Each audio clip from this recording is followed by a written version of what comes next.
Welcome to Raging Bullets, a DC Comics fan podcast, episode 129, Seven Soldiers, Volume 2, and In Stock Trades Rage of the Month.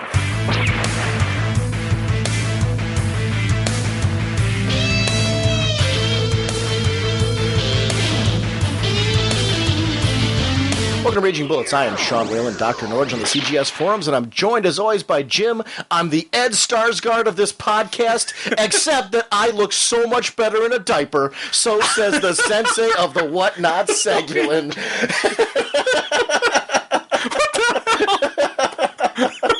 Just sharing.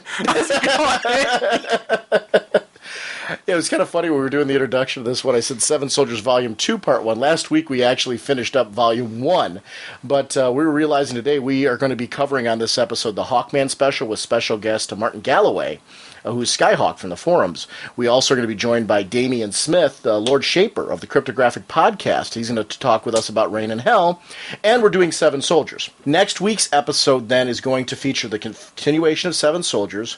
We're going to start a discussion on Uncle Sam and the Freedom Fighters, and the only reason why I'm saying we're probably going to start a discussion on Uncle Sam and the Freedom Fighters and not do the whole thing is because we have the possibility of a guest who's coming on to talk with us about two books. So I don't want to say anything about that until it's revealed for sure, but I will keep some details up on the forum and on the website this week as that materializes. So I'll let you guys know that. As I was editing this, my Comics Now issue number 3 arrived. If you haven't been reading the Comics Now magazine, they've been doing a series of articles on podcasting. Derek Coward from Comic Book Noise did a wonderful article on Indie Spinner Rack, Raging Bullets, and Bullpen Bulletins from the era where we all were getting started and how, Indie Spinner Rack inspired us. We inspired Bullpen Bulletins, and it's kind of cyclical with all of us.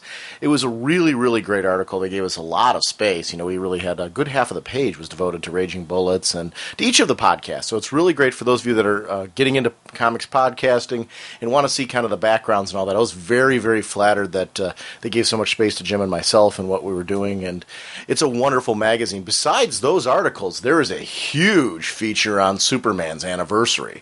So for those of you that are Superman fans, if you're not picking up Comics Now, this whole book is gorgeous articles and comic strips and things like that devoted to Superman's anniversary, and they're really smart, intelligent articles that I can't recommend enough. The second that I grabbed the magazine last night, I was reading it in between working on trying to get the show up and running, and it's a great magazine. Hellblazer is at its 20th anniversary. They have wonderful articles on that, and they have wonderful features all the way throughout. This is a magazine that cover to cover has top production value, and if you haven't been reading it, it's Comics Now, issue number 3. It just literally came out.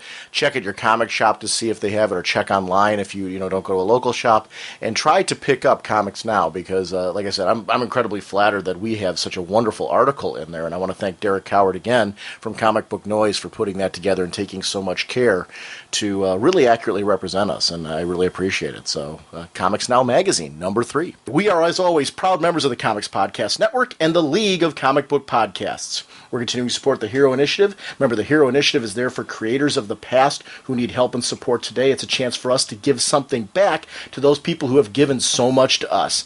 And if you want more information on that, visit www.heroinitiative.org or call 310-909-7809. And we have a handy-dandy link on the Raging Bullets website if you're looking for information on Hero Initiative. So please check that out. Jim, our sponsors for this episode are DCBService.com and InStockTrades.com. The Rann-Thanagar Holy War, number 6, written by Jim Starlin, art by Ron Lim. The opposing forces of Lady Styx and Sinar threaten to tear Rann apart as Styx's fleet enters the planet's airspace, and Sinar establishes his base camp on the surface. Is there anything that Adam Strange can do to stop the tides of war from engulfing his adopted home planet, or is it too late for him and his galactic allies to win the day? And the reason why I'm, of course, talking about this one is because we are talking about the Hawkman Special on this one. Regular price is $350, 40% off, only $210. Rain and Hell, which we're going to be talking about this episode, number 4 of 8. Written by Keith Giffen, art by Tom Derenick and Bill Sienkiewicz. It's a sightings tale. Lately they've been doing this sightings branding where it's an important issue. This one has the unlikely return of a major character as a mysterious prisoner is discovered during the war between Neron and Lord Satanus. And also, prolonged exposure to hell begins to take an unexpected toll on the DC Universe heroes who have been forced into the underworld. So regularly $350, 40% off, only $210. It's interesting to see there's going to be some serious ramifications from this war, in the sense that we're going to get a character back, but it looks like this war is going to affect some characters in a fairly major way. I'm interested in that. Jim, Jonah Hex number 36. I was actually just talking about this with our friend Jim Bradick over the weekend, and we're going to have him come and join us to talk about issue number 34. Because issue 34 is really so good that I'm like, we've got to do it on the show. So I'm going to have him come on. Well, here's the thing, man. I'm immune to your effects, because you know what? Well, you have to read it for the show. Well, here, hold on. Let me tell you how I'm immune to these things. How are you immune to these things? Well, okay, this weekend, next week I'm going out of town for work, and I was doing a little shopping, getting ready, for the weekend, and I went to the Giant Eagle, which happens to be right by our local comic shop. Okay. Now, you can't be by a local comic shop and not stop in, and you can't stop in, so I was looking, and I picked up a Jonah Hex. Did you buy number 34? I bought it. And so then I read it, and then I went back home, and I promptly started buying from the back issues. I now have the full run ordered.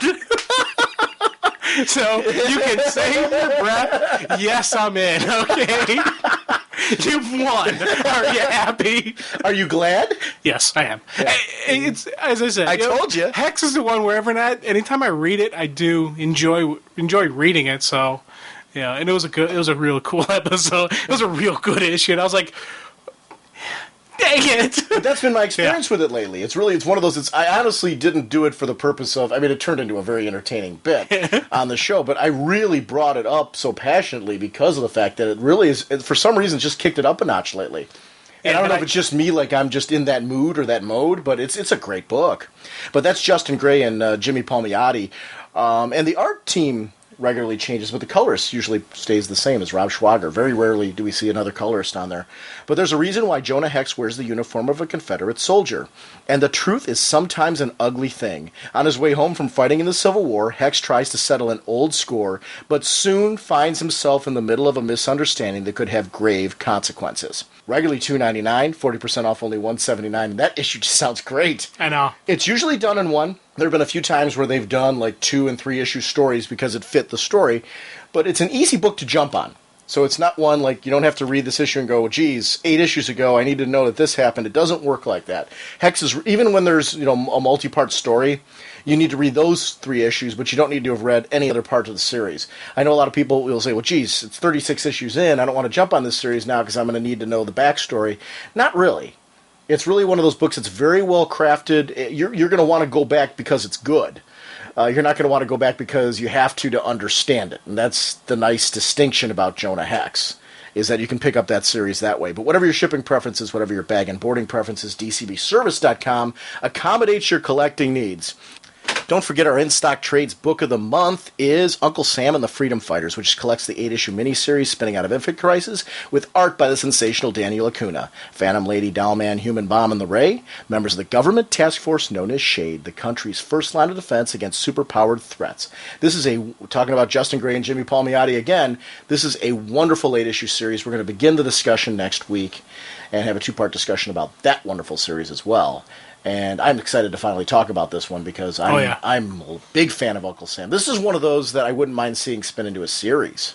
It's that good. Oh, definitely, dude, definitely. And just like the first one, then the second one came out, I jumped on the second one, and it's... So I'm hoping there's more. I'm hoping they're successful enough that they generate another, like a third series or whatever. Regularly $14.99, 47% off, only $7.94. I came across this one. I don't know if you've been picking these up, the Justice League International hardcovers. Did you get those? The No, I haven't. No. They're collecting the Giffen DeMatteis run of Justice League International in these really cool bound hardcovered volumes. And this one collects issues 8 to 13 and Suicide Squad number 13 because there was a crossover there between those books. And it features, Batman, Blue Beetle, Martian Manhunter, Guy Gardner, Black Canary. And it's a wonderful read. It was a great era. But it's a hardcover. Regularly $24.99, 37% off, only $15.74. So when you look at those prices, if you didn't pick up the run, this is the second volume. It was just released, and the first volume is still available. So you could literally get both of those for the same price almost as. Yeah, that's hardcovers for at trade prices. Yeah, right. So, I mean, that's a good deal if you're looking for those. If you're fans of like the Blue Beetle, Booster Gold, things like that, the love that people have for Booster Gold and the Blue Beetle when all that went down came from this era. And if you were just getting into Keith Giffen now from some of his work like Ambush Bug and the stuff you're seeing in Rain and Hell and Midnighter over in Wildstorm, if this is the first time you're getting into that, you don't want to pick this up. Why are you shaking your head at me? You constantly try to go, let's get Jim to buy some more comics. Because all these things you're throwing out, I'm like, I'm saying how much I love the Booster Gold. I loved Midnighter. I loved Giffen's thing on Midnighter. We're about to talk about Rain and Hell a little bit later. I'm like, things for the ads that I like, though. Yeah, I know. I mean, to me, it's kind of like, what's the point in doing an ad if I'm going to sit here and go, yeah, there's a Justice League hardcover coming out, and it's got this, this, and this in it. Well, I don't care about it, so why would anybody else care? You know what I mean? Man, but if I see a deal like this as a $24.99 cover for $15.74 and it's really good, you're going to get a 37% off discount on something that's worth buying. I mean, for somebody who's out there saying, hey, you know what, Giffen DeMatteis, I've heard nothing but good things about this, and I'm liking these characters now. For a new reader, they're going to want to be turned in onto that, like yourself. Honestly, I'll be honest with you, I was kind of shocked when you said, no, I'm not. I thought you were going to say, yeah, dude, I'm picking it up, and I read the first one, I really liked it. So I didn't know you weren't picking these up. Yeah. That's what I asked. But InStockTrades.com is your source for your collected edition needs. Thank you for supporting us, DCBService.com and InStockTrades.com. And I want to thank our listeners for supporting us, Podcast Alley, Pop Current, iTunes, Facebook, MySpace. Anywhere really that, the iTunes reviews are huge because it's always nice to see some wonderful comments about the show up there, and you guys have been great with that. You guys are really the reason why we've had a consistent listener base that's continued to grow as we've had the show. And in this medium, the only way people hear about you is if people are talking about it. So I want to thank you. If you even just told one friend and they started listening to the podcast because of you, if you're in a comic shop and you mention to somebody you're chatting with in the comic shop who you see has, some books that they might be interested in hearing us talk about, those little tiny things that you do are contacts that you make with people that we can't. So I really appreciate those of you that have taken the time to do that and turn somebody else onto our show. And that's cross-promotion and, promotion through podcasting. That's really how we all gain more listeners. So it's something I encourage you to do, not just for us, for any podcast you're listening to, try to turn some people onto them because that really helps us. And visit RagingBullets.com to check show news updates, comicbookdv.com. There is a correct direct link from there. We're going to be talking a little bit about that during our Hawkman Special segment. You can actually click on the covers that are on our site and go straight to comicbookdb.com. And they have a new Facebook application, which we'll be sharing during that interview as well. So comicbookdb.com is wonderful. That's up there. If you have anything you want to add to the show website, any comments for the show, ragingbullets@gmail.com. We do have a contest running right now, which is going to be ongoing.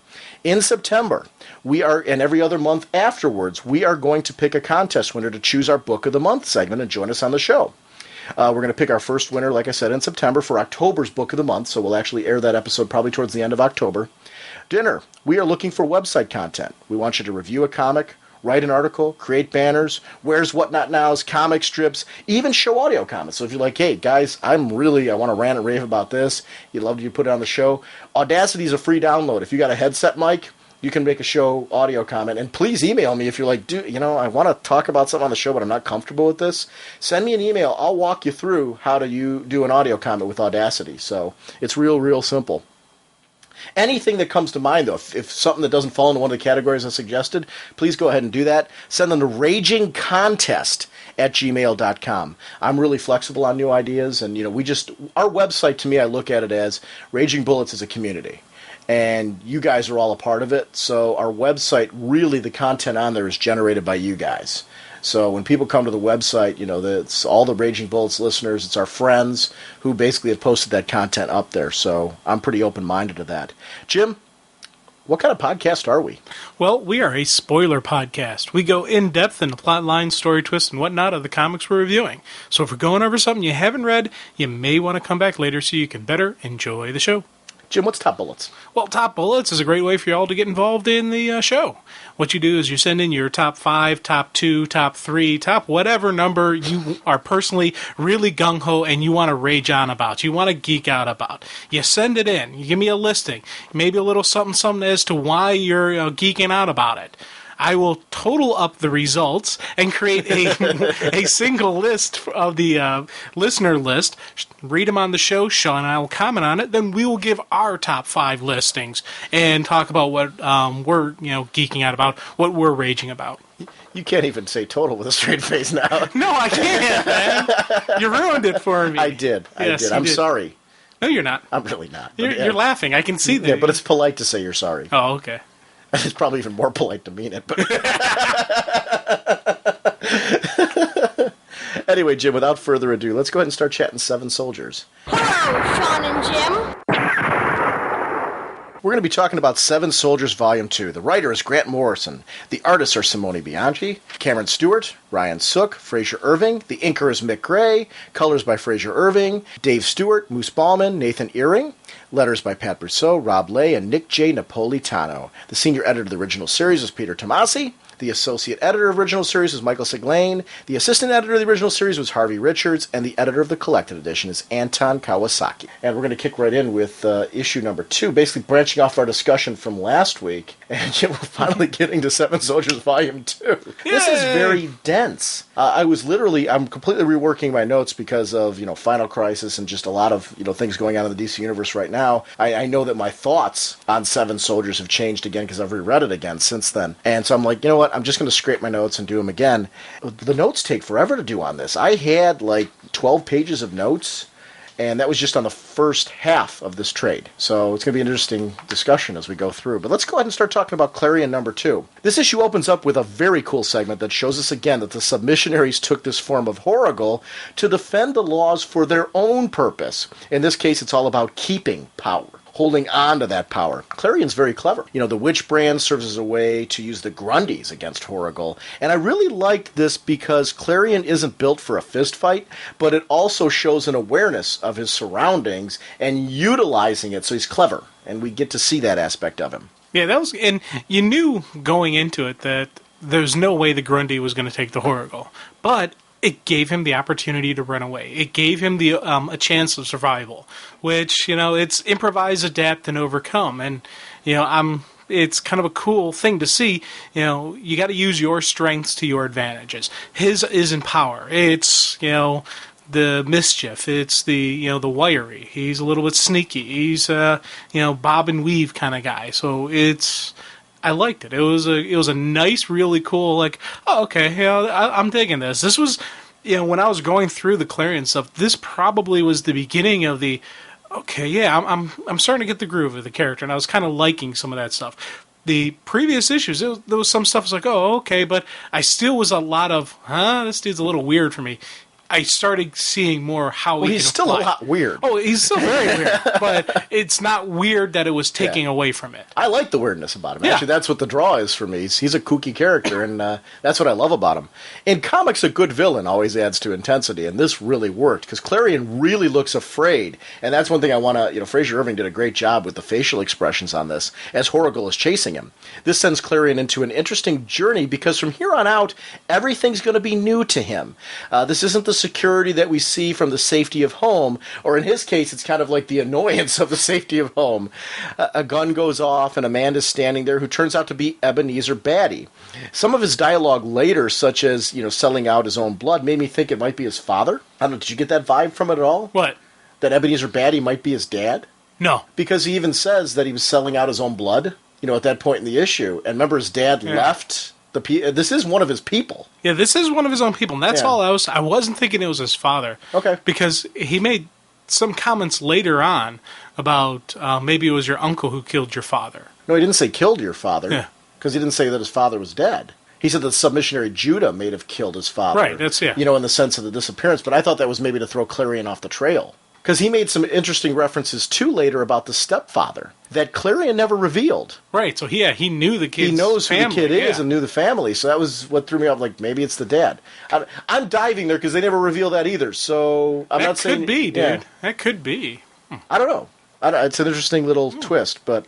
Anyway, of course, it could also be a reference to, and I do have that in my notes, it could be a reference to, his people as a group, but, I don't know, I'm just kind of, I'm intrigued there. Baddie seems to know what Horrigal is. They don't stay down for long, and the train is coming, and we see the events of Guardian from Clarion's perspective, and I really liked that. This is probably one of my favorite Cross stories in just how nicely it all kind of flowed together to two crazy sequences in both books. His references to the Sheeta face and the look of Limbo Town that Clarion has, Baddie gives him this choice of coming to the surface or going back to the self-imposed punishment of Limbo Town.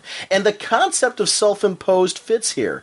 They have chosen this life, and over generation it has turned into a tool that the submissionaries have used to control their people. And I really liked that, this is something that we all chose, or your people chose, and choose to keep this cycle going. Clarion is concerned about Tikal, and did you take the concept of Tikal not finding him, that both will die, to mean that they're linked somehow through a life force? You made that reference? I think, with a lot of familiars, you have that where there is a linking between the two. Usually it's if the host, the master, dies, then the familiar dies, not vice versa. But there's definitely is a connection between the two of them, and it is, there's something there. Right. Okay. That's what I took it as too. I just wanted to get your thoughts on it because that isn't spelled out either.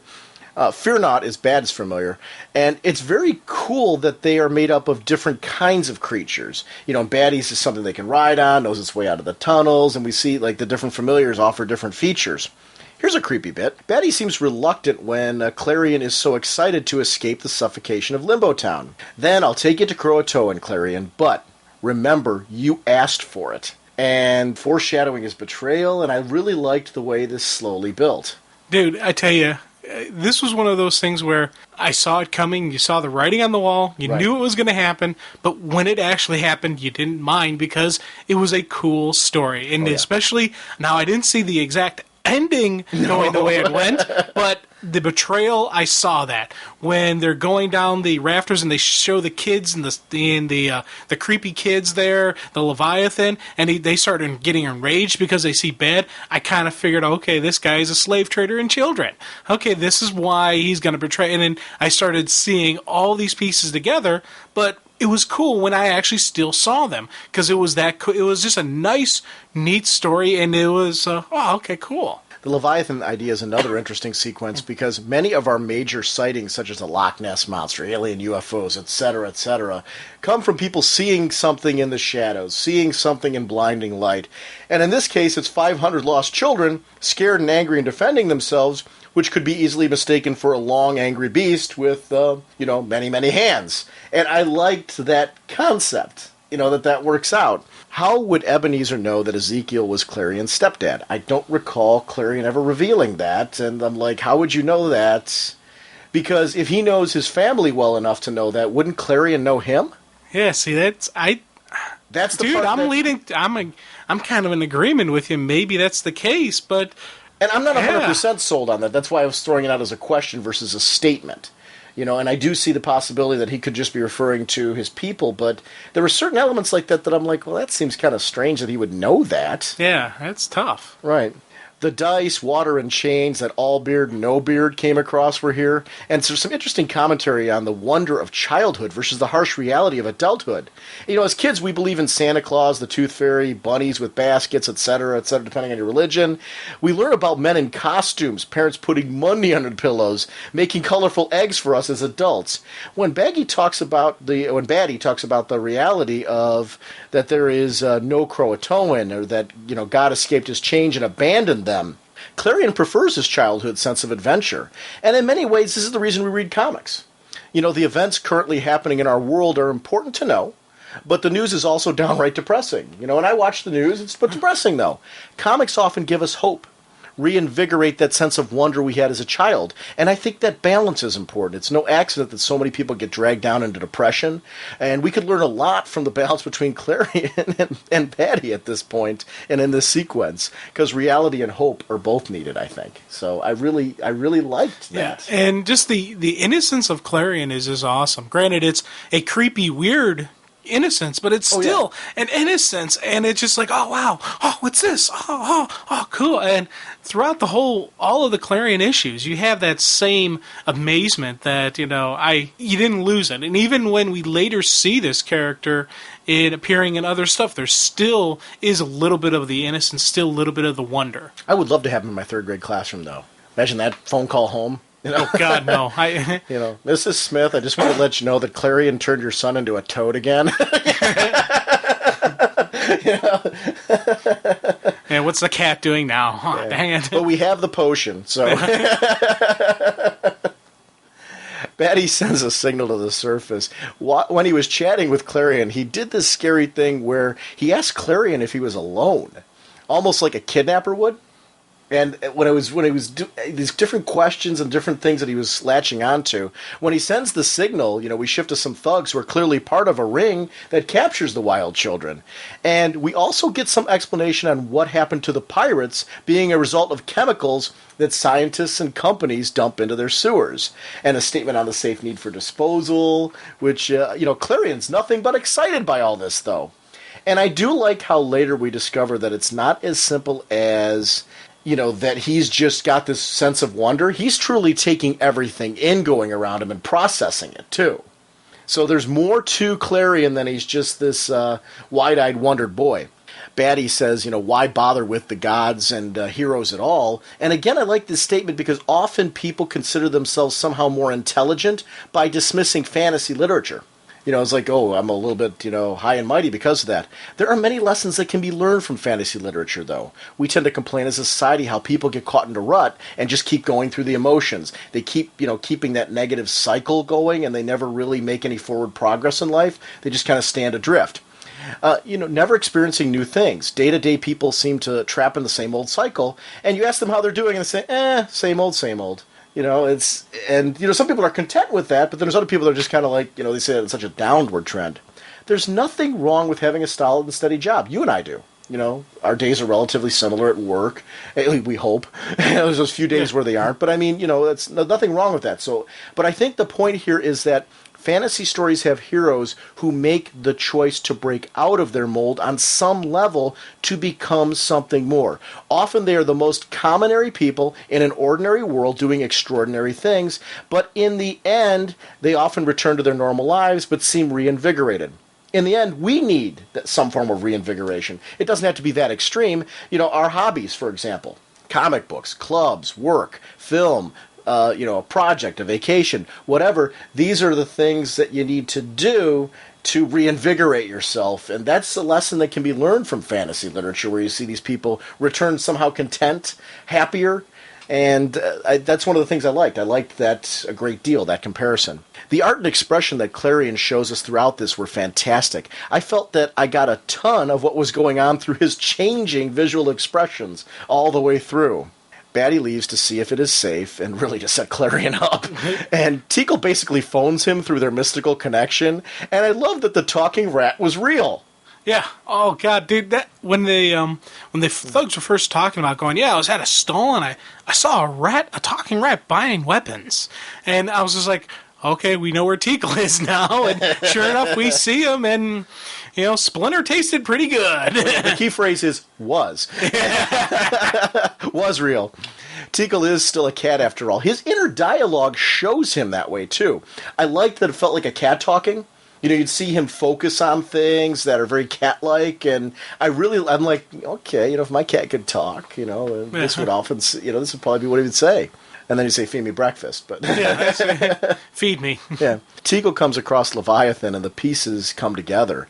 And Clarion seems like he had been skeptical all along, even though we didn't see that, and loves that he can turn the tables on Batty, the hunter of children. Teakle is bringing Leviathan to him. And, Batty barters for food, drink, porn magazines. This is how he survives. He has sold his morality for his own benefit. But we see some remorse when it comes to his own people. He thought Clarion would be the only one, but now realizes that all of his people are really targeted. They are a lost tribe who would miss them. So it makes sense that the thugs are saying, wait a minute, you got a whole tribe of people that nobody's going to miss? We're going to leave them alone? Why would we do that? From a logical standpoint, from a creepy standpoint, it's downright creepy. Right. But from a logical standpoint, I'm like, okay, I can see why they would turn their head that way. Clarion overhears all this and calls to Teakle. What have you become, Ebenezer Batty? You'd sell your blood for liquor and baubles. Does he mean his son or his people? It works both ways. So I'm thinking, I am thinking, he's meaning your people. Right. But the fact that he has that personal knowledge, makes me wonder what the heck is up with that. And just for clarification, I'm in the middle. Yeah. I'm really in the middle. I could see it going either way. But I think it's an interesting possibility. Yeah. Though I do really dig that, and thus do I learn the meaning of betrayal. And just the look on his face when he kind of like witches out, and okay, it's time for some serious, okay, the can of ass whoop has just been opened. So I was like, okay, cool. He decides to turn on the thugs, but it's too late. The children want revenge, and Clarion seems quite pleased to have one-upped his opponents. The girl offers Clarion the chance to stay, but he wishes to learn more of the world, especially now that he knows the Croatoan doesn't exist. Again, the theme of searching for the meaning of life and why we exist and what else is out there comes into this play. Clarion is about expanding your world, not getting trapped into one mindset. Rather than joining another society trapped in a cycle like Leviathan, Clarion chooses to think outside the box and somehow head himself into a different direction. The cliffhanger has him meeting with Mr. Melmoth, who winds up being a major story link later in a way that I didn't see coming, which was kind of cool. Jim, we head on into Shining Knight number 3, and we flash back to the times of Camelot. And there's another character who I really enjoyed. I love history and fantasy blended in with modern comics. 3 of the imperishable ancient treasures are gathered by the knights Bors, Peredur, and Galahad. And we see, them forging Excalibur, and it was a neat little talk of the covenant with nature, desperate to stop Mordred. Now, did this event lead to the war? Did you read it that way? That all of a sudden Mordred, the alarms went off, and was it the awareness of the blade forging that led to the war, or how did you read that? I took it as more as the blade was forged because of the coming war. Okay. And it was a defensive measure. A reaction to what they knew was coming. We know it's coming. We need to prepare for this. We need to create, So that's... Because when I looked at it, I was wondering, this time around, I don't know why, this time around I saw it a little bit differently. I saw it that way most of the time, too. I'm with you. This time around when I read it, I kind of like, well, it also kind of seems like maybe Mordred was aware that this weapon was forged, on some mystical level, and this led to that. Realizing that, they've crafted something that can kill me. Let's take them out now before that can happen. So I wasn't sure. It was interesting. Mm-hmm. We meet the supporting cast of Helligan and from the FBI, and Friday, the antiquities expert, and it makes sense in a world of metas, they would have specialists dealing with the type of event where Justin turns himself in. Dude, come on, that was awesome. Yeah. A very knightly thing to do, but not only was it a knightly thing to do that he's not going to be on the run, he's going there to get some support. He's going there to rally the troops. Mm-hmm. He needs to let them know to arms. It's time. The enemy has arrived. They're breaching the city. We must strike together as one. And I was just like, yeah, that is, a knight. The other thing we see here is that Ali Kazum's spell only seemed to work for him. So people still can't understand him. I love the bit where the sword's era is identified. It reminded me of the original Highlander film where Connor McLeod's sword was identified. The chat about the multiple variations on the Arthurian legend comes up, and this sword adds a new puzzle, to the, story of Justin for these people, and I liked that. The talk of civilization reaching its peak and then heading to decay comes into play. This fits a lot into our fears we are facing currently, where people are afraid we've reached our peak and are heading to decay. I'm not saying that I totally go for that, but it's interesting to see how this parallels a lot with concerns people are presently facing as far as our environment and the economy and all that. This, people are looking to Mayan calendars and all kinds of other areas, and they're seeing things there that, where this is heading, and I can see why people are feeling this way. It's very interesting, though, how reading it this time around with all of that in the media lately, I'm like, wow, this is an interesting parallel this makes to things that are going on today and concerns we have today. Here's something that was cool that I didn't notice the first time through, but at the second time through, I'm like, oh, of course. Friday, when she had Excalibur in her hand, she couldn't draw the sword. But when Agent Helligan had it, she was not only able to draw it, but the blade started glowing. Mm-hmm. And I'm like, and then I'm like, why didn't I catch that before? Because and there's that reference to only the people pure of heart can open it up. But also, the blade glows. It's the singing and glowing blade. It sings and glows in the presence of evil. And I was just like, why didn't I catch that? Why did I catch that? It was beautiful. And I'm kicking myself because I didn't catch it the first time through. I really liked throughout this the changing art styles. And I don't talk enough about the art in this. The art set, anytime you hear me geeking out on this about mood and thoughts and tone and things like that, that is crafted by the words and the artwork that really matched up so nicely with each of the different story elements. So I really liked the fact that they chose to use different artists for each of the minis, because they could have very easily tried to do this with the same art teams all the way through, instead of personalizing them to the miniseries. And I'm glad they did that, because it really did set a different mood and tone to a very overarching story as well. We learned a ton about Helligan by by that sword being drawn, and I liked that we got to get a glimpse into her, because we only see her for a very short period in this particular issue, and we need to get to know her fast. There's mixed with this mix of flashbacks and present-day tales. I'd love to see this as a series. This is one that, as long as they kept it, I mentioned Highlander. I'm a big fan of that kind of thing. It doesn't have to be about Justin being an immortal. I don't mean it that way. But I would like to see more of Justin's experiences as a knight. Justin's experience in the era of Camelot, and fleshing that out a little bit more and seeing present-day stories in there. Right. Arthur and his knights discovered the 4 of the imperishable objects, but there are actually 3 more for a total of 7. It's interesting that it matches the number of soldiers. Which is... come on, you saw that one coming. Oh, yeah, very cool. But it's still, I like that element to it. Want to give props to Dave Stewart for the tone and mood of the colors, because there's a ton of atmosphere in this, and that really is, there's a color tone mood that's set from all this. Rob lay on letters as well, especially in the pieces set in the past, because they're set with a different kind of script that looked really cool.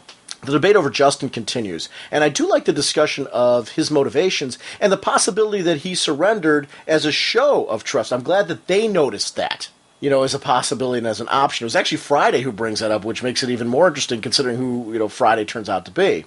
The sword shows that he could be from an era where the knights are a symbol of honor.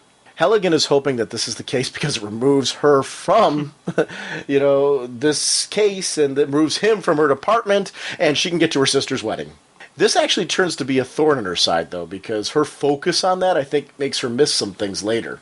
Yeah, and it was funny, when they're first, she kept referring to the sister's wedding, and I was getting to the point where, enough about the wedding, you're going to be late, okay, come on, just move on. And then I realized it's not about her, with the wedding, it's about the preoccupation, and how many times you're thinking about something and you're not, all do that. And and it's whether it's something for work, you're thinking about home, or vice versa, or even you're thinking about your own life and you don't think about somebody else who needs your help. Right.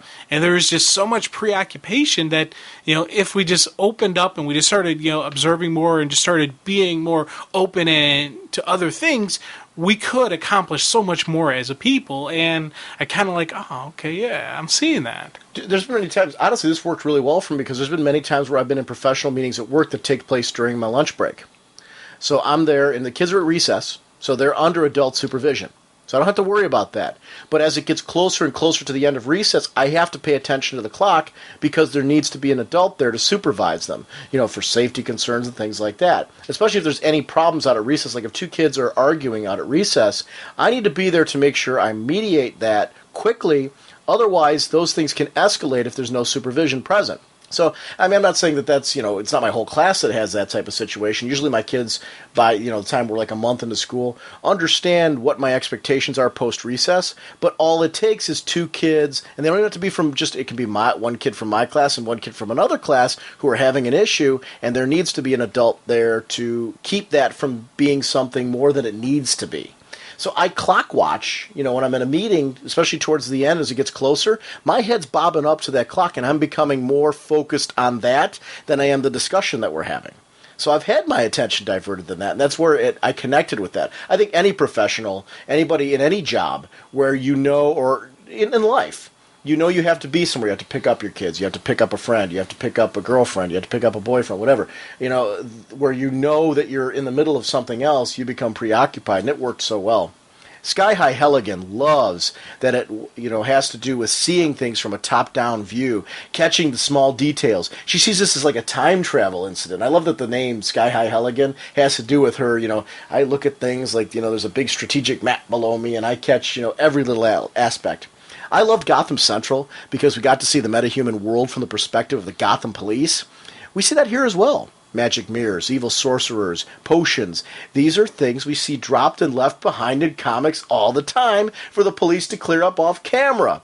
Now we see that this is due to this type of thing. There's task force around the country and the world for just these events. It builds off the question we all had as kids: what happens when the hero swings away on his bat rope? You know, I like that. It's, you know, a nice little answer. The discussion of disease was interesting and a true concern. You know, Friday was, you know, right. Disease, you know, was unknown, but maybe that was due to a built-up immunity that was, you know, that was necessary at the time. Friday knows how to speak Justin's language. Well, this is the beginning of a mystery of who Friday is. Justin did come there on purpose and wanted to gather these knights to stop the Sheeta. Helligan is making leaps and missing much of the reality around her because of her fears that this might be a UFO and connected to a more metahuman issue, which means she's tied to this. She doesn't notice that Friday is getting more intensely involved with Justin. It's happening right around her. The Earth was plundered, and now it will happen again. Friday turns out to be the Sheeta Queen and taunts Justin over guilt, which was also used on the level, what was it, level 4 Mood Destroyer, or whatever it was, or level 7, I don't remember what level it was. It's one of those levels. It was a Mood Destroyer. Yeah. I'm not familiar with my Mood Destroyer, so... But I liked that this was something that was used successfully on Galahad. Here's the thing. When we find out that she's the Sheeta Queen, there's something I noticed, but I kind of like shuffled it in the back of my head, and I didn't register, but I saw it, and it was her earrings. And it was the Sheeta symbol in the earrings, and I remember seeing it thinking, hey, is that a Sheeta symbol? And then I just continued on, and it didn't latch onto me too tightly that in the end I'm like, oh, another one I should have noticed. Score, I never caught that at all. Yeah. So I'm glad you pointed that out. I actually added another thing. I'm like, wow. I didn't even notice that. Yeah, that's very cool. It was one of those, and just like with the sword, I'm like, dang, I should have noticed it. And that was the thing I really digged about this. Yeah, dude, I saw all those things. What, yeah, nuts? I know. You didn't catch? What do you mean you didn't catch that, you idiot? No, I didn't catch those. Yeah, I'm actually really impressed. That's very cool. I'll have to go back and look at that. That's the funny thing with how much is going on in this. It's one of those things like, you know, similar to the movie Airplane. I catch something every time I watch that. I'm a big fan of that kind of depth of detail. You know, whether it's in the dialogue or in the story. She wanted to handle this herself because of what Justin did to her. The Sheeta are fierce, and I love the desperation as they're flying in that they cause. They seem to be impossible and hopeless to defeat, and it adds merit to the strength of Justin as a hero that he stands in the face of this. I think this is the point of Final Crisis, to take the world to its most hopeless and get to the root of what makes a hero even when they lose. You don't stop, you don't give up. This is why Justin beat guilt. And we're seeing, you know, what makes a hero, and that's an interesting theme. It's not always about winning. No. Well, you never give up, never surrender, man. It's, right. You know. As Justin attempts to protect Helligan, the Sheeta Queen gets the upper hand. The Sheeta capture the sword. You know, Unpure of Heart loses, and the arm in the process. And wow, I liked how the arm was cut off, though. It was very, very cool. I ate that whole thing up. Again, adding to the creep meter. Justin is captured, and she poisons the pure of heart Helligan just because she can. And that's the only reason. There was really no reason to do that other than that purpose. 7 treasures, 7 soldiers. They have the sword, and the cauldron's the next target. Gather the weapons, destroy the soldiers, and begin the harrowing with no hope of being stopped. This is war strategy at its finest. Very believable villains, and that development is what makes this story so great. I love that the arrow that Spider used was meant to act as a tracking device from Don Vincenzo, linking this story to Guardian. They follow that to the cauldron, and we see Galahad arise, broken and almost beast-like, with the innards in his mouth, and very dark ending as the perfect knight will ultimately have to face Justin. Wow. Dude, and the thing that's so cool, because they went with Galahad. Uh-huh. You know, and I was just, when I saw, I was like, oh, they corrupted Galahad. I was just like, Yes, that Right. of all the knights to go with, that's the one you go with. Everyone knows who Lancelot is, but Lancelot had his little falter. He had his little fall from grace.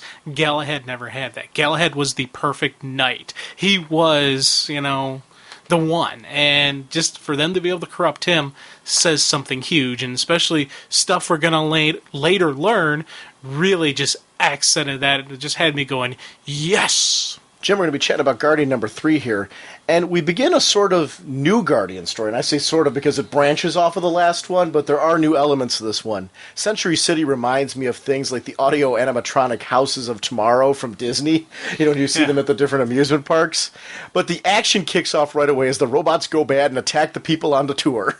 Guardian is sent to the scene by Ed, and we learn that this whole setup was meant to show what the world would be like if only 100 people existed and 6 held all the wealth. Showing this whole little... It's like a simulation of almost like the downfall of society to a certain extent. We learned that it was meant to be a science experiment, but it was turned into a theme park. The robots have guns due to that. The scientist husband wanted to teach the owner a lesson. It was his wife, and now that has all gone wrong and the cover-up needs to begin. He wanted to show political and social reality to this world. In fairness, a theme park is supposed to be about escaping reality. Reality about robots shooting, bludgeoning, and gassing people is not very fun.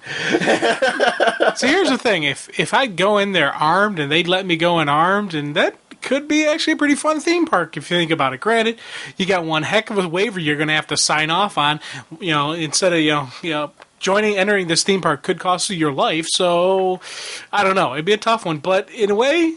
You think about it. I mean, I bet you there's people out there where if you properly armed them, you gave them guns, you gave them, maybe some body armor, maybe along the route, hidden on the thing is some, a rocket launcher or something like that. Go at it and survive if you can. I bet you there'd be takers. Dude, I would be wearing a suit of armor where, nothing's getting through it. They could hit me with a bazooka and I'd be fine. But I'm not going in there. Every thing of armor has a weakness somewhere, so... It's, the better to be mobile and, quick on your feet. Cat-like reflexes like I have. Right. That would be a better bet for you. So you wouldn't wear armor. You just go out in the outfit you're currently wearing now, the League of Useless Superheroes. I would wear my League of Useless Superhero shirt, but right. I probably would actually have a Kevlar vest on just because you get that lucky shot, so I'd like to have a little bit of protection, but I'd mostly be going by, speed. Moron dies in Theme Park Massacre. A brand new Guardian exclusive.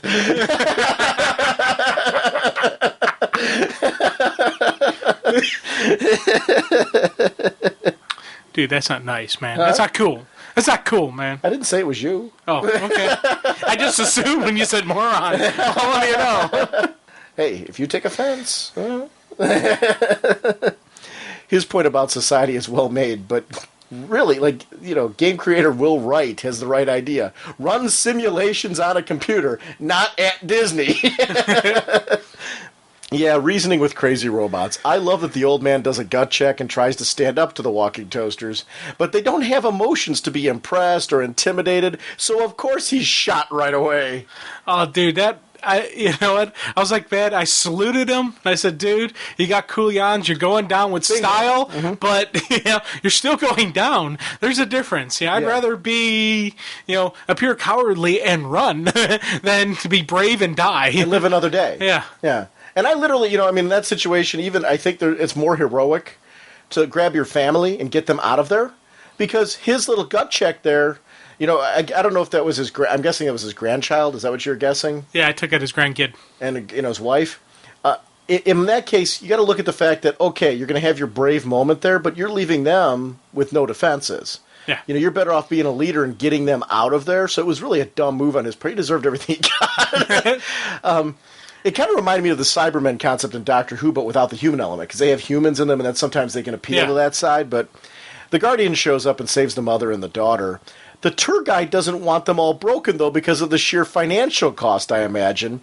And the tour guide's a little twisted. What chance do we have? It's almost exciting, isn't it, when she talks about the terrorist situation? Yeah. I'm like, oh, why couldn't she be a red shirt? I know. And I really digged Guardian's just intensity I did too. When he showed up. Because that opening part, there's no inner dialogue. There's no discussion. You see him, he hits the water, puts the breathing after, swims in. He's like, dun, dun, dun, dun, dun, just going all, just full all out. And I was just like, hoorah, this is a kind of hero, this is a kind of comic I wanted. Now, granted, we later learn his intensity isn't the most good reasons why.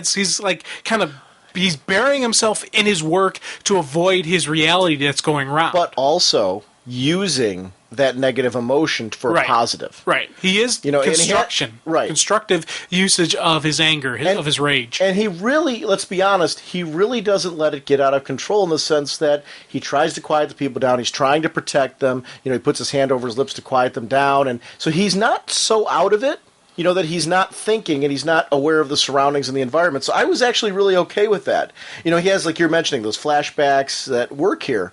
When his story began, he had hit rock bottom, afraid to be the man that he was or to find a new direction due to guilt. Now that he has that new direction, is ready to stabilize his relationship, there's a big problem. This dark world took, her father. And in her eyes, it is hard not to associate the pain with the choices Jake has made. It really isn't fair. He did the best that he could, but the pain is still there for her. And he goes to propose to her, but she shuts down. And now here is an issue of perspective. She lived in fear when he was on the police force. She was happier when he was at home, safe. The problem is that he felt less like a man because he lost his sense of pride and direction. Forget less like a man, he felt less like a person with purpose. Because male or female, we all need that sense of purpose, whatever that role is in your life. Now, the robots are still coming, and we find out the tour guide is the scientist's wife, that he has repressed anger. Well, I don't know, at least he's no longer bottling it up. Right, yeah. Whack job. Whack job. Maybe calling someone with those issues a pitiful bag of dead meat is not the best nurturing tactic. Yeah, it's not definitely. But hey, what do I know? Well, I don't know. Some guys kind of like that stuff, so maybe. You think so? There's kind of his thing. Dude, man, you picking a fetish out there, and everybody's got their own thing that floats their boat. So maybe. I want to talk at the end about one of the possibilities that I saw at the end, and I want to see if you read this the same way I did. Okay. Because this whole thing got a little weird at the end, and I'm not sure if I may be misreading it, but we'll talk about it. So anyway. The people there are like, we paid $15 for this? And you know what? I got to be honest with them. That's a bargain rate for amusement parks nowadays. I know. So, to be shot at a little bit, you don't like that, go to Cedar Point for like $40. Yeah. You got to take your pick. Do you want to get gouged in the wallet or do you want to get your eyes gouged out? Yeah. Which do you want? You're going to get gouged either way. In this economy, you might choose. The Uzis run out, and just when all looks lost, the Newsboy Legion comes in. I really like this. Look up in the sky, and you see these guys dropping down in parachutes with flamethrowers, with the traditional disclaimer, we are not responsible for the actions of our freelance street reporters. I love that. It's great. And the focus on the freelance aspect.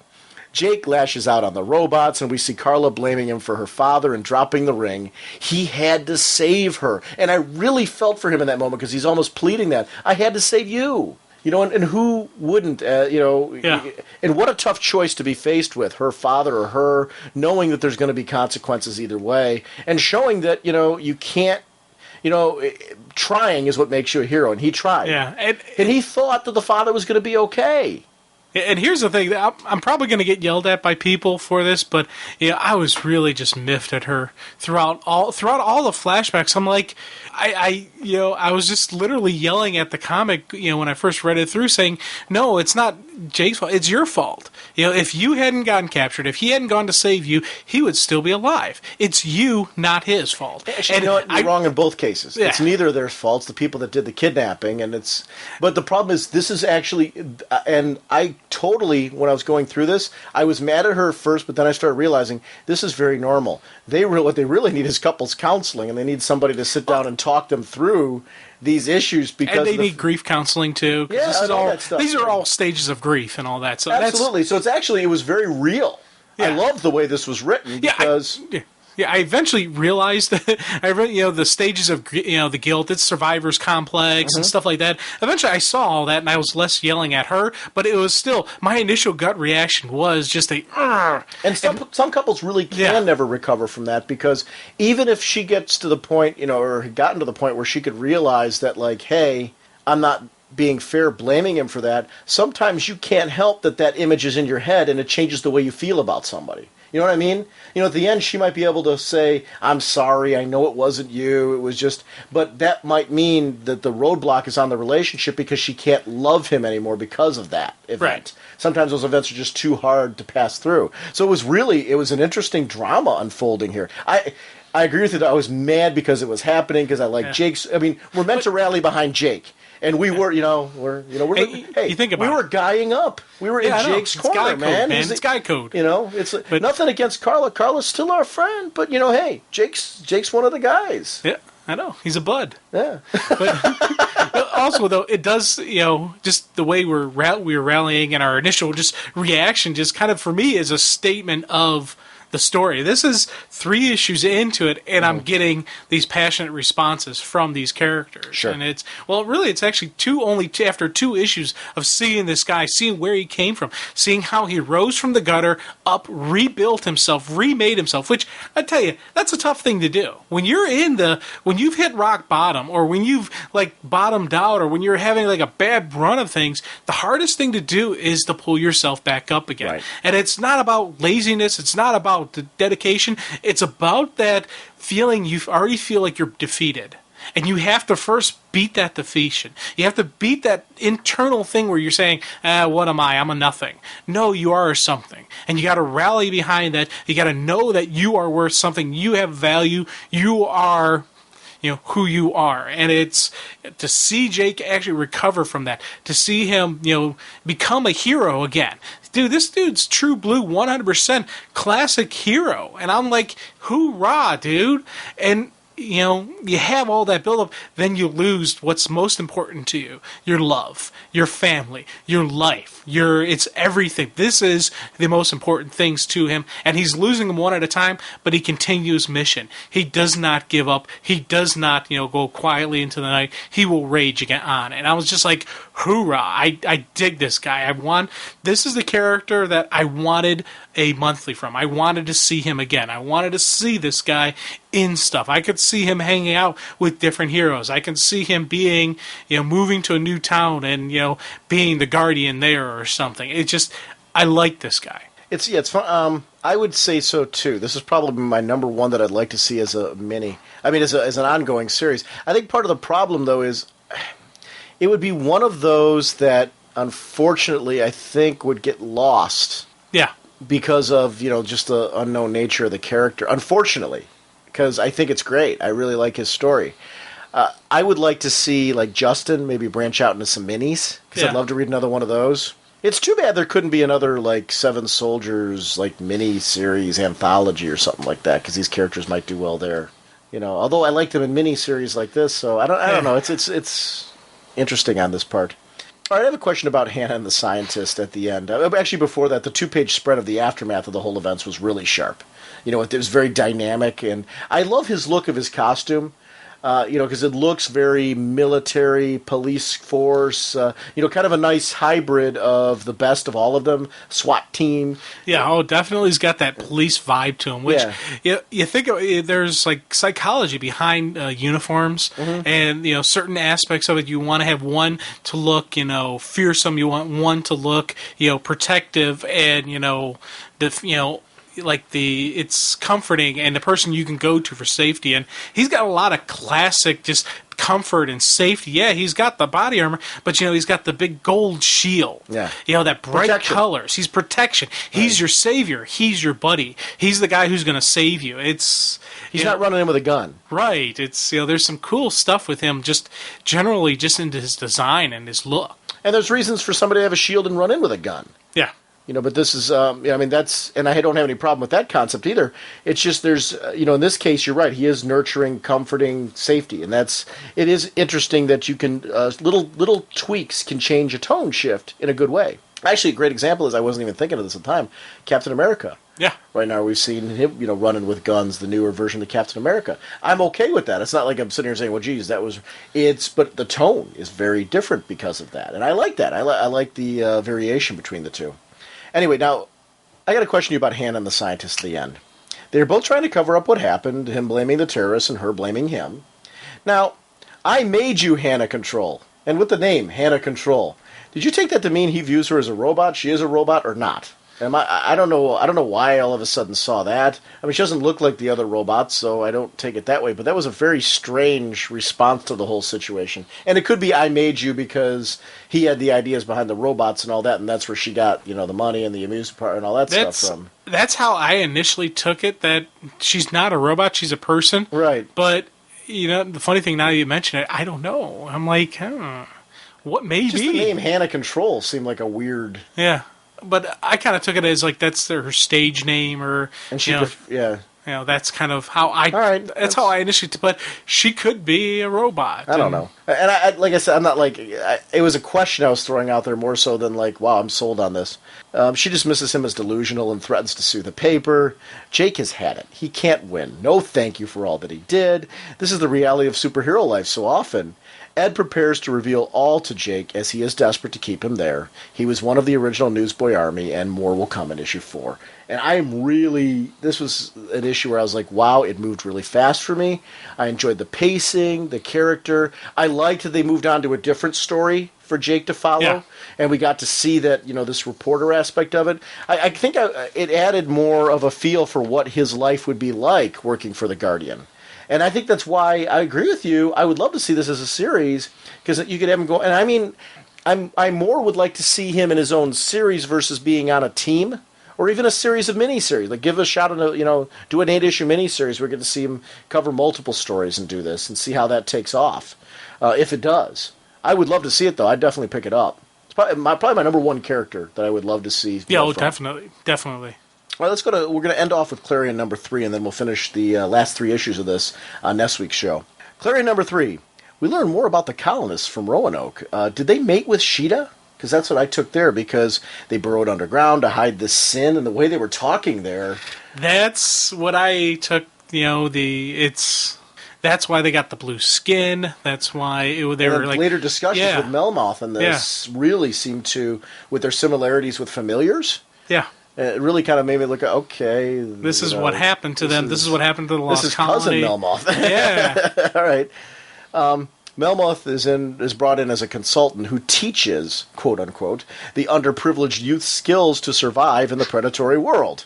In fairness, they can really survive with the skills that he teaches them as long as they don't wind up dead or in jail or where he wants to put them later, which again parallels Limbo Town. He describes Clarion as possibly being from this race. Everything is new to him, and I love the moment where he laughs at TV and became sick. And, Melmoth wants their resources to have the boy lead them back to Limbo Town, because he wants to then capture them as well, probably for his Team Red army. I'm guessing that he's crafting her. Well, not army, I mean, the workforce. The workforce, whatever. Right. Yeah, it's... I don't know. I thought I kind of took it more, he wanted to exploit Clarion even more than just that. Well, he did say that he wants their resources, though, right, to go back to Limbo Town. Right, and that's... So he wants something from Limbo Town. Yeah, it's like slave labor, who knows? Right. It's their magic. I took it as more than just the slave. There's something else that they're pulling from them. Sure. Like the magic, the essence, the life, who knows, something. You're right, it's more than one. I would agree with you, it's more than one layer.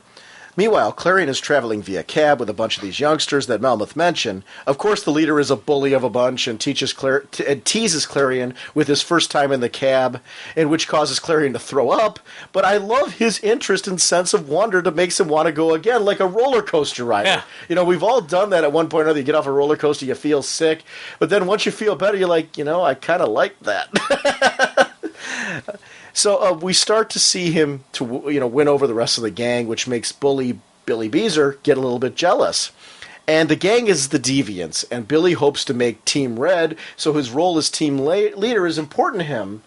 But he's almost 16, so he plans to head there. Yeah, it's almost time. Hey, right. You get your promotion to Team Red. All right, good job. Right, exactly.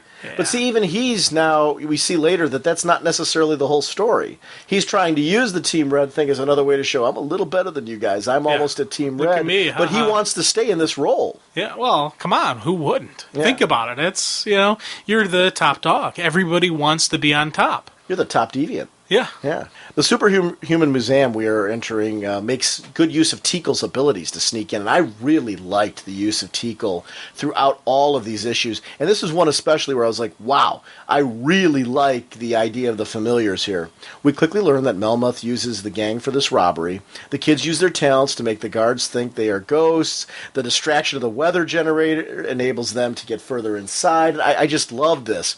I do think that it's interesting with each stage we see Billy Beezer so willing to make himself out to be the next Golden Boy who joined Team Red, especially when we learn the truth later. Yeah. Kind of like you know what? I feel bad for the kid, but not completely. No. Not completely. And we're not supposed to. It's one of those things where I wouldn't will we're that. Supposed to go, See, but I wouldn't will that upon my enemy. Oh, I did. I wished I would. But he's a fictional character, so yeah. You're right. In real life, there's certain things where even your worst enemy, you wouldn't wish that on them. And we actually have this discussion at work sometimes. Because, when you work at a building, I mean, I love teaching. I love my job and all that.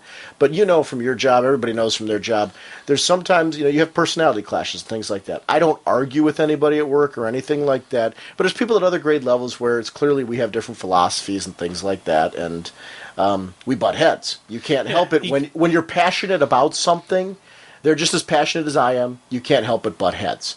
So would I wish something on that? And I've seen them, it's funny, very similar to like any other job. There's little groupings where people can get catty with each other. You got your little cliques and your little, now, groups, and yeah. I'm fortunate in the sense that I've done a pretty good job of staying out of all that. I try to just do my job and, do all that. But I have very close friends of mine that because of that, there's a lot of cattiness where, they've had some, and I wouldn't wish that even on people that I've seen do mean things to other people. Yeah. That's where, that was the level of this whole thing. I'm like, oh, no, you're right. I wouldn't wish that on people like that. But Billy, I was laughing at. Yeah. Well, I kind of chuckled as well. Yeah. I'm not going to pass myself off as the saint here. I was chuckling at him, but, It's interesting post the operation that Billy is fighting to show his worth and to try and keep from going from Team Red to hold his position. At midnight, Billy turns 16, and he and Clarion, been having a battle over Teakle. Melmoth reveals himself here to us as the reader. He has his own familiar, small and inside him, which shows that he is Sheeta. Yeah. And Billy throws a can at Teakle in defiance to threaten the cat again, turn him to soup. The deviants turn on him, realizing he's beginning to show the fear and the reality of a grown-up, building off the themes we saw with Batty. With Batty and Clarion, we're seeing those themes coming back again. The kids are like, you're no longer one of us, you're one of them. You're in that place. Clarion doesn't want to be a leader, but Melmoth makes an interesting point that leaders are chosen, not born.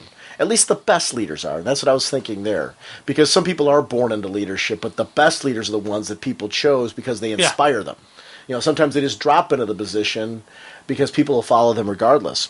He's egging on the fight, though, Melmoth, and that's why he keeps doing this. He's positioning Clarion where he wants him.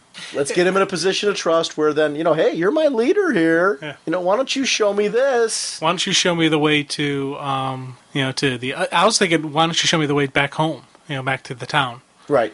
And that's what I was thinking he was leading him to do. He was grooming him to do so that Clarion would take him down there. Make a connection. Yeah. So, hey, I'm on your side, buddy. I understand it. You and I, look at me. Hey, familiars and all that stuff. A lot of similarities. I love this bit where he's fighting with Billy. Shall I tell you the hour and the date of your death? I mean, and you see Billy's right there ready to come back on him again, but then he's like, ooh. Yeah. The fear on Billy's face. He gives up the fight, realizing he is leader for 3 hours, and there's no way he's winning this because he's like, I don't want to go there. Okay, show of hands of people who think Clarion was bluffing, because I don't. No, not with that look on that. I thought you were serious there for a second. I'm like, no way. No. Oh, man. He creeped me out. Yeah. I was like, whoa. That's just part of more of the coolness that, that creepy, weird kid factor of Clarion. So, yeah. And this goes back to the theory. I know your death, Jim. Yes, you do. But you won't tell me. That's right. Which I don't want to know. All right. But you keep saying, Jim, I wouldn't touch that doorknob if I were you. No. Are you sure you want to do that? Yeah. I personally, if I were you, I wouldn't want to be around all this electrical equipment. Yeah. That's just me. especially with liquids. But anyway, Okay. like the Grundys, these members wear out fast, for making money for Melmoth. And we see, as Golden Boy turns out, that Team Red is this Grundy team, basically. But they have an awareness. Yeah. Because Golden Boy's talking to him very coherently, you're my apprentice now, pal. You're coming down here and you're going to be one of us. And so it's interesting to see that the offspring of the Sheeta mix with the Roanoke town handle things just a little bit differently than Sheeta did, who really completely break them. Yeah, but I kind of took it as there was a Buffy episode where Buffy ran away from Somerville and Sunnyvale, whatever, Somerville, you know what I meant. Mm-hmm. But and she was in like this town pretending to be Anne, and she ran into this girl her boyfriend was kidnapped, and it turns out he was sucked into a demon portal where it's a slave camp, and they use them, wear them out, and then dump them as like these older people, but they're like only been disappeared for like a month, but because of time differences in the demon world, it's you age rapidly, and or it's 1 day here is 100 days there, that kind of thing. So that's how I took it. But if you took the Golden Boy, I don't think he was zombified. I think he was. No, I didn't say zombified. Like personalized, and they just threw him down there, and it's slave labor, and you have no choice in the matter. And it's one of those things where they break you after multiple years of torture. It's kind of like Desaad and and the slave camps of Apocalypse. It's not. You don't have a choice. You're going to suffer either way. Do you want to suffer a little or suffer a lot? The only reason why I completely disagree with you is with their relationship with Limbo Town. I'm assuming they have a different form of hex to put on them where they stay coherent, but they have lost free will. Where that's where I took it. I mean, either way it works. I kind of took it, because Golden Boy shows no remorse at all. Yeah. He's actually kind of happy about the whole thing. It could in a creepy way. I don't know. Yeah, I don't know. Yeah, it could be. And it's very easily could be. And I would be fine either way on the whole thing, so it doesn't matter. But you're a man now, and a man needs a job. Tico witnesses all this, and again, I love Tico in this. And Clarion alerts the deviants. Melmoth is planning to go after the people of Limbo Town. Each of you will be made slaves in turn, and sent through this gate to your deaths. Your places will be filled by others like you. Stay until he returns, and let it be thus if you will. But look not to me for salvation. I'll lead no gang. I'll walk beneath blue rafters alone. Not always blue, Brother Clarion. Evil will come into Limbo Town. And I like that. Tico's like, dude, we're going back into this place, and they're coming. But, wow. And Clarion's like ready to walk away from the whole situation, but this shows the relationship between Tico and Clarion. This is a partnership, and Tico refuses to go. Tico's like, we're going back. Yeah. It was kind of funny because on one hand I was like, yeah, I like the fact that he's not your normal hero. We saw earlier he let Ebenezer Bad die.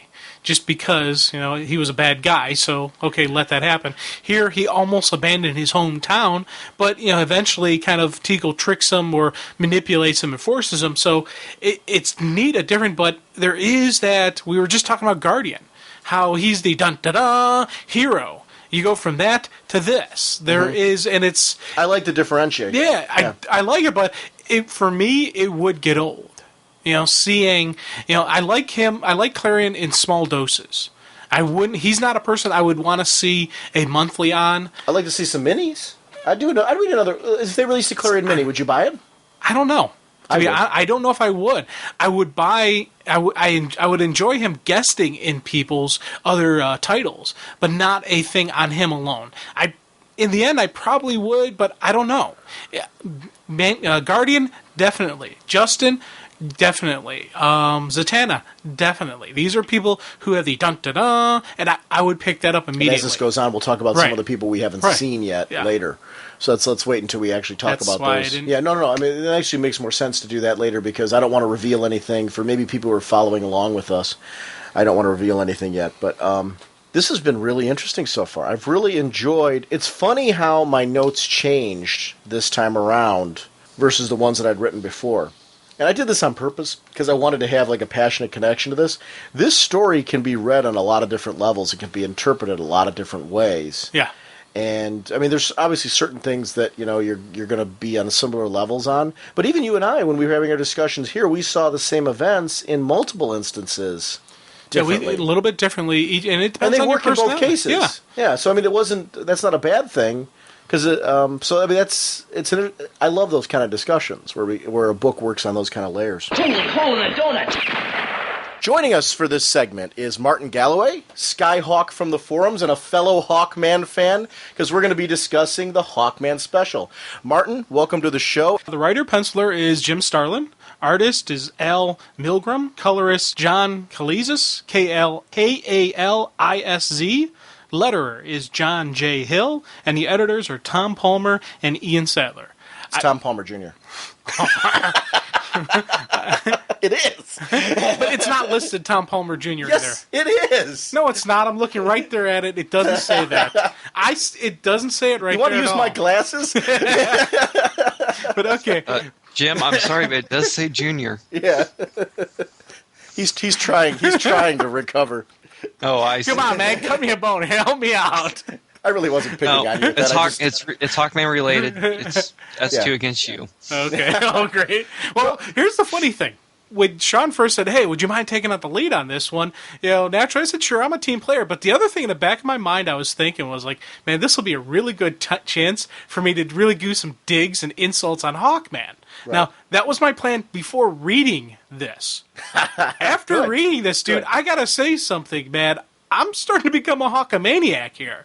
You guys are saying I'll be the one to, 2 Hawkman fans and one moderator. Dude, we got a trifecta going on here. I really dig this, and I'm really looking forward to his solo now. This is something that this special really just invigorated me into the character, and we're going to get into stuff at the end of the special why it got me into this as much, but I'm digging this guy as well. So it's, I may have teased in the early years, but as time has gone on, I'm starting to dig Hawkman and who he is. Well, that's been kind of true in the show in general since we've been doing it, though, in the sense that there's a lot of things in the beginning that you didn't like that as you've gotten to understand them more and you've kind of branched out in your enjoyment of different things, you've started to appreciate the roles certain characters play. So that's been kind of a across-the-board thing. I wanted to talk about it, and Martin, I'll get your opinion on this too, and where you were at. When I jumped into this special, I've been reading so many of Starlin's interviews about his thoughts on Hawkman and what he wants to do with Hawkman. I've been enjoying Hawkman so much lately that I was concerned because I'm like, do we really need to revamp this character in any way? This special was really important for me because it's funny, I've been enjoying the Rann Thanagar Holy War. I wouldn't drop it in a million years, but I've been kind of uneasy about the whole cosmic thing because Hawkman is so important to me. So when I read this special, it was really, even after the first read-through, I read it a second and a third time, and it finally started clicking for me that I'm like, I'm uneasy like Hawkman is right now, and I'm starting to enjoy that. I feel like I'm taking the journey with him in a way where I was having trouble connecting because I'm like, I don't know that this character needs to be revamped anymore. Let's just keep going on to good Hawkman stories. Now that I've kind of got a more open mind to what Starlin's doing, I agree with you. I think it was a good special. Martin, where are you at with this? What has your journey been like? Have you been... Because I like the different eras of Hawkman, so I'm okay with them playing around with this a bit now. But have you been having a similar journey, or have you been gung-ho all along? Where have you been at? I had similar thoughts because I pretty much anticipate what Starlin was going to do just based on reading about the interviews that he gave. And normally I don't like reading the interviews about upcoming titles because it spoils what's going to happen in the book sometimes, but I love Hawkman so much, I wanted to know what he was going to do with him, and I was very apprehensive because he's bringing Hawkman into the space theater a lot more, it seems. And it's funny that you should ask me that because my first page of notes that I made was, I'm like, well, what does Hawkman mean to me, and what's the core values of Hawkman? And I started writing them down, which we can go over the end. My overall view that I'll say right now about this is I believe Starlin is wanting to use Hawkman character, and in order to do it, he needs to divorce Hawkman from the Earth part of him and make him just a space character right now, which I'm okay with, as long as some writer goes back and fixes what Hawkman means to me. I grew up with Hawkman originally with the Golden Age, so my Hawkman is the reincarnated Hawkman. But I like the Thanagarian aspect to him as well. So That's what I liked about the Johns run, was that you could have both of those worlds with this character. Like, it made perfect sense for me to see him in a cosmic story, but it also makes perfect sense to see him in an Earth-based story with the way that it was set up. But I agree. Hawkman's one of those guys you got to keep moving forward to, because every time you try to go back and explain his past, it does get very convoluted, much like Donna Troy's does. And those characters, you're just best going forward and telling good stories with them and not look too closely at the past. I think that's what he's trying to do. I think what he's trying to do, clearly, is undo Zero Hour, from what I read here. Jeff Johns undid Zero Hour just as well. So I really don't understand this need to go back, but he did, and it's a good issue. So the issue opens up with a nice, basically, explanation of where this special fits in the Rand Thanagar Holy War. It lets you know that Adam and the others have left to go to Hardcore Station to do some additional investigation, and Hawkman has remained on Rand, which you see, one, makes him a little uneasy. He's not the kind of guy who likes to be left out of the action, but he does recognize that things need to be taken care of, and he needs to stay and do his job, do his duty. And that was a cool thing where it's like, okay, here's what's going on, but it also just delved a little bit more into who Hawkman is. Right from the beginning, we start to get this understanding and idea who he is. He's a man of action. He's a man of power. He does, he's the take charge kind of guy. But he also has his little stuff. Like when he's talking about the Endless Light Corporation, you can kind of hear an uneasiness with his dealing with religion, especially when he's talking about how they have their nameless God. That's just, it's something that, either he can't get a grasp on, or it's just because of his own dealings with Hath Set and the various lengthy history he's had with various reincarnations. A concept of probably a unknown or mystery god would be a little bit, dare I say, scary to him, even though he's not afraid of anything. And see, I didn't take that as fear. I took that as curiosity, where, he came in originally just to be like this, just to help out Adam Strange. And because of what's going on Thanagar, he feels like he needs to get more involved because he needs to find out what the Eternal Light Corporation is doing. And so I took it, it's funny how this opening segment was really important for me with the uneasiness that I was mentioning. I wanted to get into Carter's head. I wanted to see, or Katar, or wherever we're going with this, I wanted to see, am I still connecting with this guy with how Starlin's writing him? And this was really crucial to my enjoyment of this issue, was even just this opening gambit right here. Because I really felt like, he's like at this point additional intelligence, which shows the warrior again. He's taking a look at this particular sequence of events and saying, I need to know what's going on here.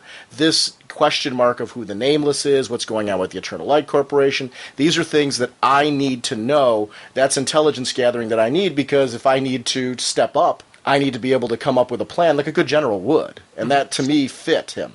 Well, you also got to understand that Katar, or Carter, he's always Carter to me, but Carter merged with Katar, and Katar's a Thanagarian policeman, and he has all that experience and knowledge as well merged into his being now. And Thanagar is going through so many changes that you got to understand from this perspective of Katar, it's no longer the Thanagar that he recognizes anymore. And also, you say he's approaching it as a warrior. I would say he's approaching it as a Thanagarian policeman, which was what Katar was and was very good at.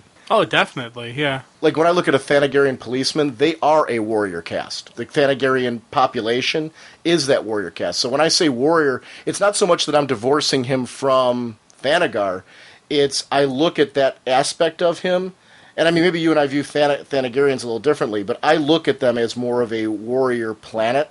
I look at them as well, and they've always been that. That's one of the consistent core values of Thanagar through any rendition, being Golden or Silver Age up to now, is that they've always been a warlike race, and all the other species that you see on the planet of Thanagar are the conquered races that they absorbed into their culture. I tell you, that opening just panel, when you see the distance and zooming in and getting closer, was just a really cool artwork, especially that last panel when they're all swooped in the shadow. You got like kind of like the sunset or sunrise right behind them. Flip the page into a boom, pop, close up on Hawkman. For me, it was like a really cool, just, drama moment. I kind of was hearing Ride of the Valkyries, dun, dun, dun, dun, dun, dun, dun, as they're flying in, going, I'm like, oh, okay, this is a nice way to start off. So I got to give kudos throughout this book to the art team on this one.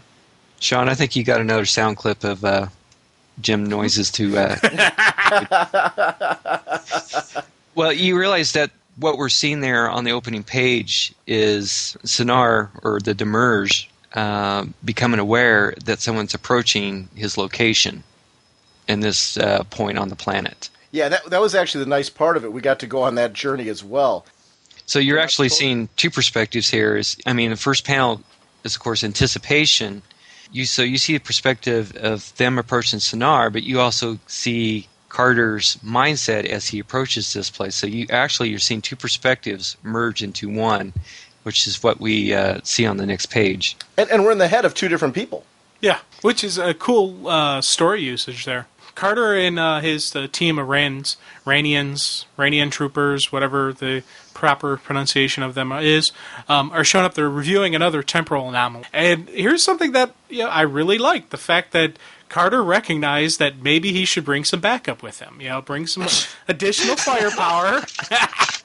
Hey, he even says it. Last time he dealt with one of these things, he was almost a dinosaur lunch. This time, he brings some firepower with him. Let me ask you this question. Every time we review the Justice League, are you going to acknowledge the fact that the Justice League members bring backup with them? No, but it's fun to do with Hawkman. Something I'd like to point out here that you guys might not have noticed is the Ranagarians, or whatever, Ranians, have red uniforms. I noticed that. On the next page. Yeah. Actually, I had that in my notes. I'm like, well, I see why they have red uniforms, because we have our first red shirt. I cheered with that one. In defense of Hawkman, is he really fair bringing backup with him if they're all going to die? Do you notice that he's the only one that lives?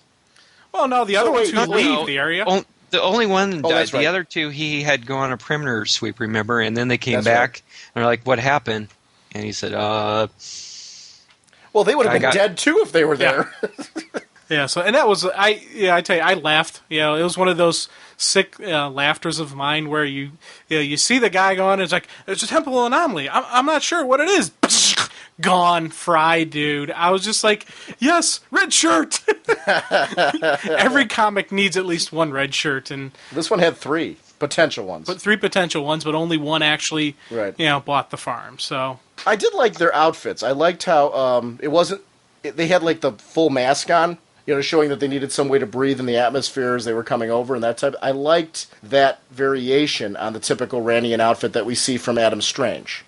Little details like that are important to me, like how are these guys breathing in space and that type of thing. Even if it's a clear mask going over the face, I like those little tiny details that show that these guys do need, in fact, some way to breathe in these atmospheres. Beautiful coloring job by John. How did we say his last name again? I think it's Callis. Callis?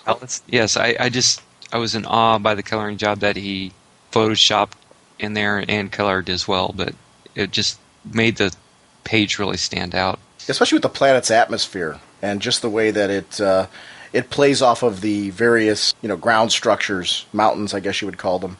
Yeah, the planet Ran is not what it used to be. Yeah, it's not a sunny tropical paradise. It's had some hard times. So, you can really see that with the backdrop, especially when later on when we see Carter on another back on Earth, for his brief period. So you can see a definite difference between the two. The bits coming up were the part that I was really anticipating, because I wanted to see how he was going to start handling who Carter is. Yeah. Because obviously I knew this issue was going to be, the prelude or the introduction to where we're going direction-wise with this character. And I really was anticipating... So the inner dialogue of our Delurge, or whatever... Demerge, whatever, was really important to me here because he was analyzing the character and almost zapped him, but because of the fact that, he notices that this is one of the Aberrant Six. Is there a history for the Aberrant Six? Because I've never heard of them before, or is this something Not that new? I found. I think this is something new Starlin's introducing because they're giving him basically a corner of the DC universe to try to make the space part of the universe more popular again. And who better than Jim Starlin? Unless you have Keith Giffen doing it. But Keith Giffen's doing something else, and I'd rather him bring the magic back to the universe as well. So let him do Reign in Hell instead. Yeah, I'm glad to see the shift to taking a look at different areas of the DC universe that have been for a long time kind of shelved because nobody really had something passionate to do with them. Yeah, and this whole exploding Rand Trooper does bring Hawkman into an alternate dimension, plane of existence. Not exactly sure where he is, where he does meet the Demerge, and big scary dude, drenched black cloak, shadow covering the face, or maybe his face is a giant shadow, red eyes, your classic villain-looking monster, badass. And I was like, cool, what's this, who's this going to be? And it was one of those things where I'm like, okay, we're about to see a pretty good fight between Hawkman and this unknown nameless thing. So I was like, that's kind of cool. And that was my first reaction, and we get a completely different end result, which for me, if I'm reading and I go in thinking one thing and I get plan B out of left field, I'm like, sweet. So, yeah, this is the beginning of my pull it deeper into the Hawkman stuff, is the fact that we have this beginning of this mystery, and I really dig a mystery. I did like, too, that Hawkman kept asking the questions. Who are you? Where is this? Trying to get as much intelligence information as he possibly can within, basically this guy has so many. Obviously, he has a plan of his own with Hawkman. It's the distortion of your actuality that first caught my attention.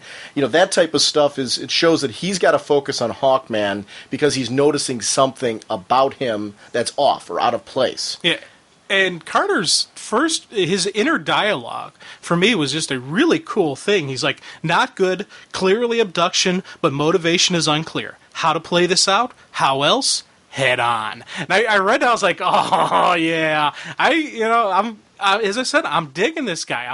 I get the Hawkman mania, It's actually what separates him from a lot of heroes in the sense that, he really does not back down from anything.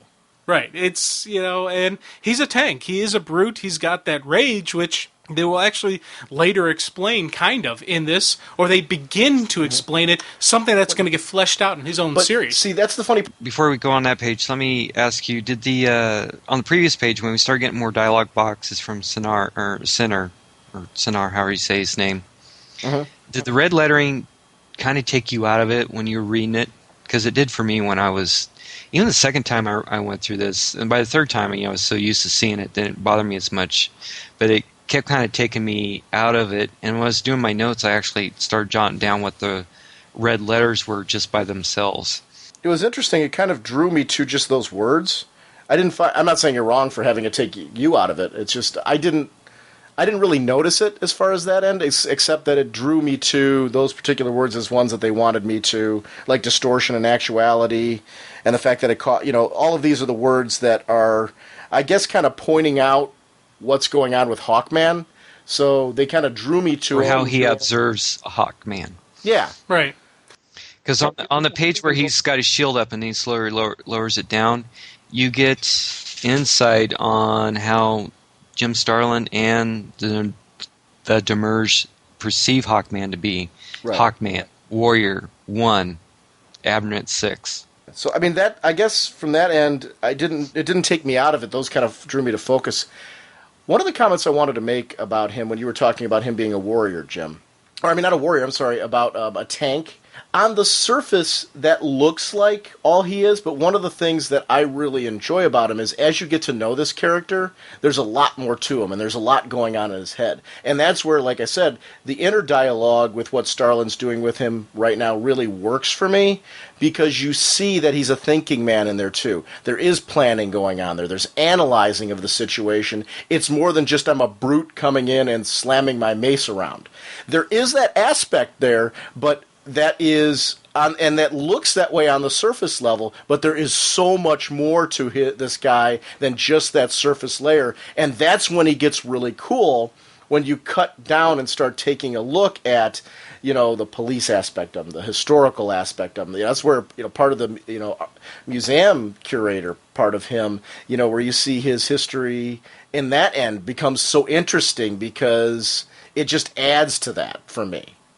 See, when I do refer to him as a tank, I don't want it to come across, or any hero, if I ever refer to him as a tank, I don't want to come across as a mindless brute. I'm thinking City of Heroes tank. Mm-hmm. So it's, when you play the game, your tanks lead the way. Everybody else covers and fires. In my mindset, Superman's a tank because, with his power set, he leads the way.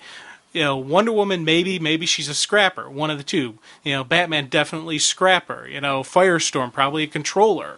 This is how when I look at the heroes, I think City of Heroes. So when I'm throwing out tank, that's my tank reference. Oh, no, I know that. I'm just saying that I agree with your comments as far as how you were looking at him there, but I was saying what's nice about Hawkman is like an onion, you peel him away and there's tons of layers there.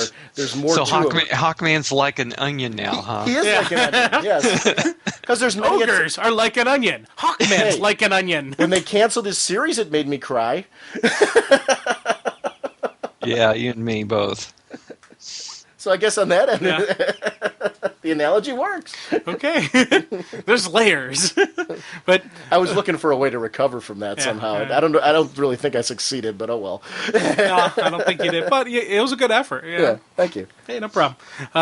As Carter is discussing things with this guy, it's kind of cool because at first he doesn't give out the name Demerge, and he's just he'd yet to be named, and you kind of see Carter take a little step back, nameless, because he's kind of thinking, hey, maybe this is the eternal light god that they're worshiping. Maybe I'm going toe to toe with the big bad right now. Game on, get ready, kind of.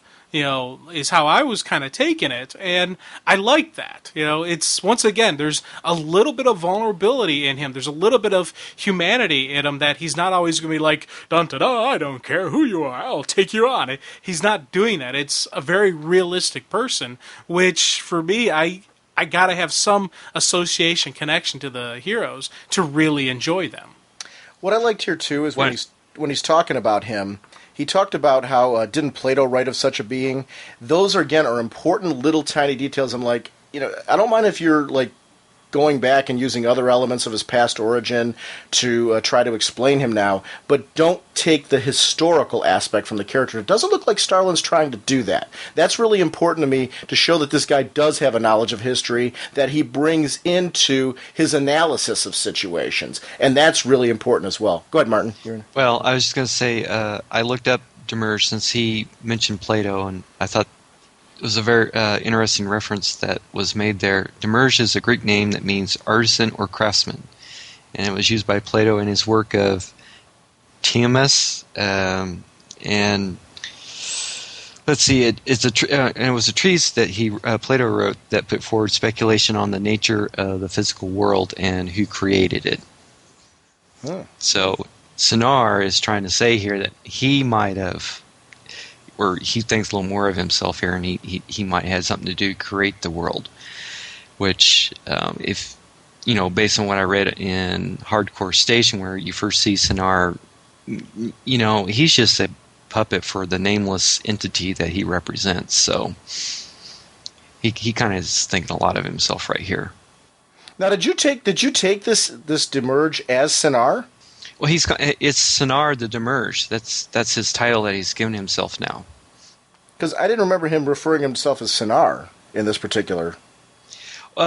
Maybe not. No, he didn't mention in this book, but in the interviews that Starlin gave, it was pretty much assumed that everyone knew this was Sinar. Even though I read this, I'm like, is it really? But they're talking about it like in the interviews like it was, and in fact in the interviews they're calling him Sinar the Demerge. Because that's funny. I was taking it as, and reading this, as I was reading it through without putting that connection to it, I was taking this as it was somebody beyond Sinar. Like it might be the nameless entity that's behind Sinar. And that's what I took this as. That's what Sinar gets his power from, is the nameless entity, and that might be who this is. and this might be just the Demerge himself. And maybe Sinar was a host on some level for some of the Demerge's powers, which is why now we're connecting that name with the Demerge. Like maybe now we're getting a better explanation of Sinar, I guess, Yes. maybe?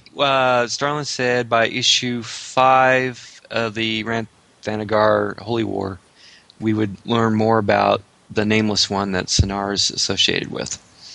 So kind of maybe giving him more of a power stance, more of a awe-inspiring character. Because Sinar, we've already seen Sinar taken down by these, and it was a very brutal battle to get Sinar down. Now we're going to somebody who's the next step up, where Sinar... Okay, that actually works for me. That makes a lot more sense now. I mean, if you look at, Starlin's past work, he's really kind of setting up someone like Thanos again. Mm-hmm. Or, not like Thanos, but, he's taken the idea that he used for Thanos before and he's taken it in a different direction. Yeah, I definitely got that vibe. I didn't want to say Thanos because I didn't want to, make it... Because on the surface level, you can't help but make that reference. Even with the look and the way he carries himself, there's certain elements of that there. But when you hear him talking, there's enough variations of him. Also, I'd like just go back to the previous page. Or the Demerge says one line here I thought was important. The word stood out to me. He says, "Yours, though small, yours, though small, is an essential role in what's to come." I think that has to do with the fact that there's going to be 6 of them too. Right. Implying that, it takes probably whatever role there is going to be playing out in all this, it's going to require all 6 of them. And he's a key integral player in all that. Right. It stood out to me because that Starlin's going to introduce this Abnett 6, I'm not saying it correctly, I'm sorry, at some point. So, I'm looking for little clues like this throughout the comic book of what he has planned with the Hawkman character, and I was also looking for clues of how he really what he thinks about the Hawkman character and what he thinks he's really about, as opposed to what I think the Hawkman character's about. This actually comforted me because I don't mind revamps. I don't mind reimaginings. I don't mind taking elements of a character and focusing a little bit more on them for the purpose of good storytelling. I hate when it's done for the sake of a miniseries and then there's no long-term plan for it. If you're going to do something like this, okay, you do what they're doing here. You're getting me as a longtime fan of it. You're giving me kind of a taste for the direction you're heading in with the character, but you're not doing it haphazard. You're not just kind of doing it for the sake of like, hey, I feel like we need to revamp Hawkman, and then we're going to go nowhere with it, and somebody else is going to revamp him in 2 years. That type of stuff, that's where it starts to get annoying, where like, and when I say they revamp him in 2 years, I mean that 2 years passes and nothing's been done with the guy. So now all of it, we've had no solo series, we've had no storytelling beyond. Now we're going to revamp the guy, and it's kind of like, well, they just did a revamp. It went nowhere. Now we're revamping him yet again. I don't mind when they do this where there's something to like latch onto, and it's clear that he has an understanding for the elements that have come before. Because we're seeing here elements of the various incarnations of Carter Hall, at least in how he's reacting in this issue, which was really important to me. I'm like, I need a familiarity here. I need a latch-on point for this guy, because that's the part where it really starts to bug me. We're like, okay, we're going to do this whole little revamp, and it sits on a shelf then afterwards. Yes, and then the next guy comes along and says, well, I want to use a Hawkman character, but this is what I want to do with it. And the editor's like, well, I never really read any of the previous stuff and not familiar with it, so sure, go ahead and do what you want. You kind of touched on earlier where you said, like, okay, we're obviously going more in the cosmic direction with him right now, and that gives a writer a chance in the future, if they do something else, to go back with the Carter Hall. And I do agree with that. Like I said, my only issue, though, is where it's an isolated kind of, and nobody had a long-term plan.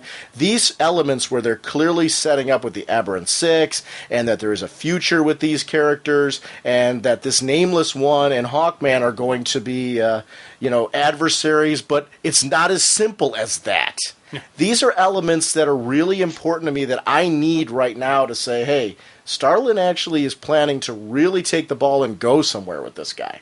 Yeah, I kind of took it that when they're saying his part's going to be small part, it's the focus of his monthly isn't going to be this Arbor 6. Mm-hmm. It's not going to be this. But he is going to have crossovers. Or he is going to have events involved with that. He is connected and associated with it, but it's not going to be the sole point of his book is how I read that to be. Well, I would hope that they would actually be doing more than one thing with him anyway. Yeah. So I mean, obviously this is going to be a player, though, in his title, which I definitely picked that up on it, but there's a lot that they can do with this character beyond just one villain. So I definitely think that you're going to see this, but I would like to see him branch out and explore more of the DC universe. I also do want to, I am kind of big on the fact, though, that while maybe you're not going to be making him as Earth-based with doing this, I'm hoping that we don't see a total divorce from that. I still want this guy to be a part of the JSA. Oh, definitely. And that's kind of that's a little concern of mine right now. I can't imagine them kind of divorcing that, though, because that seems to me to be kind of a natural... Fans of JSA who are probably reading Ran Thanagar because they've been liking him there, I don't know why you would break that contact. Kendra's also an interesting issue. I want to see how that's going to be resolved through all this. Yeah, that was for my notes that I'm like, okay, so you went a certain direction with the character, but is anyone going to pay attention to what else is going on with the character and the other characters that he's related to? And in this case, Hawk Girl. I got a couple ideas that as we get later in the issue, I'll be throwing them out with some theories and thoughts. Well, I also wonder too if some of the Nameless, and as we talk more about it further, I also wonder if some of the things the Nameless is setting up, though, they aren't the whole story, and there's more here than we've seen. And I think this is just a taste of where we're going to go, because I think he is as unsure by the end of this as we are. I don't mind that. Because, like I said, I feel like we're doing the journey. I just want some of those things explained. Somebody had to have, though, when they said they're going to revamp him. JLA is too high profile a book that you can't all of a sudden completely change Kendra without addressing it on some... So, I mean, I don't think it's going to be as simple as, bam, everything that went before doesn't exist. I think we're going to see some... They're going to have to explain it on some level. Yeah, I agree. But... one of the cool things, though, we talk about, just he is still Hawkman. He's face-to-face with some pretty possible high-powered things here, and he's not backing down, and he continues to press on to the point when the guy starts talking about, him being an inconsistency, being an irregularity. He does start seeing, it's like, I've seen this before.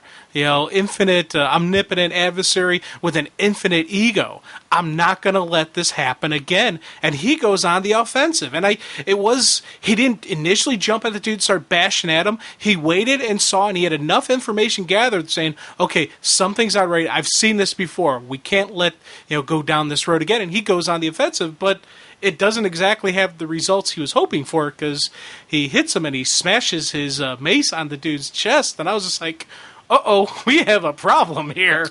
Hawkman has dealt with a couple of the Seven Devils from the Thanagarian god, or the Pantheon. And one of them being Omar Sin, if you read the Legends of Hawkman. Mm-hmm. The other one was called The Sorrow. And so, he's had a lot of experience dealing with omnipotent beings, or, beings that are bigger than the universe or the world, but Hawkman has had no problem, taking them down a notch and defeating them. I actually do like that when he smashes it, there's that comparison to Superman, because you take right away an established character that people, because they've got to be thinking whenever you do a special like this, there are going to be a whole bunch of people that are reading this that don't know much about Hawkman's character, don't know much about this character and what power levels we're dealing with. So you use the Superman as a comparison. This is typically considered to be your central figurehead. And Hawkman implies with the hit I gave this guy, even Superman on some level would have acknowledged this. This guy didn't flinch. Yeah. He didn't stop a beat. He continues talking as if, As if there was nothing. And it was funny because, once again, just realism in there, because, he's like, Demerge is like, you seriously misjudged me. Can't argue with that claim, Hope for well, also, Hawkman sees him nothing more than a fast talker and a person that speaks half-truths. Yeah, he's a snake oil salesman kind of. Whether you argue that he still believes that at the end of this issue, is one thing. I don't know. That to me, that would always remain in my mind because this guy won't give you his name. He doesn't tell you who he is or why his interest is in you, but yet he's trying to tell you, well, this is who you really are. So as far as you're concerned, or Hawkman's concerned, this guy's not telling the full story, and he probably really isn't. Here's where I see, though, that Hawkman at least is taking him a little bit more seriously and actually starting to believe, to a certain level, that this guy is a lot more than just a pretender of sorts. I agree with you in the sense that you're still going to be skeptical, you're still going to be all that, and he is at the end of the issue, and rightfully so. But right here, the multiple hands that he's using just out of nowhere to take control of him. He pulls up Adam Strange, talks about dealings he's had with him, but the part where I think it was really impressive, he reaches into Hawkman's head, reaches into Carter's head, and pulls out a cube from his head. Now, that's a point in time where you start sitting there, and it's clearly you see right here that Hawkman is, there's less joking around, there's less insults, because Hawkman was trying to goad him in the beginning, which is a good strategy, because what you're trying to do is get this guy off of his game a bit, try to get him to show emotion.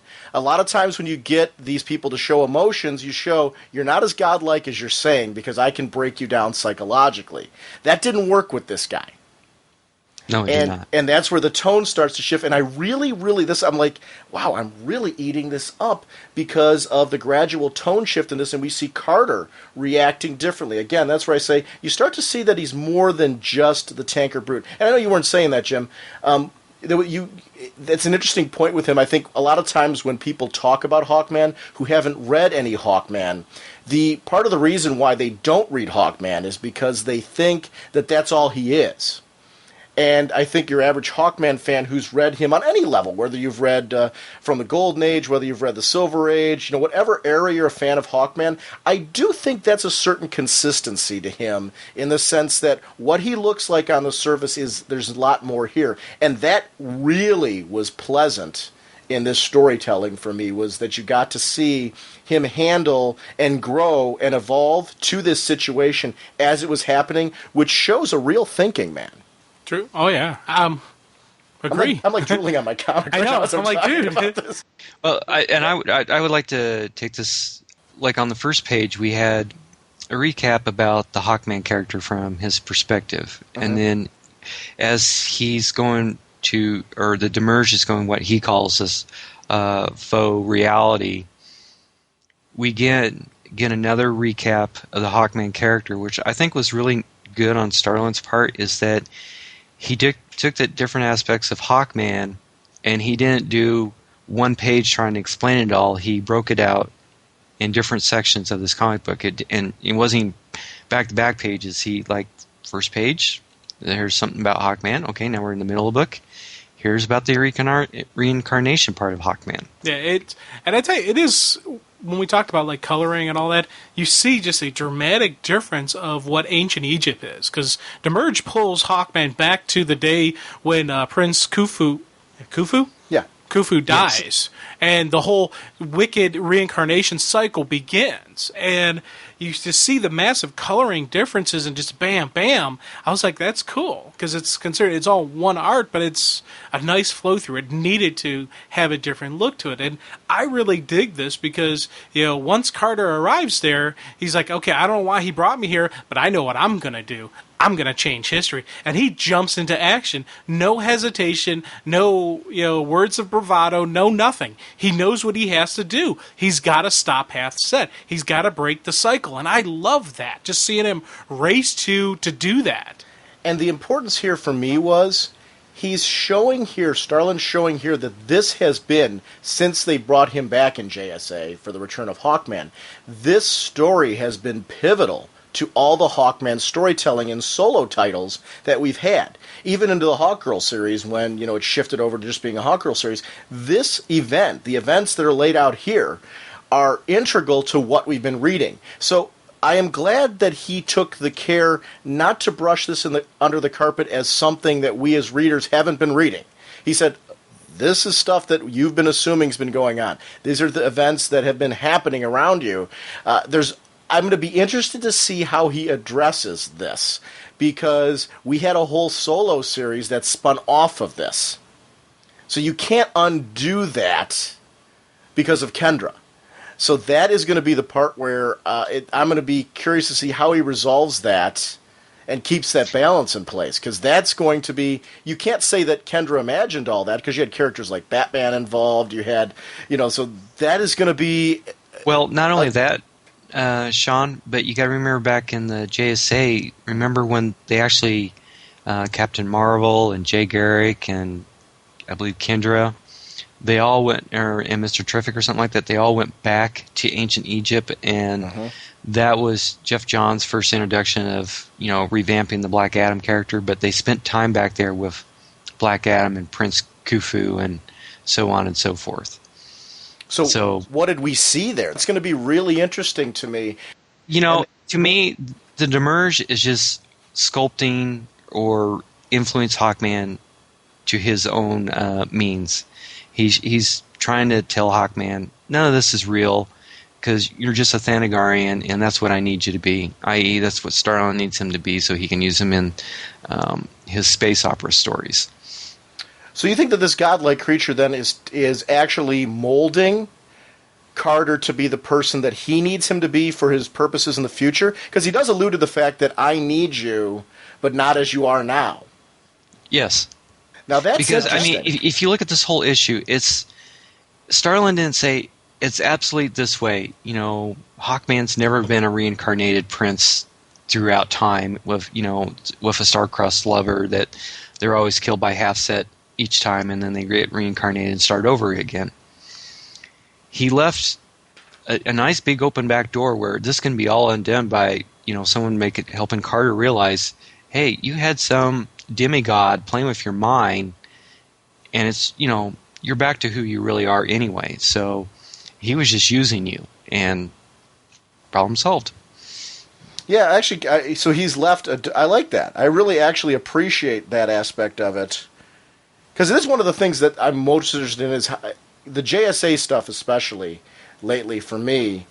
For this character has been so brilliant in how it didn't ignore, and it left opportunities for any type of storytelling from the past to occur, and for any of the characters associated with any Hawkman from the past to appear and influence Hawkman, react with Hawkman, and we saw that throughout the solo title. So I think it would be a shame to not leave that opportunity present on some level.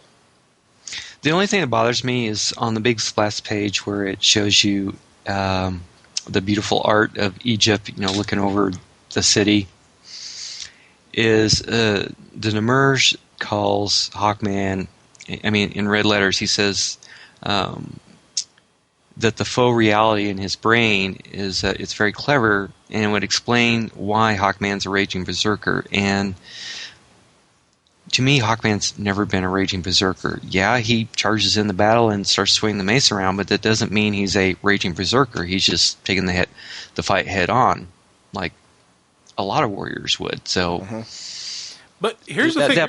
That part bothered me.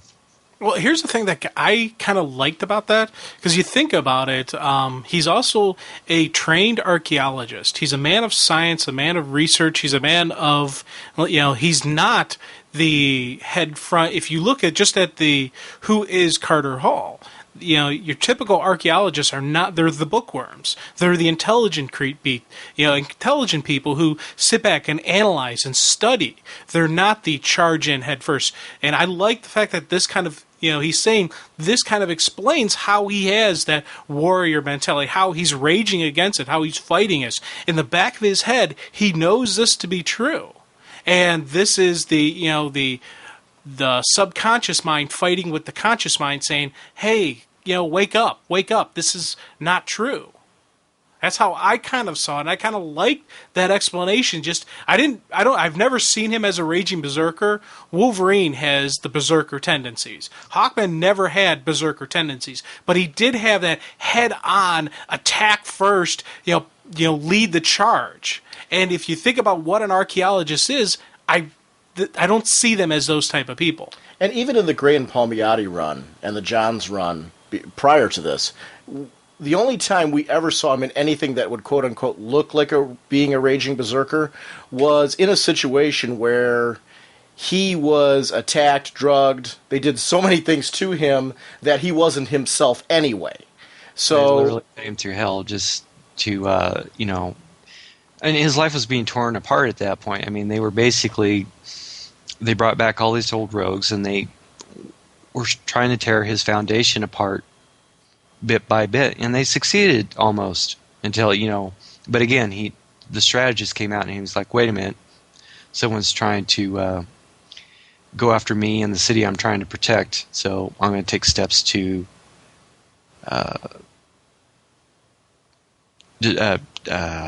counteract that or destroy them, which he did. I mean, he got his son involved, and they faked his death, and he came back and took them out one by one. And it was all for deception purposes, which was perfect. So, I mean, I've never seen, I agree with you, in the sense I've never seen him as a raging berserker either. The only thing, I mean, I guess I could see him if he's trying to say that, maybe you feel that there's an anger inside you or something like that because of unsurety. I guess that's a part where I want to see more explained as this goes on. And I'm not talking about in this issue, I just want to see in general where they're heading with that aspect of it. Okay, as Carter's back there in ancient Egypt and whatnot, he, of course, is too late to save himself, but, as Hath's moving in for the kill on Shayera, it's the hero in him. He's not gonna, okay, too late for me, but I can save her. And that was another thing. I like that. That was, you see, who he is. It's not, oh, dang it, I couldn't stop it. No, there's still more. He can still prevent her from having to go through, the reincarnations, prevent her from being suffering and all that, and, flies right into it. And once again, another just cool, lines. No mute witness to tragedy am I. The mad, repetitive existence Shayera and I have suffered will never come to be. It all ends before it even begun. There will be no mercy, as he thrusts the sword into Hath's set. And that dude, he was attacking him from behind. If you look at it, that's not the most honorable of attack, but it's okay. I had no issue whatsoever with him doing that, because this is just this force of evil that has just done such nasty things to him over time. I understand that. But that, to me, is part of the quote-unquote berserker-type rage. And where the stabbing him in the back worked for me as well, he was racing against time there. If you take a look at that point, he already missed the opportunity to save Khufu. So he's already rushing. He's already trying to race against the opportunity for this to happen to his wife. So at that point in time, you are going to, in desperation, do something that you wouldn't normally prefer. Obviously, as a warrior, he'd like to face him head on. He'd like to. That's fine. But in this case, that no longer is an option. When he tried that before, Khufu's dead. So that kind of explained itself along the way as well, as it wasn't an issue of it being honor or dishonor. It's an issue of justice. And what can I do then to stop this injustice from happening? Well, not only that, but to protect the woman he loves. Right. Yeah. And I'm like cool with that. I like the even the following art sequences they show, because he thrusts him in and pulls out the sword. The sword's clean. He can't affect the timeline. And when they show Hathset killing, they don't actually show him killing her and stabbing her, but you do see a little blood splatter. But the following page, you see the two of them die together. You see them make that eternal vow that they will find each other again, that they will continue on the fight. And I was just like, cool. I really ate up those art sequences for those couple pages, And that's the difference between the warrior and the berserker to me. Because the warrior, you see this is all calculated. He's planning this out as he goes along. You see him talking this, and I really liked this. He was talking through the entire process as he was going through. There's an anger there, but and even a rage, but that's not berserker. There's a difference between, you can be angry, you can be enraged, but you can still have control. He's got control. He knows what he's doing right here. And that's where it works for me. When he goes to do something, he goes all out. He puts it all out there with the intention of stopping it and making sure it is stopped for good. And that's kind of what I think Demerge sees as Berserker, not like the mindless Berserker that when you first hear Berserker, that's the first thing that pops in my head. I think he was talking about the rage in Hawkman, and that's I think. Now I could be completely off, and he could mean a mindless Berserker, in which case I would 100% agree with you guys that he's not. But I kind of see him as that he's a focused person. He's a person of passion. He's a person of action. And that's what is calling a berserker rage. It does fit, though, the idea that we're talking about here that maybe Demerge is manipulating him. Yeah. In the sense that he's going to say things with the purpose of manipulation. I don't know. I mean, I'm kind of... That was not something I thought about when I read it, and it's an interesting topic that's come up here as we've been discussing this, that I'm finding intriguing, the concept that maybe Demerge is actually manipulating him to be the way that he wants him to be. So I don't know. I mean, that's a part that I'm liking. Well, come on, more Chow. and more. Do you trust a dark cloak person with a hood over his face and you only see glowing eyes? I'm not saying that I trusted him. I'm talking about in the sense that I didn't look at Demerge as wanting to change Hawkman in the sense that he was actually manipulating the changes in Hawkman. If you follow me. By the third time I read through this, I was totally getting. I was seeing that more and more.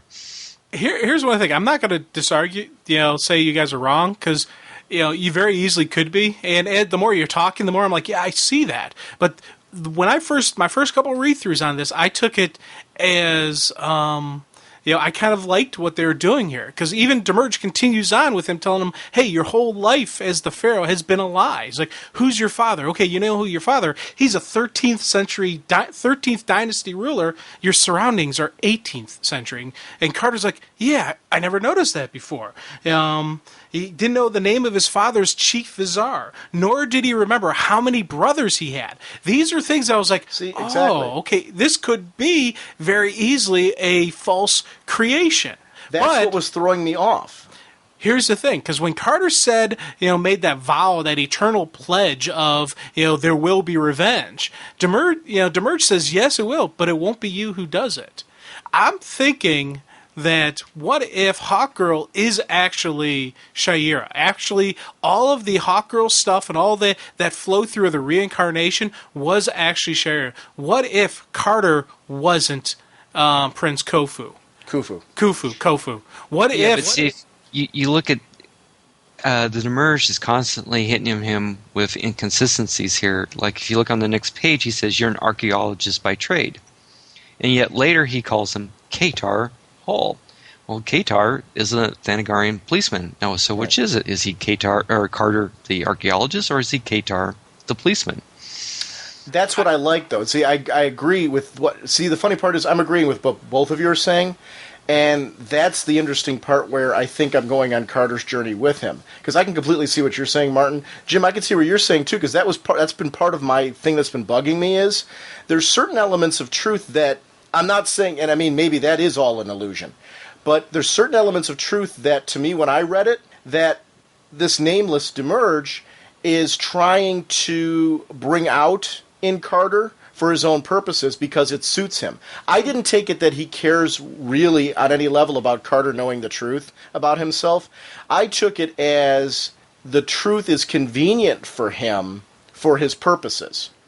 But then when Martin was talking about the fact, well, what if he's manipulating all this? I'm like, well, yeah, there is that element of that. Except for the part where he starts talking to Carter about his brothers and everything, did he take that out of his head? Now is what I'm wondering.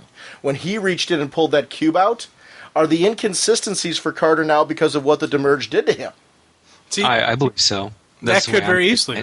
And to be honest, I didn't even think of that as a possibility. I personally was buying into Demerge's, story, and I started thinking, yeah, Carter is an archaeologist by training. Yeah, he is this person, so he understands the ancient world, and he understands that. What if he's like a reincarnation of this dead Thanagarian police officer? Or what if, like, through the Absorbiscon or something Johns, like though. that? But what if that guy isn't connected with...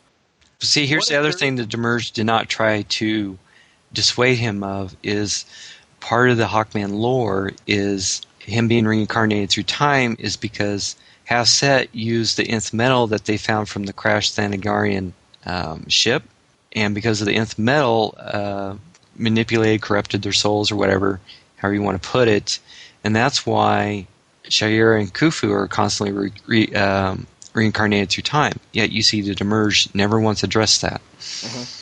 So that is the part that it's all. I'm wondering what's truth and what's not in all of what Demerge is doing. And I actually, it's funny. I like that aspect of this because if we had it all laid out, all the truth laid out in front of us, I don't think we'd feel like we're going on this journey with Carter. And we need to, because he asks the same questions that we just brought up here. Well, why is he calling him Katar Hall? And Carter asks that question, and it's an important question here. It adds a lot of weight to what Martin was saying earlier about the fact, is this guy, how much manipulation is this guy doing? And that does make a lot of sense in this, in that it's very confusing. So, and you see the Demerge call him my warrior. He's referring to Hawkman as my warrior. So I think he's sculpting him and molding him into what he wants him to be for whatever the aberrant six is supposed to be involved in later.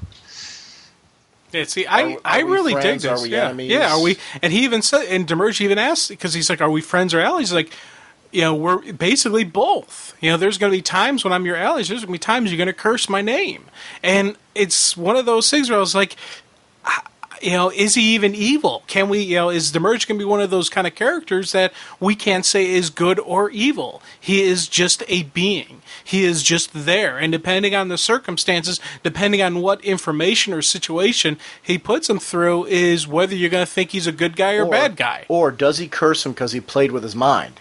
Or he played with his history? That becomes, how angry would you be to find out that you're led down believing one path, and then you find out that that's all been you think about some of the stuff when Carter's doing like this inner reflection. He's like, the validity of all that I am has been shattered. The past is revealed to be a hollow construct. I have been living a cruel lie. I have absolutely no idea who I am. Dude, that is just a major mind F. And, if all of this is fake, if Demerge is just completely playing with him, that would be huge. And that would be something where, it's, okay, game on. I may not be able to bash with this mace, but I'm going to find a way to take you down for doing that to me. Yeah, Shaira, Kendra, he says it's all lies, but it can't be that simple. See, that's why I don't think it is. I think their story is true. She is this reincarnation of the princess, and somehow he got connected into it through the Thanagarian connection. And somewhere along the ways, maybe along the way, we're going to actually find the real reincarnated Prince Khufu. That weird Muppet song, Rainbow Connection, every time you say Thanagarian Connection, keeps going through my head. I don't know why. I don't know. See, that's the part where I think you and I veer off. It totally invalidates everything that Jeff Johns has done with Hawkman and JSA and in his own series that he did.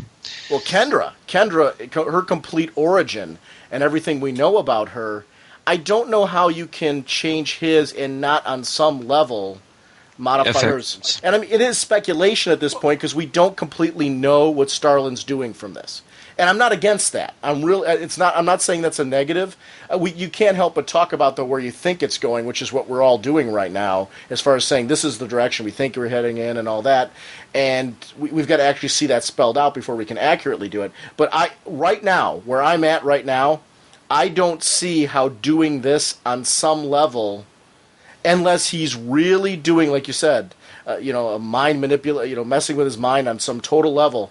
Unless that's what this is that's going on, if they're actually changing his origin, you have to address that with Kendra.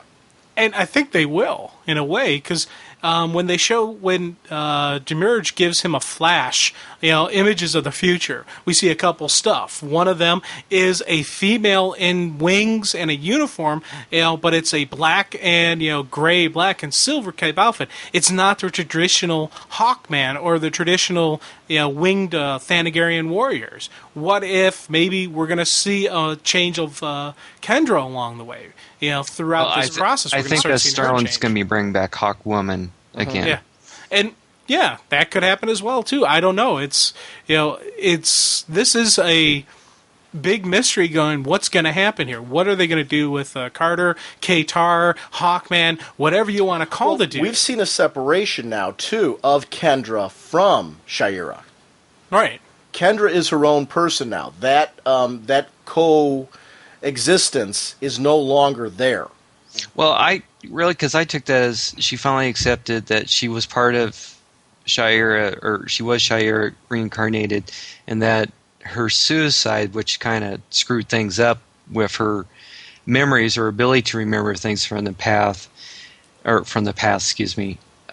finally resolved.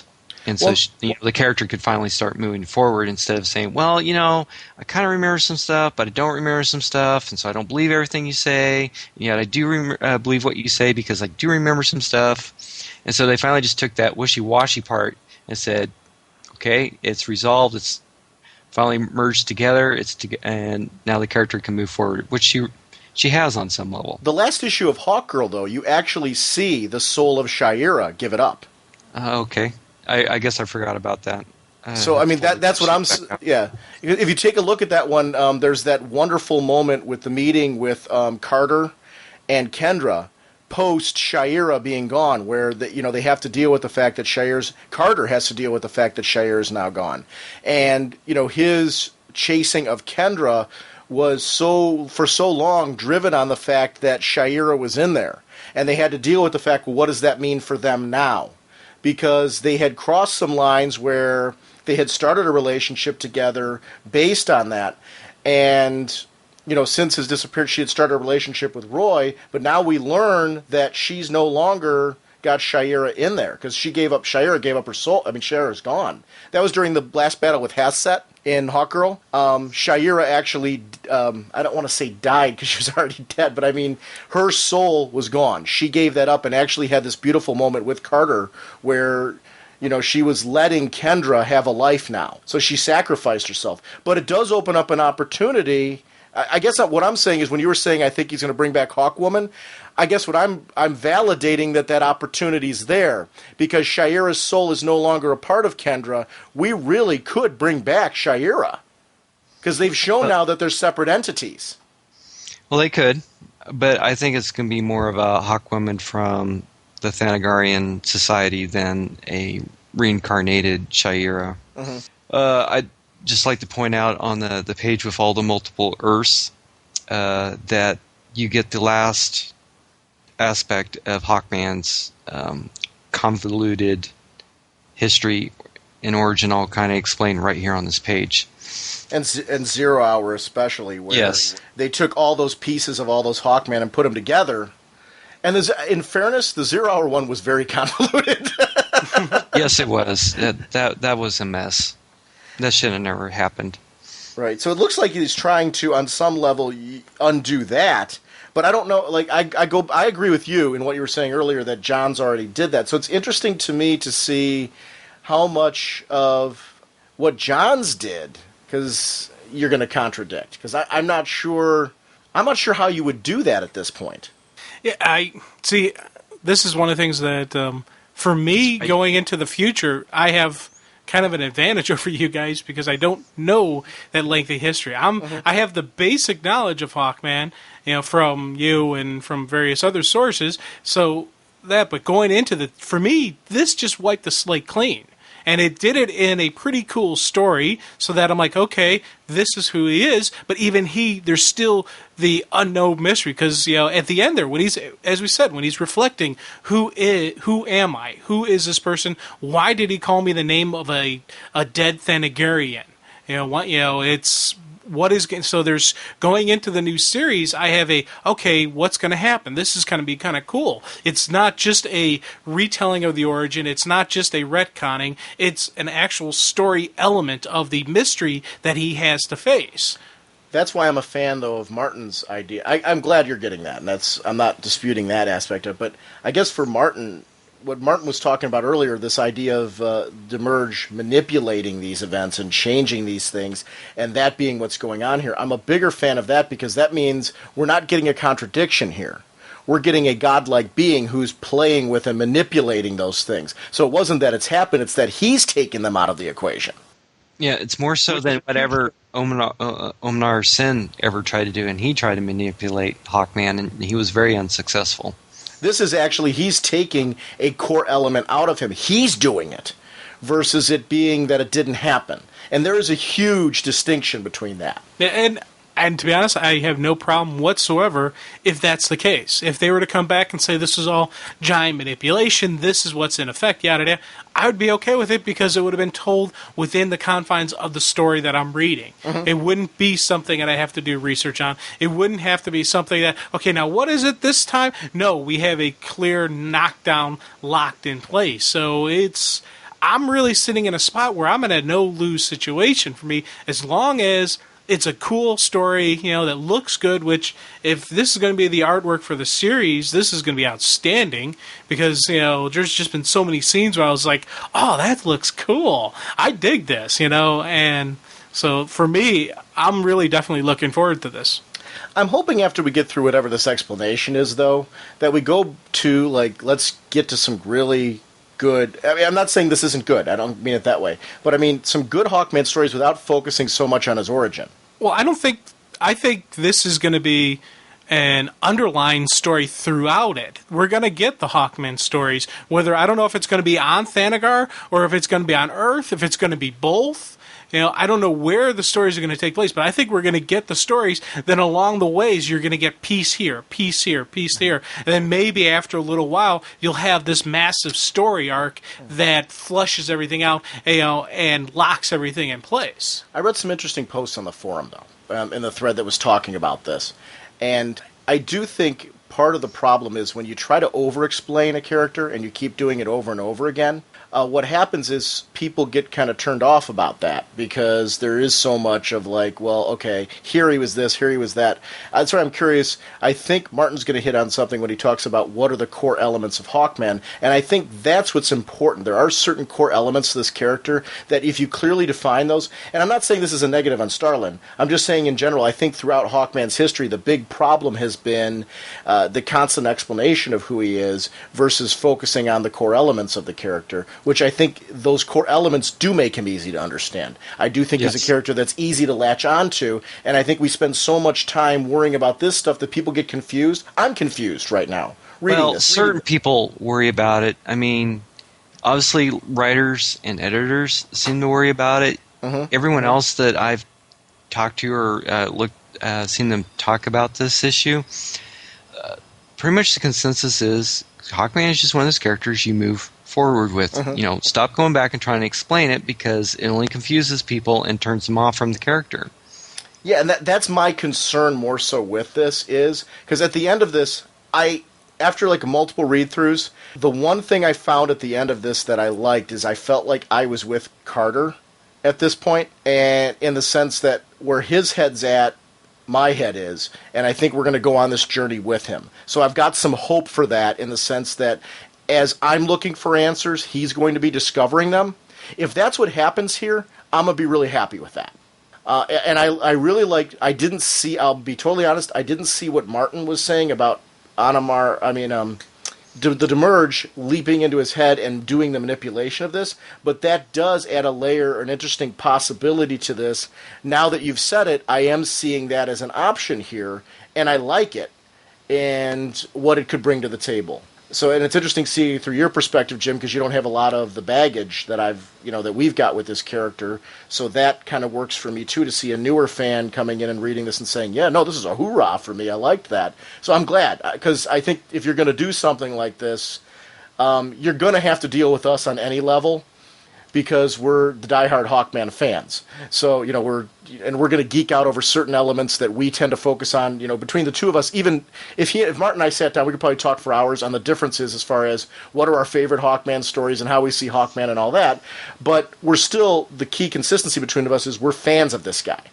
We're already got a lot of baggage with him. You don't. So I'm hoping that this will bring more people to the character. Martin, you were talking about, you had some core elements that you thought were essential to this character. And I got a funny feeling we overlap probably a ton in that. So I'm really curious to hear what those are, because I think that's important for newer readers. Okay, let's see. This is what I wrote down. He is a leader, foremost, and always. He has always been a leader. He never backs down. He does what he thinks is best and never apologizes for taking that action. Yes. As far as what I think is great about this character is it's kind of like, what involves Moon Knight. He is a Thanagarian policeman. He is an archaeologist. He is an Egyptian prince. And with those things, he brings the knowledge of investigation, tactics. He has a knowledge of magic. He has a knowledge of science. He is a very as Darth Kramer or Matt Kramer once mentioned to me, he's Batman with wings, and he really is. Not because he's pushed himself to learn all these things. It's just the culmination of all his life experiences let him have knowledge in all these areas. So he can give you knowledge about artifacts. He can give you knowledge about Thanagarian science and how it pertains to working on Earth. He knows more about nth metal than anybody else. But it wasn't just handed to him. He worked to be who he is. Exactly. So those are the core qualities I see about Hawkman. Yeah, it was funny. I had a big, Jim will attest this, I had a big smile on my face the whole time when you were going through, because I'm like, amen, my brother. I'm like, and that is the core. I think if a writer gets that about the character, I'm fine with the fact that, okay, we're gonna play around a little bit here for, the reasons of like you said, obviously we want to go more cosmic with the storytelling. That's where it's heading. They've got Starlin working in the cosmic universe, so it makes sense to make some adjustments to make Hawkman fit into that. Okay, and you've got his rich history to pull from for those options. Yeah, it allows any writer to take Hawkman a certain direction, and it makes sense. I mean, Starlin wants to take him direction for his space opera. I don't have a problem with it because it makes sense, because he has all these major ties to Thanagar culture and history. It's not like you're taking, say, Batman and you're throwing him on Thanagar and saying, hey, he belongs here and he's going to help him out with this war thing. No, that doesn't make sense. But you put Hawkman there and it makes sense. It's funny, as you guys are talking about the core values of Hawkman, the first thought that popped in my head was Hawkman's a Texas Ranger. It's say what you mean what you say, always stand your ground. One riot, one ranger. These are the code of the Rangers, and I'm just like, oh, cool. I'm like, okay, now I'm getting a better connection to who is Hawkman using my own personal beliefs. And as the more you're talking, I do see the police officer in him. I do see, the special operations guy. And it's like, okay, I'm getting the character. I'm seeing more of him. And I want to clarify again, when I said warrior earlier, I was not divorcing that. It's the reason why my head goes to warriors is very similar to why my head goes to warrior with Diana. But that's an oversimplification. He comes from a warrior race. So, that is who they are. I wasn't divorcing the police aspect of him, and I don't want anyone who's listening to misconstrue that. I love that element about him as well, but he is a warrior policeman. That's his role in that society. And that's why we get those elements in there, and I like that. He's SWAT. Yeah. And then if you add Hawkman and Hawkwoman / Hawkgirl, however, what incarnation you're talking about that time, you then add to the core that he has tragedy in his life, and that he loves this woman with all his life, with all his heart throughout all his lives, and they are star-crossed lovers, and he has never once stopped loving her. By the 100th time you die, you're like, you go your way, I'll go mine. I'm going to go find some new woman and make my life with her. No, he's always sought her out, tried to protect her with his dying breath, and when that fails, they start over, and he never quits. Going back to he never backs down. In the previous series, you even saw that when Kendra was needing space, and Kendra wanted him to move on. Out of respect and love for her, he started trying to do that. But even then, you saw that in that relationship, when he started that, when Kendra was in trouble, he dropped everything. And it actually caused some problems then for the other person, which then caused him to feel guilt. Because he's like, this my great love for you is, that's everything. And look what happened to this poor woman because I even crossed that line. It's not, right. Who he is. You're right. That great love is everything to him. And see, I think if you try to divorce the reincarnation away from this character, you remove the tragedy that's associated with this character that will constantly haunt him, or should haunt him for the rest of his life. And not every waking hour, but anytime danger starts threatening Shaira's life, or Kendra's life in this case, he rises to the challenge to do anything he can to protect her, to make sure she lives, even if it's at the cost of his own life. I think that's any man that truly loves his spouse would do that. In those Golden Age stories, there's a reason why those stories, the archives for the Golden Age Hawkman hold up really well. And the reason for that is because it really is a very cool concept that he is this reincarnated Egyptian pharaoh, and that this is part of his aspect, and that is something to me that that concept was cool right from the get-go. So it is something that it's an important aspect of the character to me. I have a funny feeling we aren't going. I'm worried that we're not going to see that here.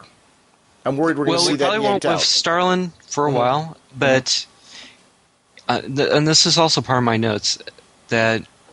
So Starlin has this idea where he wants to take Hawkman. Well, that's all good and fine, but will we no longer see Hawkman and JSA? Well, I would hope we always see him there, but does that mean Jeff Johns has got to write him the way that Starlin's writing him? And then also Hawkman's in Trinity right now, and he's playing a very key role in being the investigator and bringing the knowledge about all these magical artifacts that they need to know about. And as far as I know, Hawkman's going to continue playing a role in the Trinity series up until it ends. So that's what bothered me about this, was Starlin might be thinking he's trying to fix Hawkman and take him a direction that everyone will like and will make it clear and everything. And yet, in these other two books, not so much, because Hawkman's playing a certain role based on what the character was at that time before some editor gave Starlin the go-ahead. Now, Qatar Hall, though, was a museum curator when he came to Earth. They gave him that role. It wasn't done as well as it was in the Silver Age when Hawkman was written, or even in the Bronze Age when Tony Isabella wrote the character for a while. Right. You really saw Hawkman taking a role as the curator, but in the 90s, he was, mean, lean, and I'm going to kick your ass type of Hawkman. I'm going back to that, though. I'm going back to the Silver. I guess I'm looking at. Are you looking at this as a going back to the Silver Age? Where are you looking at this? Or are we seeing something new? I think we're seeing something new, because you can't go back to the Silver Age because Hawkman was rebooted again during the Bronze Age after Infinite Crisis, and that's when Hawkworld came into play. That was before Infinite Crisis, though. Yeah, but it kind of led into it. They really didn't say. It wasn't a clear indication, but Qatar Hall got rebooted at that point, and he became the more policeman from a fascist Thanagarian state than the Silver Age Qatar Hall, which was from a Utopia type of Thanagarian culture. Right. I guess the only reason why I'm partially thinking Silver, and I might be totally off, so I'm not saying that I'm not really set in stone in anything right now. So I'll throw that right out there. I'm seeing lots of possibilities, and part of what you're describing right now, I'm seeing too. So it's not even an issue of me contradicting you. Part of my head is thinking that Silver Age may be a possibility in this, and I use the word may. It's really important. I stress that.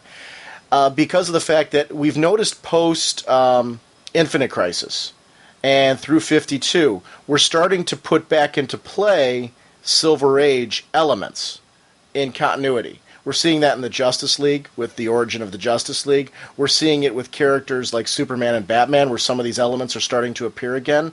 We're seeing that with characters like Barry Allen all of a sudden coming back. Now, I know that's not necessarily because of anything where they're pulling him straight out of the Silver Age. They're not. But, I mean, we're seeing a lot of focus being brought on Silver Age. So I don't know. I'm not saying that that's 100. I'm 100%. I'm not 100% in any direction on this.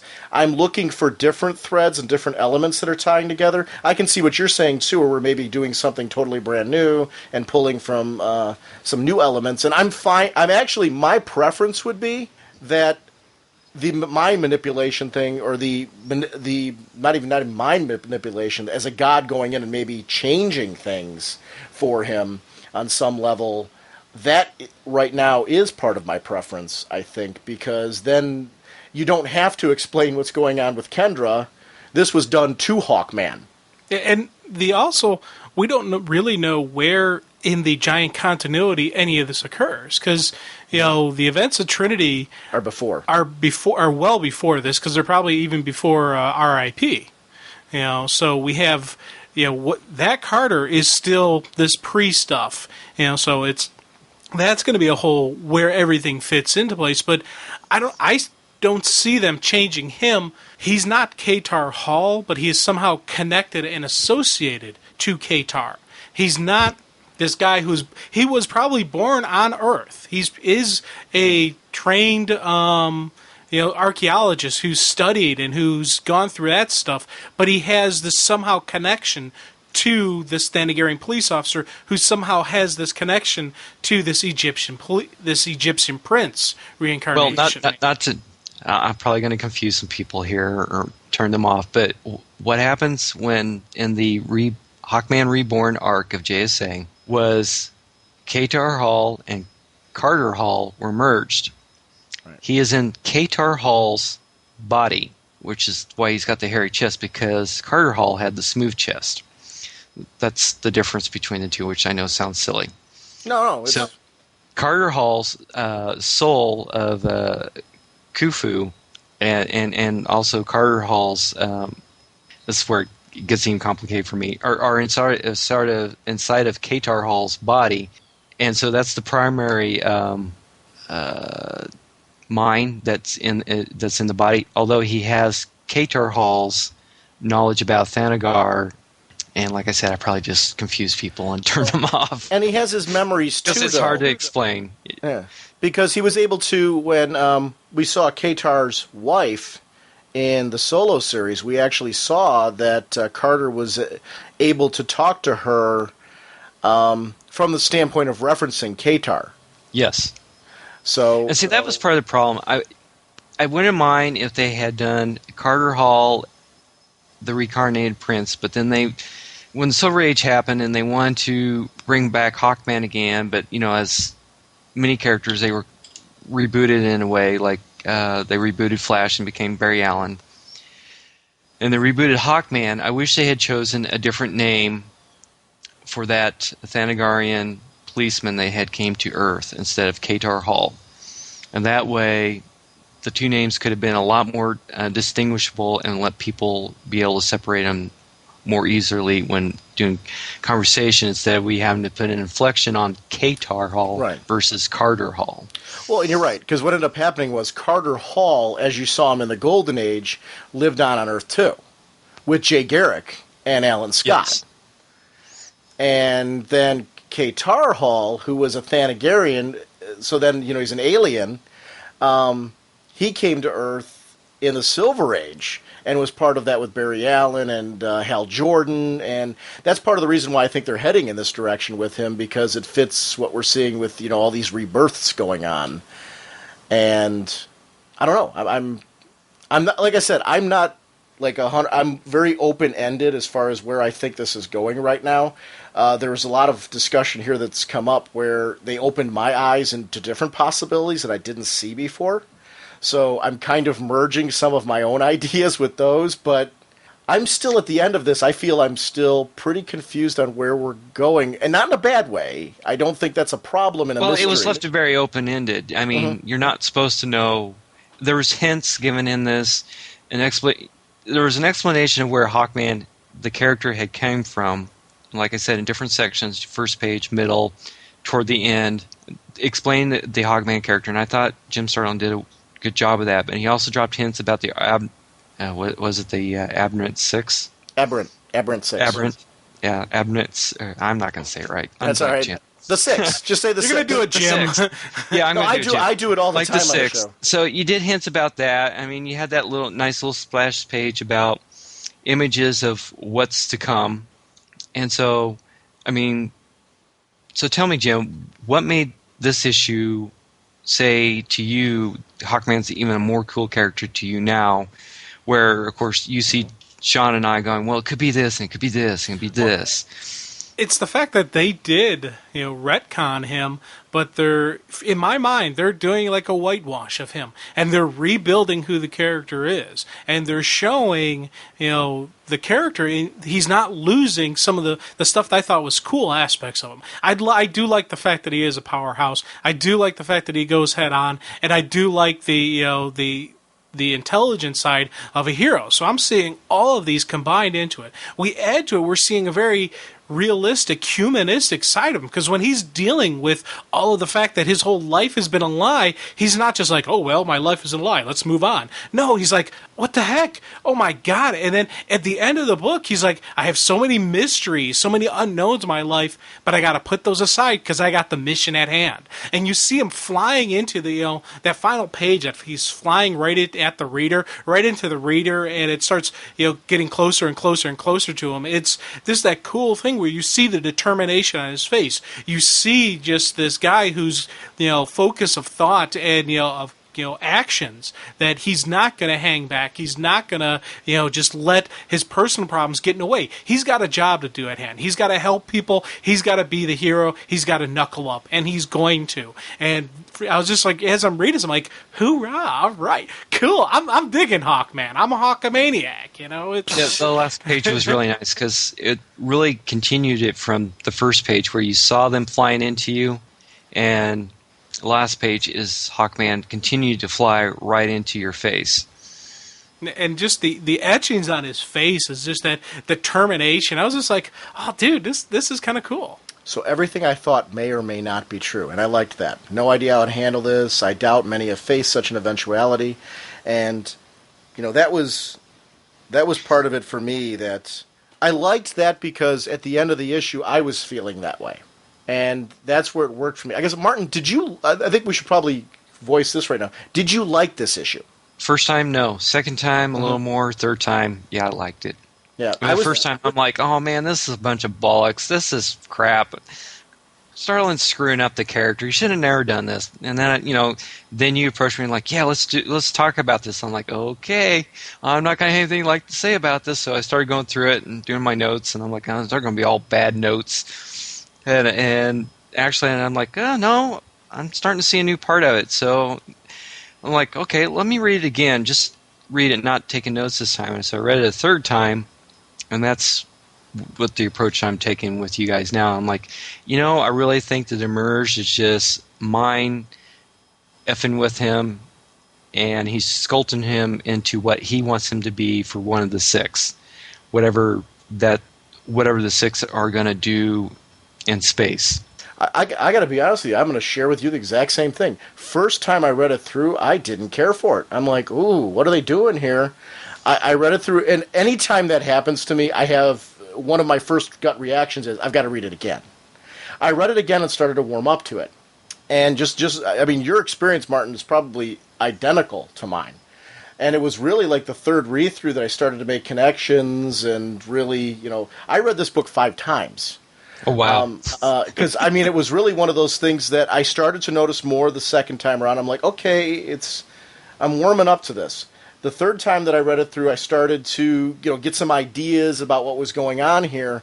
And the fourth and fifth time is where it really started to click. It's funny, though, this conversation has opened up some new possibilities to me, and that is what is working for me now, is the fact that I'm convinced. It's a weird thing to say. The mystery of it is what's warming me up to it. The fact that I don't feel everything has been spelled out here. Where the first time through I read it, I was reading it as things were being spelled out there, and that things were concrete that I didn't care for. As I'm going through and seeing it now, there is a lot of open-endedness to what's going on here that I'm liking. I like the mystery. I like that we're going on this journey with Carter, and that we're going to find out what is really going on here with him, and that not everything that we were witnessing here is necessarily set in stone. So, and that we haven't seen the whole explanation of everything yet. That's what worked for me. Also, on the later read-throughs, I agree with Martin. I found that the exploration of the Hawkman history shows that Starlin's really doing his homework here. He's really trying to get his handle on who the core of Hawkman is, and whatever he's going to do, whatever his plan is, he's really going out of his way to make sure that people who read this feel like this is Hawkman. And when Martin was going through his list of core attributes, I think those core attributes are going to come through here in some capacity. They may be slightly different. Do you think I got them all, or did I miss anything about the Hawkman character? No, those are all the things that I think are important too. It's really the way he... I think what differentiates heroes in the DC universe is that the way they carry themselves, the way they react to certain situations. Otherwise, they're all going to be cookie cutter. And the attributes that you went through with Hawkman are the way that when Hawkman approaches an enemy, when Hawkman approaches a villain, if he's teaming up with Batman, for example, yes, you can say that he's Batman with wings, and I agree, and I'm not disputing that. And yet but here's an important thing that everyone should notice that I think most writers get, and they like using Hawkman in this way, is he'll stand up to Batman. Batman says, everyone go this way, and Hawkman's like, no, I'm going to go this way, and I think we should go this way because you're wrong. And he has no problem telling him that. And that's why I say that that there is more to him than Batman with wings, and I'm not disputing the statement, because I like the whole... You're talking about, and the way that was presented is you're talking about his origin and how he built himself up, and I totally 100% agree with that. But when you see the two of them, like if you did a Brave and the Bold issue right now, Batman and Hawkman, you're going to see two people that are going to react to a villain in a very different way. That would be an interesting issue. Two very strong Type A personalities going head on at a villain. You got to feel sorry for them. Right, but I think that's where you're going to also see a good writer show the distinctions between the two. And, they're going to also butt heads because of their similarities, because they have them. I agree. But they also have some distinct differences in the way that they operate. And that is where the two start to separate and veer off. The actual construction and how they built themselves up is different, but because of Batman's... the way that he uses his and sticks to the shadows, Hawkman's not a stick to the shadows kind of guy. In sunlight, he's coming right at you. Well, I was going to say he sticks to the shadows. Where Superman's out there in front. You see him plain as day. Hawkman would use the sun to come in and at you and attack you from the air. Right. And I mean, it does, though. There's some different variations in how, when he goes in with a mace, that's not Batman's style. And that's where you see batarangs at you from a distance. Right. That's where I think there's that separation. And I think I read on a couple of forums that people were concerned that this storyline was going to make him too Batman-like. And I'm like, no, you don't. There is an element to him where you can make comparisons with Batman, and they work very, very well. But then there's a certain style point between the two where they're going to veer off. And that is the core difference about where it would be cool to team the two up. Right. Saying he's Batman with wings is very oversimplifying it. Right. Now, like I said, I like this comparison, but... Yeah. Good. Now, one thing that no one will ever get me to change my opinion on regarding Hawkman is he should not speak to birds by going tweedledee, tweet, or any of the other stuff like that. I will never change my opinion. Where have you seen that in, like...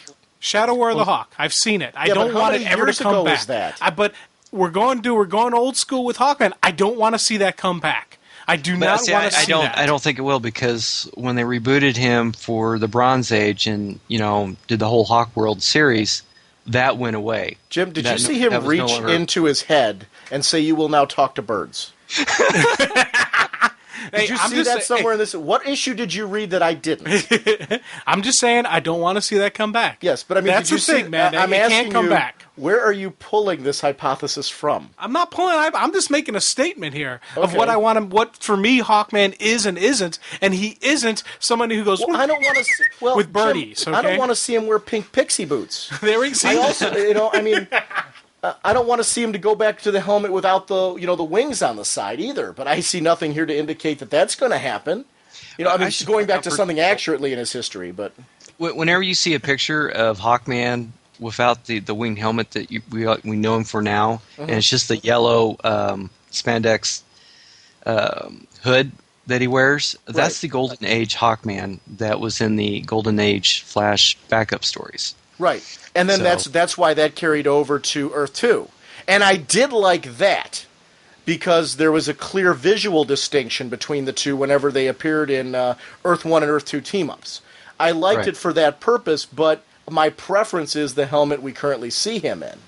So, I mean, if we're going to throw out statements of what we don't want, that would be something else. But I'm less interested in what I don't want and more interested in what I do want. And that goes back to the list that Martin threw out. And at the end of this, in the most recent read-throughs of it, I am seeing those elements here. So that's what's comforting me more, and that's why I can say now, did I enjoy this issue? Yes, but it was a crazy journey to get to that point. Cool. So I guess that's where I'm at. Cool. It's been a crazy... This whole Rand Thanagar Holy War thing, because of Hawkman, has been a crazy ride for me. Because I've been reading interviews with Starlin, and it's been kind of like, in a weird way, it's been affecting the way I talk about Rand Thanagar on the show. Because remember, we started off with the first issue, all gung-ho, and I still stand behind that. It's a great series. I'm enjoying it. But there's been this crazy Hawkman cloud hanging over the whole thing. And I'm digging Rand Thanagar Holy War a little bit more now. Because I'm getting more into what he's going to do, what Starlin's going to do with Hawkman, and I'm getting these basic visions and ideas of the future. So I'm kind of, becoming more of a fan of the Rand Thanagar War. I enjoyed it. I liked it. I thought, this is going to be a pretty cool series, but I wasn't like gung-ho going, yeah! I tell you, I'm getting there, man. Here's the other thing about the Hawkman character that some might argue against, but I think is clearly established there. And I can't say this is my idea because I saw Connor Kilpatrick talk about it on iFanboy, is that Hawkman is one of the core Golden Age hero characters, right along there with Batman, Superman, Wonder Woman, Flash, and Green Lantern. He's always been there. It's just he's had the misfortune to become the poster boy for retcons, unfortunately. Where the rest of them have gone through reboots. For some reason, people think they need a retcon Hawkman's origin story, and I don't think it's necessary anymore to just leave it as it is and just go forward with the character, and you can tell great Hawkman stories. I'm glad you mentioned that distinction, because you're right, there is a big difference between a retcon and a reboot. A reboot, you're retelling the origin, sometimes remodernizing it for today, but you're really keeping in the core essential elements of what that origin story is. You're not going like, you might make minor changes, but they're minor changes that maybe modernize this character or modernize that character. Usually the main core character is, maybe given a new hairstyle, maybe the clothing changes, some of the surrounding buildings and things are somehow updated for the era, cars are up. There's little tiny visual elements, there's tiny story elements that maybe before just became a little out of date. Like, you could read the story and you're clearly saying, okay, this is something from 20 years ago. And actually, I think, now that I said that, the Hawkman's only gone through one retcon, and that was at the Silver Age. Bronze Age with Hawkworld, it was rebooted with the retelling of, they really just kind of redid Hawkworld to be, instead of a Utopia society, it was become more of a fascist state where It was grim and gritty, and there was a lot wrong with it, and that carried over into the 90s. And then Jeff Johns got a hold of the character and brought him back, and he rebooted him again just to combine Carter Hall and Katar Hall into one. Enough said. Let's go forward. And you know what, though? I will say, too, 0 Hour could probably be arguably considered a retcon because of... No, that was because... And I guess I try to keep that out of my head. I know. I hate the 0 Hour thing. So I'm sorry, you're right. He was retcon in 0 Hour. That's where it gets confused. 0 Hour is where, and that's, honestly, that was the part, too. I noticed in my later read-throughs of this, Starlin's really trying to address that in what he's doing here. And that's probably the part that I'm like, you know what? He's a brave man. Because I don't know that I would... He only briefly touched on it. He didn't try to explain it entirely, and I don't think anyone can because it was so poorly done that it's just one of those things that you should ignore and just move on from. And I liked, actually, the sad part is, I think some of the storytelling of that Hawkman, it gets pigeonholed into, well, geez, the retconning of him was so bad, the stories were bad. There actually was some interesting storytelling with that guy. It's just that if you were to ask somebody while you were reading during that era, well, what's his origin? It was so crazy to explain to somebody that it would naturally, I think, turn somebody off the book. Yes, which is why I hope I didn't turn anyone off by trying to explain what mind and what body, the Katar and the Carter Hall makeup actually are. That's something a diehard Hawkman really needs to know. You don't need to be a diehard Hawkman, or you need a Hawkman or reader to understand that. So go ahead, Jim. That's why Jim's here, though, because you and I we could go on for hours, and I think that is off-putting for people. In the sense that you and I really, we're getting deep into, like, you and I could have debates probably for hours on how we read this issue and different places we're pulling from. And it's probably based on our own personal preferences of what Hawkman stories you and I liked. Because there really is a rich history with this character where a lot of wonderful creators have touched on this character and done different things. I should say that brings up a point that Dan DiDio, only he does it with Green Lantern more, is that he can always tell when someone started reading DC Comics because he can tell what Green Lantern they like the most. And if you're a Hawkman fan, I think you can do the same thing. You can tell when you're a Hawkman fan because there's a certain Hawkman that you like. And you and I are clearly in the reincarnation camp. Jim, go ahead with what you had a question you said you had. Well, just one quick, I don't know if it's going to be a quick thing, but could what Starlin's doing be removing the 0 Hour stuff and going back to the Jeff Johns where Katar and Carter are merged one body? I think he's trying to. I think what Martin was thinking, and Martin, correct me if I'm wrong here. I think what Martin's thinking is this is Katar's body, and he's trying to say Katar's in there. Yeah, some of what I got, like, especially the first time I read this, I'm like, oh man, he's taking the Carter Hall part of it all out of there, and now he's just Katar Hall, the Thanagarian policeman, because that's the body that's present now anyway, instead of the Katar Hall body with the Carter Hall mind in it. I kind of feel like, too, I don't know if you agree with me on this, Martin. I do feel like I'm sorry, one more thing. And I think Jeff Johns really solved the whole 0 Hour mess anyway when he did the Return of Hawkman story. Mm-hmm. And he explained it the best he could. And you notice he always moved forward. There was really no going back in the solo series to try to explain it yet again. He just, like, reincarnated Prince and moved forward.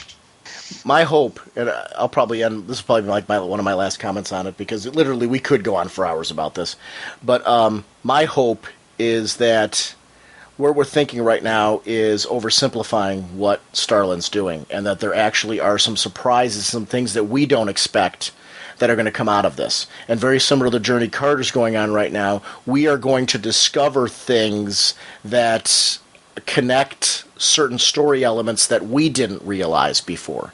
And I do think there's a certain reason why he's taken so much care to pull in so much of Hawkman's history here. I'm hoping. that's where I'm keeping my fingers crossed. So we'll see. We'll see what happens here and what goes on. But I'm not sure. I don't know how much more speculation we could do. I think we've covered all the bases.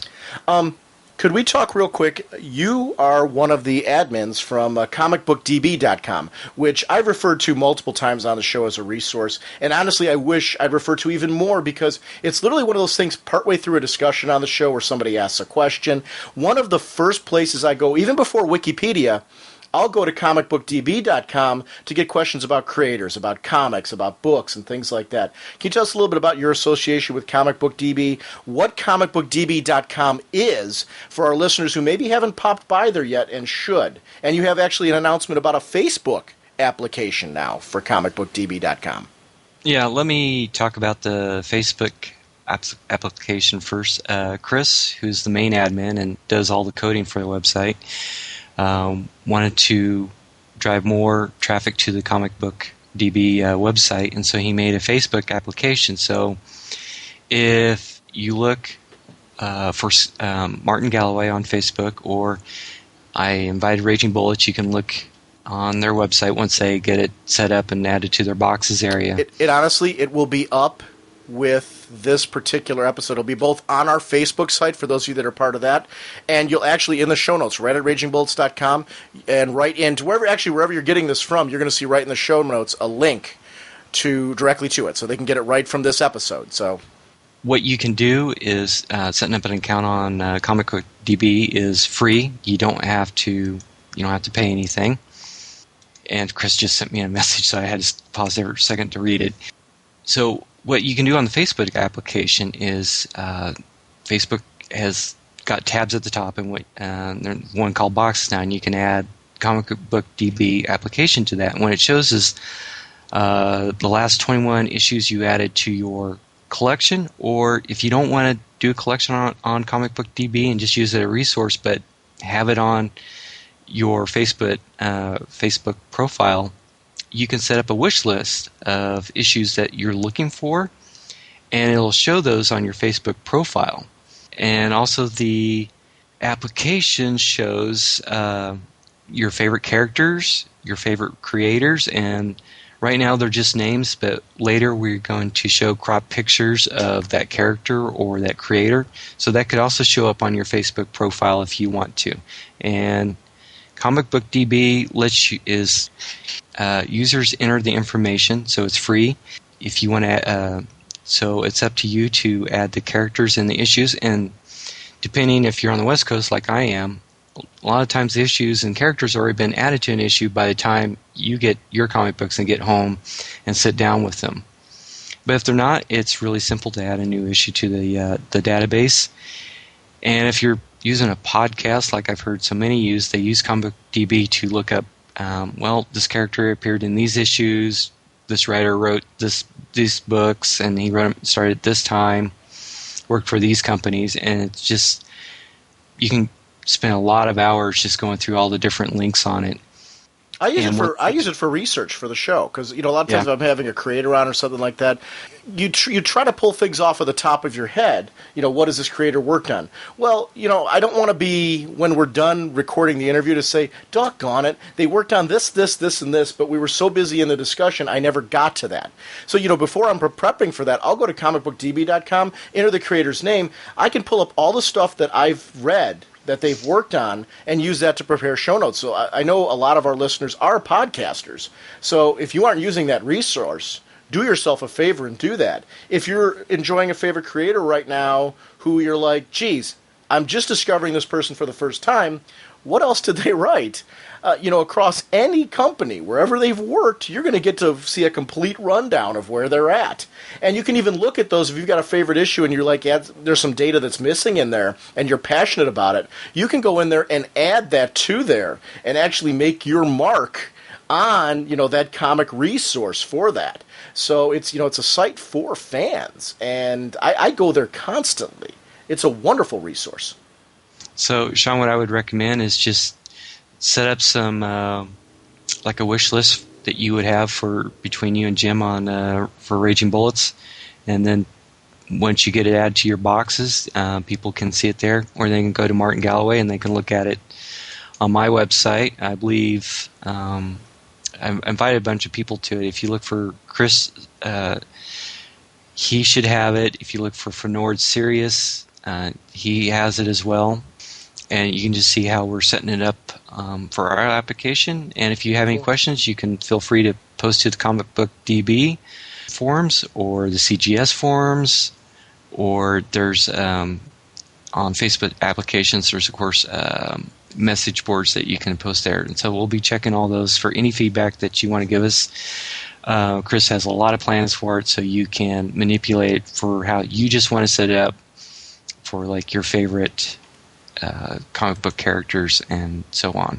Also, one other thing for listeners who've gone to our site, you may not even realizing it. Along all of the pages, if you look on the left-hand side, there's always streaming covers that are there. Every time you click on a page, you'll see more DC-related covers. Those come to us from Comic Book DB Direct. If you click on those, it will take you directly to the comicbookdb.com site.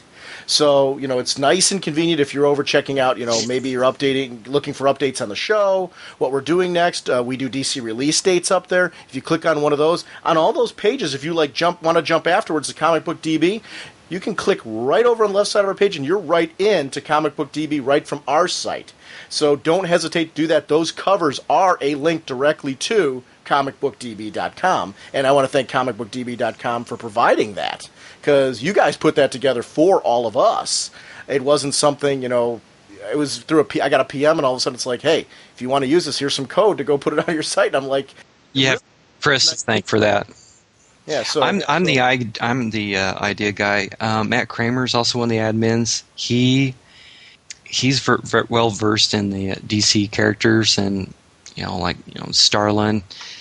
There's Darth Skeptical and Fenord Sirius, and they're the other admins. I can't say what their strong points are, and it really doesn't matter. Our main function is just going through all the problems that people find, because some information gets entered in incorrectly, and we try to stay on top of that to correct it and make sure there's no duplicates and so on.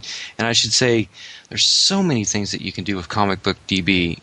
You can enter character information, you can submit character images, creator information, and it's just not about titles and issues and the characters that are associated with it. I mean, there's so many different aspects to this. If you think that you can do one thing well, if you've got good photoshopping skills and you can help us find character images to go with these characters that we associate with issues, we more than welcome your help with that. Like, our big thing is we've been trying to get someone to do character images for the Legion of Superheroes. There are so few images for them. It's really kind of funny considering how many Legion of Superhero fans there are out there. And we'd like to have someone just to help us submit all the different images for those characters. And unfortunately, the Legion is divided up into pre-crisis, post-crisis, and New Earth. But so if you got 3 different images that you can submit for Lightning Lad, we'll take all 3 of them. So that's perfect, yeah. Cool. It's by fans for fans. And I'm amazed at the evolution. Exactly. I remember back, as a CGS listener, I remember back when they first announced that this project was coming up, and they were calling for a rally for everyone to start, submitting information to it. And that thing grew so quickly by fans over that time. And when you talked about the fact that you guys are listening to fan feedback and user feedback on what's going on there, that site has evolved so much so because of the interaction you have with people who are going to the site. I've watched and looked at posts of what people have requested, and I've seen those things slowly come about. And people don't understand how hard it is to make those evolutions, but you guys are doing it because you care and you want that kind of growth, and you want it to be a site that's useful for fans. Well, it's just not fans that are using it now. We're creators are starting to use it to link their work on it. Like, they have their own personal website. Well, they'll list everything they've worked on, and they'll link it back to our website so people can go back there and look at it. That's honestly, I've used that probably since podcasting. That's probably the feature I use the most. But that's the nice thing, like you mentioned, it's something that can be you can cater to your own needs. You can use it for your own purposes, and there's so many different avenues you can go with that site, depending on your own needs as a fan or a creator. Any level that you're at, the site is really, really friendly to a variety of different purposes. Well, Martin, I want to thank you so much for we were finally able to do this. This one, it was funny with all the stuff with Starlin. Doing the interviews and all that, I'm like, well, geez, if there's one episode that I should have a fellow Hawkman fan on, it should be really to talk about where they're heading with this character, because this is huge. And I figured this was going to be a meaty discussion, because there's always, we get a lot of questions on the show about revamps and how we feel about that and what that means. And I figured, let's have a discussion where we're talking about one that we're passionate about, because I think that is something that would be very topical as these things keep coming up. So, like I said, he apparently is going to have his own solo series. He's currently in Justice Society of America, and he's also in Trinity. So the character's out there, and people should understand where the character's from and where he's going. Yeah, so it's gonna be interesting to see how that goes. And I know from the Starlin's comments we're getting a solo series out of this. So I'm stoked for more Hawkman solo.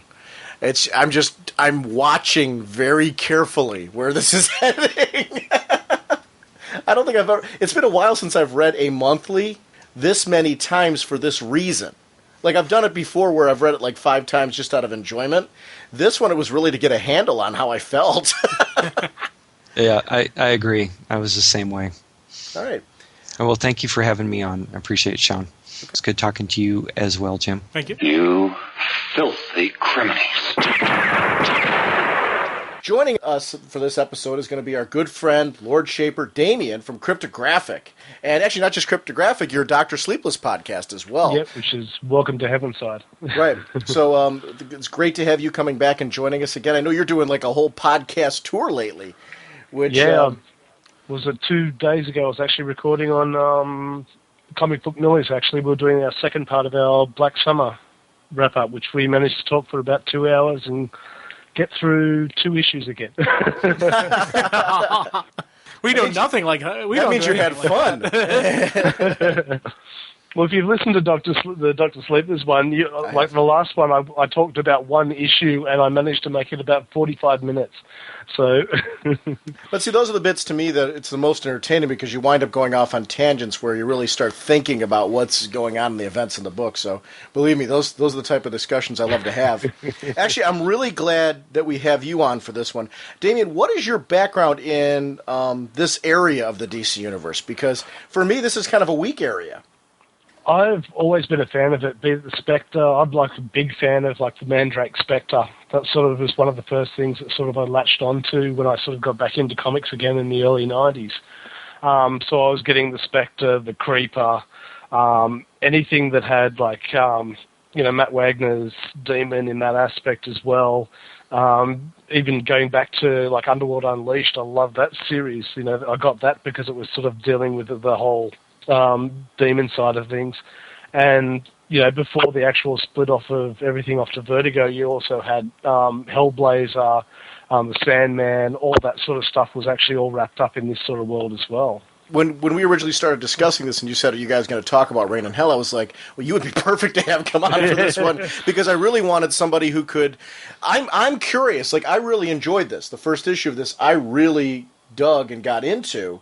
And I'm I know these characters very loosely from various appearances through the universe, but I don't feel like I've got enough background on this one, so I figured this will be a nice, fun episode where we can, talk to you about some of your experience with these characters and really kind of flesh out for ourselves and for the listeners who these characters are, what some of their history is. This was a really rich issue, though. I gotta say, full as anything. Yeah.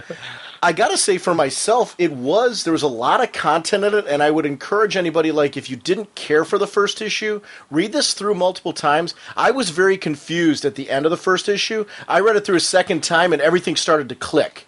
Because I had already gotten that surface level of who players were, and then I really started to see the deeper themes that were going on in this, and really what weapons were being used here. If because you can call them that, but there's some really interesting elements of this story. So I can't wait to talk about it. Jim, why don't you introduce the creative teams and everything, and we'll go from there. The writer is Keith Giffen, the penciler is Tom Dernick, and the inker is Bill Sienkiewiczz.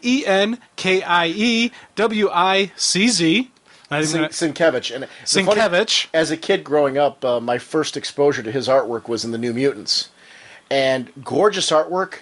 I guarantee you I probably butchered it my entire life until we had Bob Wyacek on. And he said his name. And I'm like, finally, I know how to pronounce his name. Because I know I butchered it for years. So Colorist is Mike Ativeh. Letterer Steve Swans. Editor Joey Cavalieri. And cover by Justiano. I figured I'd try that one, and I knew I'd butcher it, but sorry. Yeah, he did the artwork on like the Creeper, for example, that Creeper miniseries, and I really like this is perfect artwork for the cover for this one because that cover of Satanus is really sharp. Yeah. The art throughout this thing is just one of those hoorah moments, man. It's set, beautiful tones where it's got this gritty, style to it. And then the coloring, it's like a heavy red dominance, but it's not like the surface of Mars heavy red. They're using darker and lighter red tints to actually just to give the shading and the various that would be, but it still has that hellish undertone and that just, it's really just, I was like, wow, just my first time reading this, I actually was flipping through and not reading it. I kind of got caught up with the artwork where I was just looking at some of the pictures. Then I went back and I started reading, and this is one where I actually did, I started reading, I'd go back from the beginning, and I was doing multiple loops through. I didn't do a flat straight read through because it was just... You reread sequences then? Yeah, I was rereading sequences. Wow. Just because I was just like, wait, what happened there again? Oh, okay, like that. And then, it's for me to get a grip on, to get a handle on all the stuff that happened. Did you find that helped? Actually, yeah, it did, because with, the more... I've never done that. Because this is kind of like a deep, serious, there's some cool undertones in the storyline. You're like, oh, okay, yeah, I see what they're doing there. Oh, neat. So it was definitely... I don't want to read every comic like that, but it worked for this one. Wow. One thing that I actually noticed with the art as well, I wasn't expecting that sort of art for the book. It's more of a, I'd like to say a Vertigo type artwork, but it's not. It's sort of leaning towards the, it's like a more penciled work. You can see there's more of a rough work, but it actually fits so well. Even if you're actually looking at some of the explosions and that, and you've just got the lines there of actually, just debris flying everywhere. It is, I don't know, it just blew me away each time I saw it. I've seen quite a bit of Tom Dernick art, in the recent years, and I gotta say, this is one of those, sometimes where I can't tell the line between the inker and the penciler. This was really, it showed how these two together have created something unique, because I'm familiar with Sienkiewicz's work, but with Dernick, with the two of these put together, you see a nice marriage of two different styles, and it worked really well. And it gave us something unique here that really fit. It was tailored to this title. So whoever put these guys together and made this decision and chose the colorist, this really was just a nice pairing for something very unique. Yeah, this was just, it shows pure chaos going on, which you needed, especially the opening sequence, because we're coming right into the middle of a siege on a city.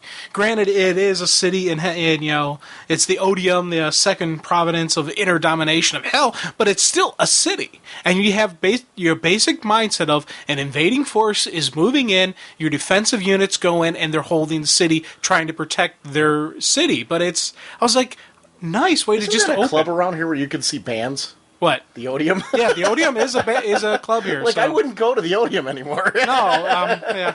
Actually, I think there was a club over here called that as well. Yeah. It's taking on a whole new meaning for me now. Maybe I can understand it from the type of music that I was listening to at that day, so that there would be sort of hell trying to take over. Maybe. I don't know. Maybe this is a clever ruse, forged by the forces of evil to get us used to going to the Odium. There you go. But as the assault's going on, I do like just how we still kind of see this bureaucracy going on in hell, which we would kind of see here, because the The defending forces are sitting there holding. You can tell the guy is obviously calling in, calling for backup, calling for some fire support, calling for reinforcements, getting whatever he can, because you can see he's outnumbered, he's outgunned, and they need to pull back and regroup. But as he's on the phone with or communications or whatever you have, communications way, you can see he's talking to some bureaucrat. He's like, yeah, we haven't organized. What are they calling for? They're calling for backup, reinforcements, All right. whatnot. Do you like that kind of thing? Yes. All right. Come on. I'm trying not to be as pointed with it. Wait, hey, dude, we just did a Hawkman discussion. We made it a point, so I'm rubbing it at you right now. No, I'm not. But, so they're calling in. And he's like, hey, we got an organized revolution. And the response back is, well, no, Lord Naren outlawed all organized revolution, so you can't be having that. This is not what the Beatles had in mind.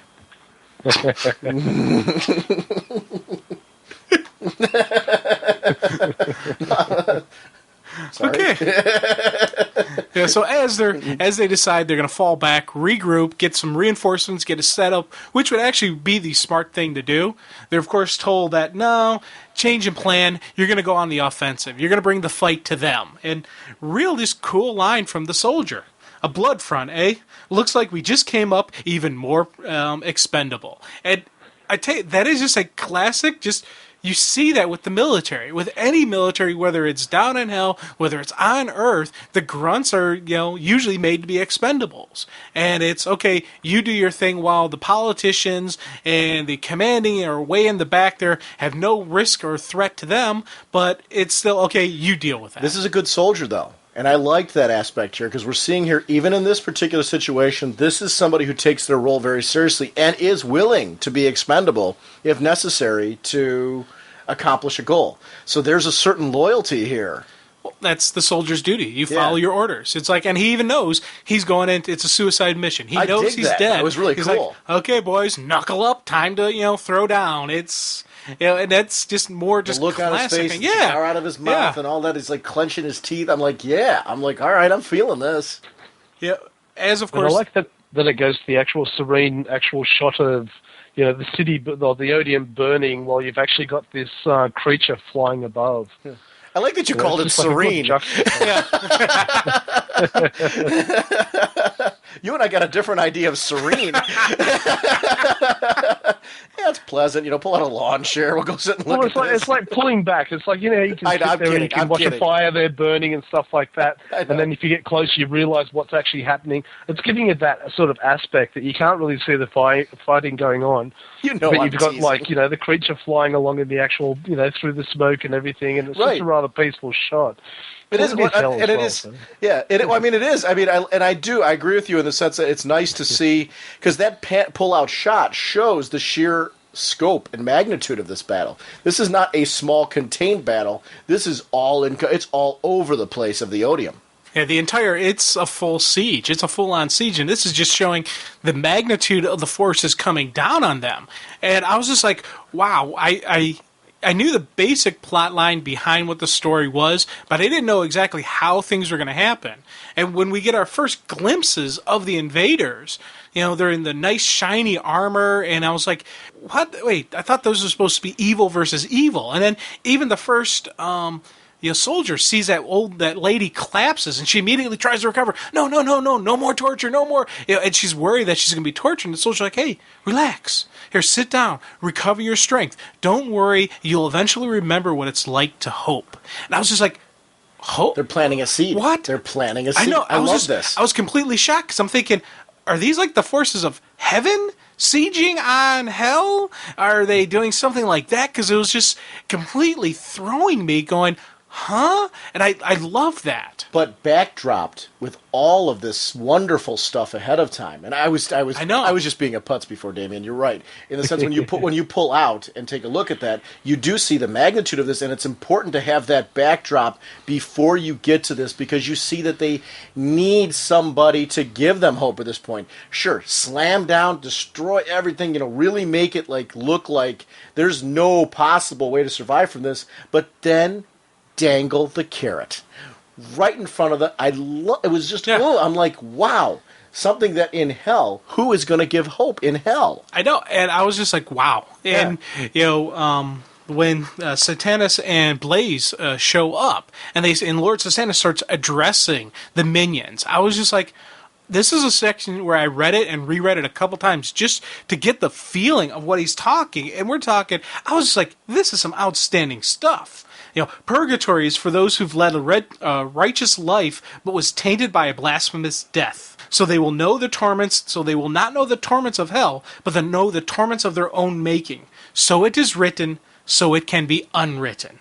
Hell is the domination, is a dominion of everlasting torment. This too can be rewritten. They're there to reject the notion of eternal damnation. Purgatory will be cut off from hell so that only a person can willingly go into hell. And I was just like, oh my God, this is just a great politician speech. And he, in the end, he's like saying, we're going to bring you hope. We're going to wage a war of hope for peace. And it was just a better existence here in purgatory. And I was just like, oh my God, this is outstanding. You're talking a war of hope. The ultimate weapon you can do in the pit of death and despair is hope. And I was just like going, and I put down the book and I was like, that is absolutely beautiful. That is absolutely brilliant concept and idea of a war on hell. I was expecting, big guns, a lot of explosions. No, hope is the ultimate weapon they can use down there. I was just like, hoorah, hoorah. It is interesting hearing you saying that right now, because I'm picturing this book in a whole different way. I'm imagining you being honored and walking the red tongue and giving that speech. But think about it, because we're not... Oh, it's great. I'm kidding. I know, but no. Yeah, you're also, right. You're 100% correct. But also, think about it, like we're right now in an election year, and you got all the politicians promising hope, promising change and all that. Well, here we have another politician promising change. Very dynamic leader, very powerful leader, promising hope, promising change, a better life. I can see it now all over message boards. Jim Seguin compares Obama to Satanus. That is where you're heading, right? McCain is also promising change as well. So right. I'm saying it's a politician thing. You can't trust any of them. Okay. So I'm not just slamming one of them. I'm slamming them all. I was kidding, dude. I know. I know, but there's no way you're going to turn this book into a realistic political.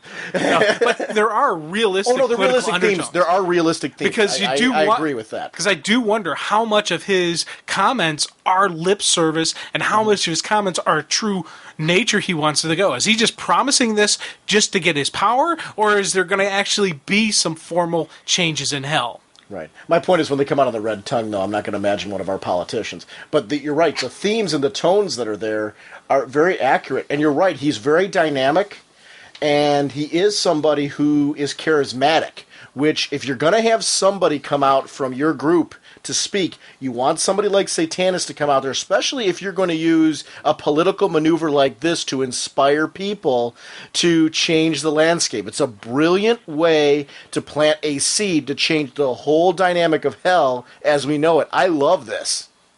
Now, have either of you guys actually read Dante's Inferno? No, I haven't.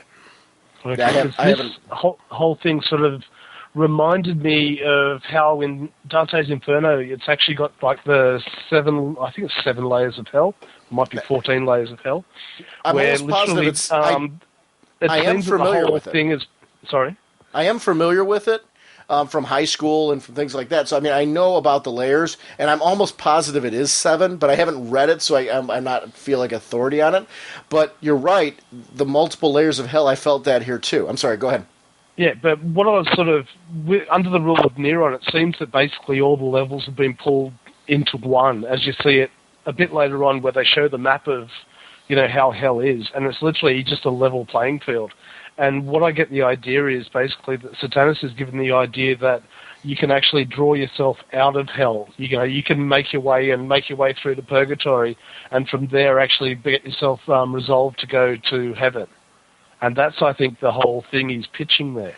He wants it back to the way it should be. And, the funny part's, I think he's also talking about, too, the possibility of changing the very nature of hell in general, so it's like you don't have to leave, which is another element I saw of it as a possibility, too. He's saying, let's take over, and why can't there be hope here? Yeah, we're going to rewrite the notion of eternal damnation was one of his big things that he was talking about. So Is it fair? Yeah, it's like, why can't hell be a place of penance and servitude where you serve your time, you do your penance, but you're not being tormented about it? And that was like, I was like, wow, he's really going for a change here. And you think about it, that it's one of the things that reminded me was the Kevin Smith movie with Dogma. When Jason Lee is talking, Jason Lee's the demon, and it's the cutout version that you have to have the DVD to see it. But he's talking about the nature of hell, and he's saying how hell was just the absence of God initially, and it was a terrible place because there wasn't God, the presence of God there. But then the humans came along, and with their guilt, they made it worse. They took it and just compounded it, and with every passing century, they just keep making it worse because they feel it has to be worse. And he wanted to basically completely destroy creation because he didn't want to spend one more moment in this eternal suffering that, basically dead people ruined. So I was, as I'm reading this, I'm flashing back to that sequence going, does hell have to be this, nasty, destructive thing? Can they change it? Can they make it, we're separated from heaven, but we're not suffering?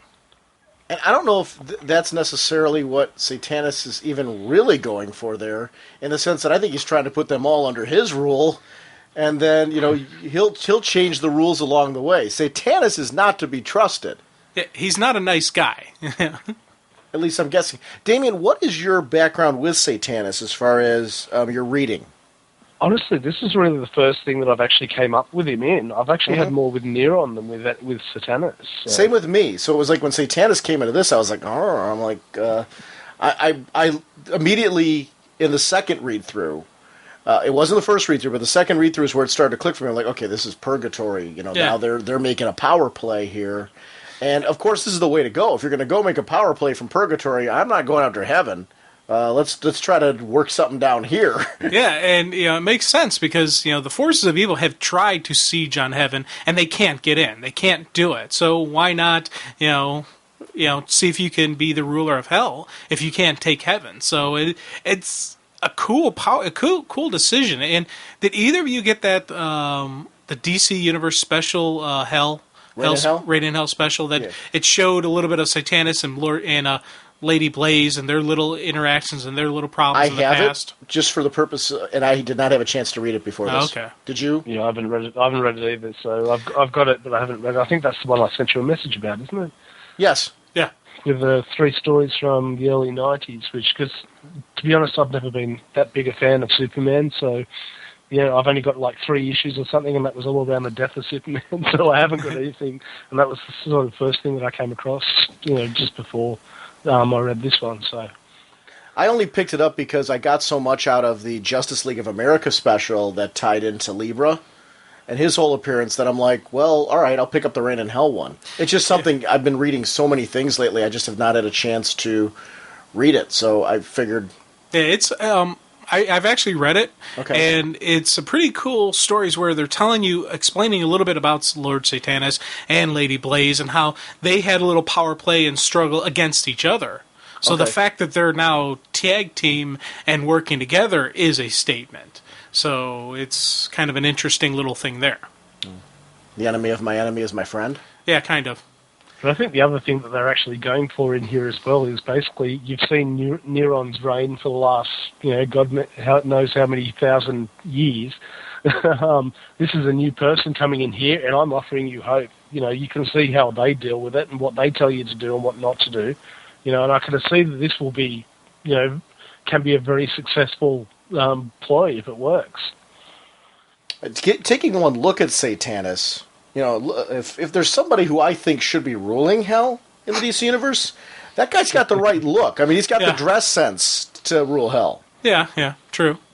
he's got the horns and he's got the freaky looking look to him. But Neron's a little 280s. See, here's the thing. I kind of like when they show Neron that he doesn't have the classic demon look. He's got the pretty boy look. The flowing blonde hair. The hey, look at me.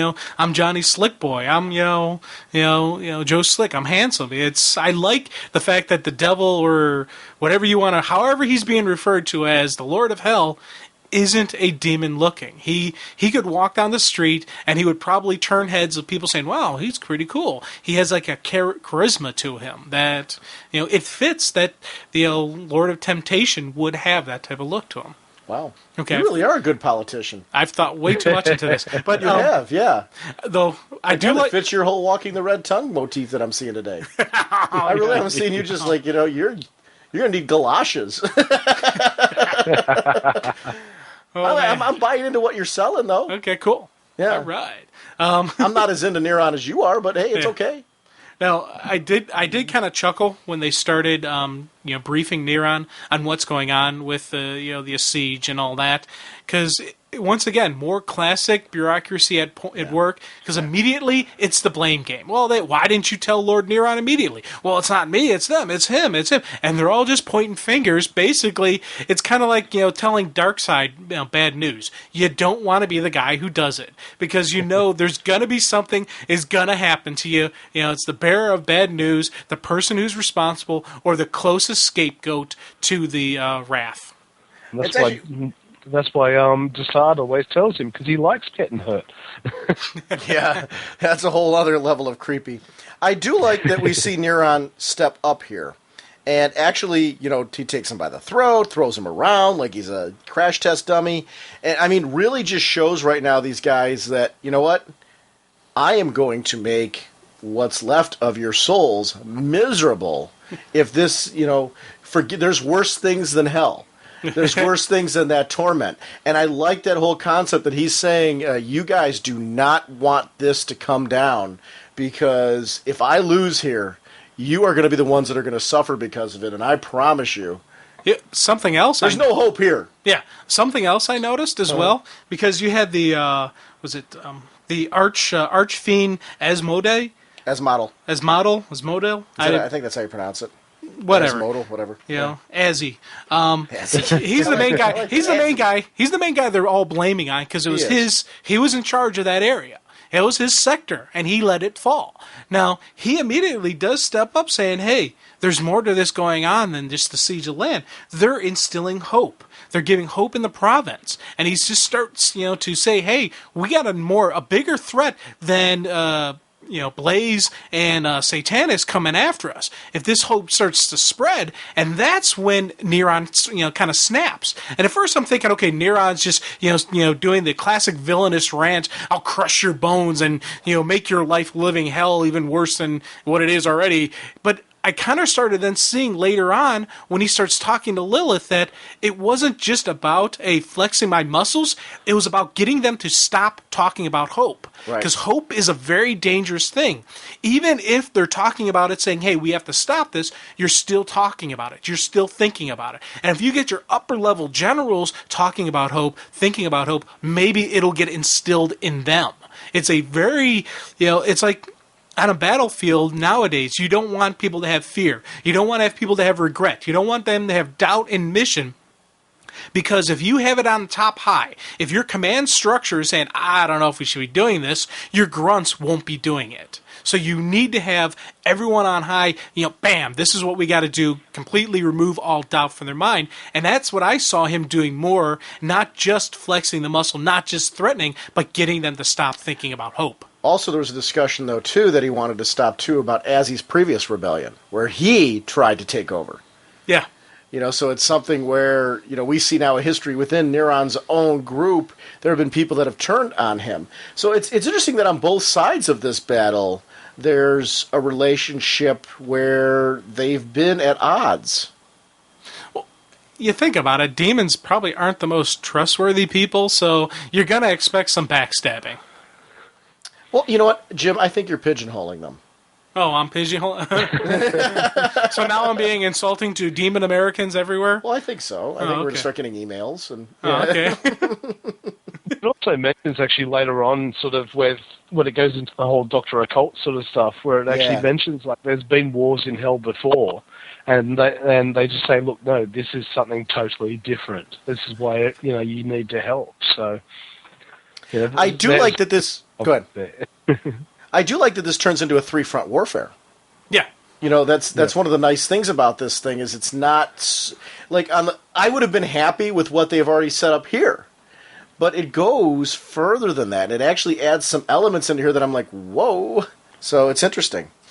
As Lilith and Neron start talking, and it kind of brings her into confidence, just saying, hey, we need to increase our firepower. He's recognizing how dangerous this invasion is. It's not just about one province falling. Once hope starts spreading, it will spread through all the provinces, and you'll start having more problems. We need to nip this in the bud right now. I need a boost of energy, and basically he's telling Lilith to call in all of her children.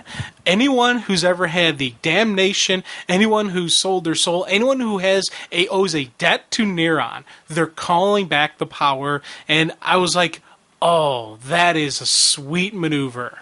This is a vicious Bug's Life, dude. Did you see the movie The Bug's Life from Pixar? Yeah. You know how they were afraid of the ants, which severely outnumbered them? That's what's happening here. Yeah, they're afraid the people in hell severely outnumber Neron and his army, and even Lilith's children, when she calls them back in, he knows they're still outnumbered. So he wants to squelch this and squash it because he knows, hey, if they get the idea in their head that they outnumber us, we're doomed. It's a creepy Bug's Life. Yeah, I never put the comparison there. That's, wow. I hope it has been hanging around the kids too long, I think. I hope it has bloopers at the end.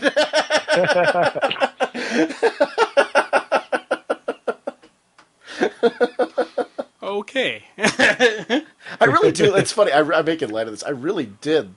Like, it was funny. My first read through of this, if you'd asked me if I liked it, I'd be like, I'm really confused by it. Yeah. I wouldn't have said I didn't like it. I just said I'm not like, there's a lot going on, and I haven't really grasped it yet. After reading it a second and a third time, I really started to get a flavor for the political order that's going on here, and where the people were from, and who Satanus was. That's the interesting part about not having such a strong background in the demon part of the DC universe. I really liked this. I like that they're exploring this area. So I'm glad this series came out because it's like another area to kind of latch into. And just from our ad on the beginning of this episode, it seems as this series goes on, it's really going to have an impact out of the DC universe in the sense that we're going to see some long-term effects from this.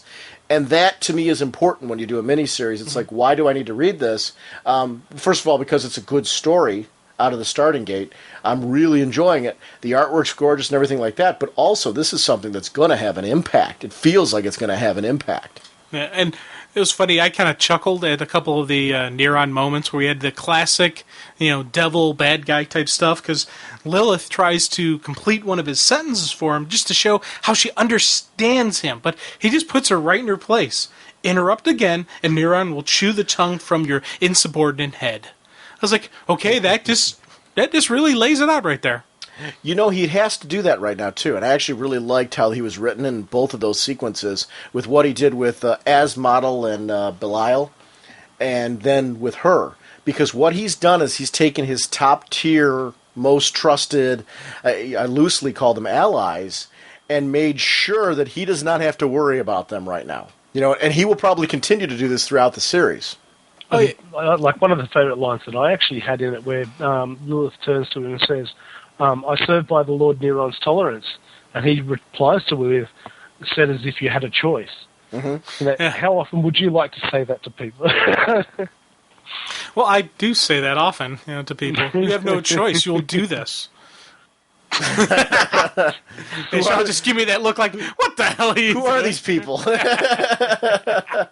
Hey, people fear me. Grr. I'm very intimidating. I got to be honest with you, when you were doing your little pop thing at the beginning of this, whatever, which I'm going to put in a blooper reel, that was intimidating me. Oh, okay, so, cool. Yeah, that will be on the blooper reel at the end of this show so people can see exactly what scares me. It's actually intimidating me, and I'm on the other side of the world. Yeah. See? Mm-hmm. There's power, because you're afraid baby. it's going to be a trend, aren't you? Yeah. It's going to spread, man. Next thing you know, you're going to be walking on the street, you're going to hear people go, "Bah!" like that. Yeah, Wow. with the jazz hands and Yeah. Jazz hands scare me in general. yeah. Well, now, do you like spirit fingers? Not when you do them. God, I wish this was a video podcast. I know. I'm kind of glad it's Our not listenership would drop, but dramatically, but Yeah. we would Wow. have fun. we get all kinds of letters. This leads us to two cloaked individuals, and they're discussing what's going on in hell. In the Gull. Yeah, they're in the Gull, the they're in third the Gull. province. Third province. But I like how Well, it was just interesting to me because we're seeing it's actually different multiple zones and areas zones, right. and even in Neron when that back when you saw that full map of everything, actually it was funny because I did go back and look and see, okay, there's that, and I was like trying to find the different stuff and looking online to see if somebody had posted a nice map of hell, that you could Hell has go a flea through. market, dude. I know. How cool is that? Yeah. Did you like all the actual things they had for sale? Oh, this is On the awesome. actual slides? Acid baths, puffy skins, mucus Did you like the membranes. Cuban cigars made in the US of A? Yeah. Demon tongue. Yeah. Life's breath at 20% off. I like the moldy baby back ribs. 6 days old. Ooh, hey, that's good.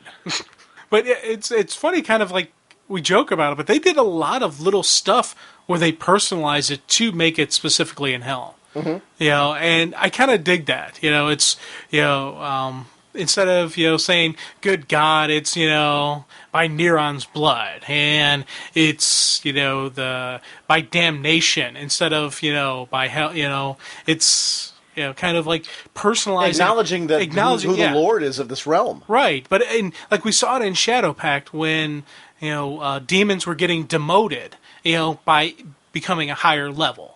You don't go up, you go down. So you just, hey, congratulations on your recent demotion.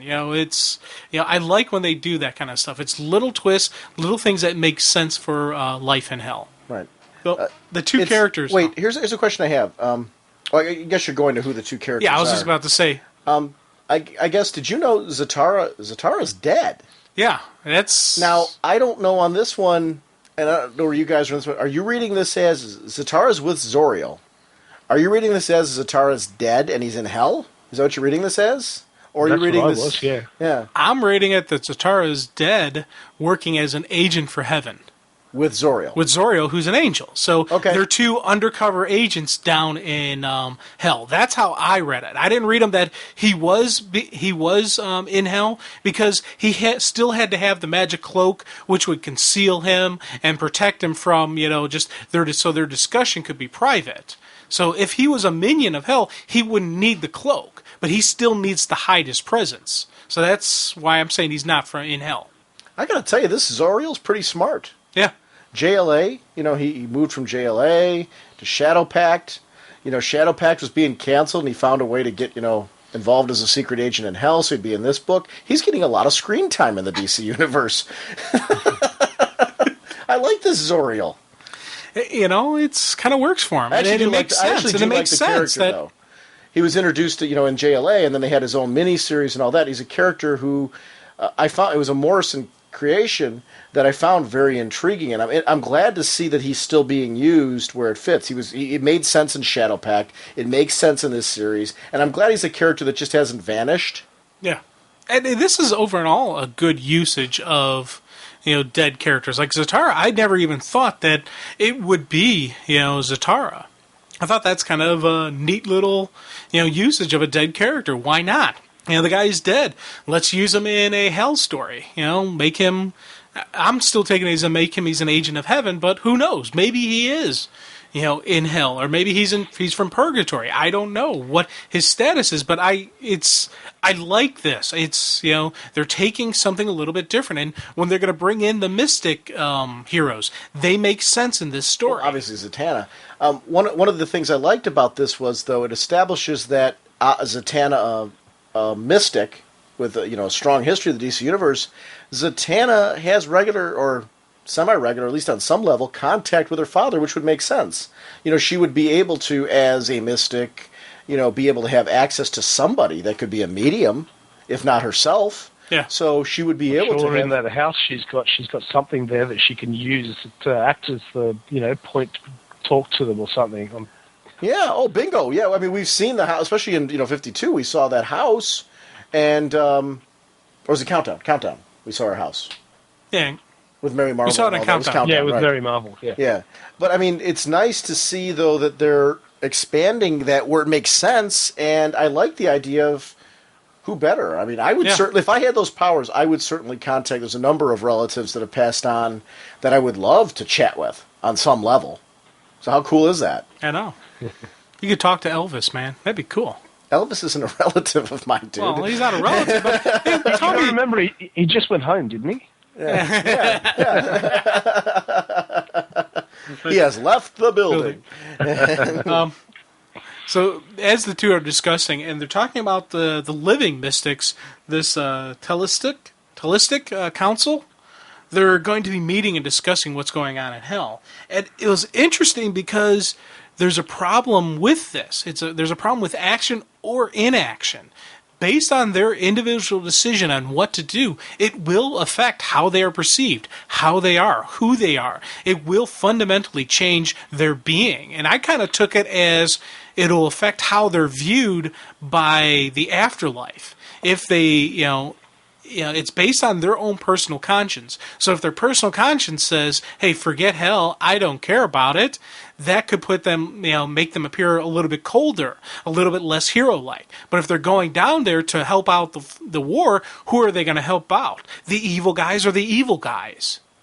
So there is a no-win situation for them, but there's also, it's you're damned if you do, damned if you don't. And that, I thought, was a really cool introduction of a concept that I think we're going to see get fleshed out from these heroes who do come down here, from them who do join in the fight. So this is interesting. I was looking at the artwork, and one of the things I noticed was just that you don't see any quote unquote normal looking humans.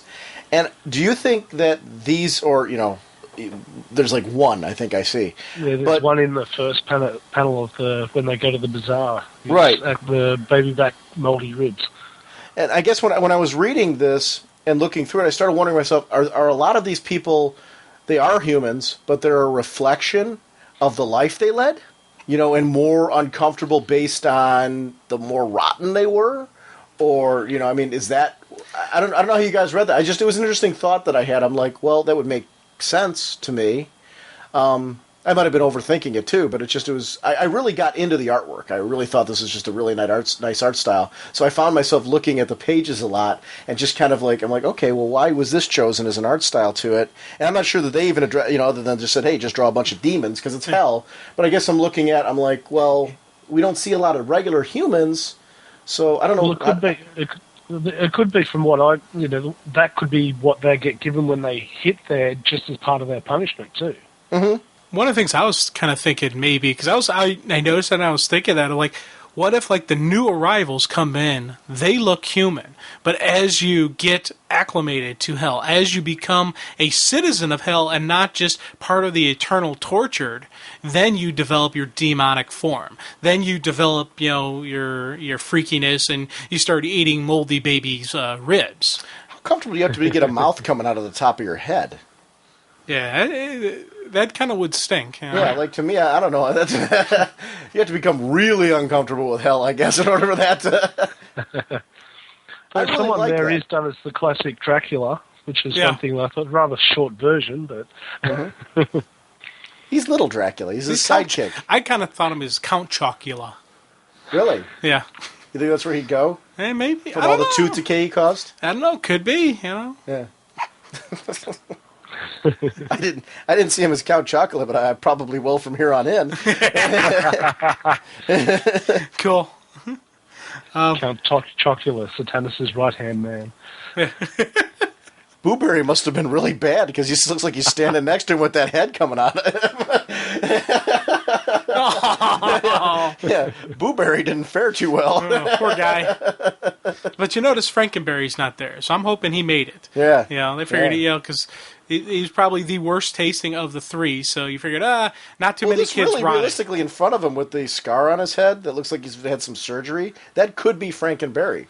Nah, but his skin's all white. Frankenberry was red. That isn't right. That's pinkish. Pinkish? I don't think that's Frank. Dude, he's out of the sun. Frankenberry was just sporting a sunburn all those years. This could be Frankenberry. I'm just saying. Okay. I don't know. Yeah. How do we get onto a cereal discussion? I don't know. I did this, didn't I? Yeah. No, you did with the Count Chocula reference. Okay, yeah. But I figured to just let it go at that, and then you continue. When do we ever do that? True. Silly me. What am I 129 thinking? episodes, and you're like, geez, we're going to let that go? When do we do that? What show you been working on? Well, silly me. Oh, yes, we just let things kind of slide. And sometimes we go way too long on something, like, for instance, cereal topics. Yeah, like this. Yeah. Okay, back to the comic. How about Linda Danvers? Yes. That was cool for me. I loved that. Do you know who she is? I didn't, but thank you, Wikipedia. I did a little research on this one for a change. I actually, instead of just making stuff up like I did with Platinum, with Plutonium, I actually read up on this. This is great. I thought that was kind of cool that they're bringing her in, that they're, actually using her. Now, the one question I have, and this is for the two of you, you probably know a little bit more about her than I do. Sure. I didn't read anything where she was like evil. I kind of saw her as she had that thing where she merged with Matrix for a little while. Mm-hmm. She lost those powers, and then she was trying to be she was being a Supergirl light kind of. And I never really read her being a bad guy or having anything that Shadowpact would be worried about her. I didn't either. Did you? Did you? No. Okay. I read her whole series. I don't remember any references to her being evil. Yeah, at all. I don't remember any of that. So yeah, because they do a preemptive strike on her, and they've been tracking her, trying to find her, trying to take her down. Like she's an actual viable threat. I would have rather thought Shadowpact would have been trying to work with her, make sure she's in control of her powers, make sure she's living a normal life, living a healthy life. But this kind of threw me off. I liked it. And I enjoyed seeing Shadowpact in action, and you had your classic Shadowpact Rocky start where they do the initial attack, they get wiped out, and then they rally and they come back and win, but it still kind of threw me that, why are they doing it? And that was the thing I couldn't answer. There were rumors for years that the series Fallen Angel.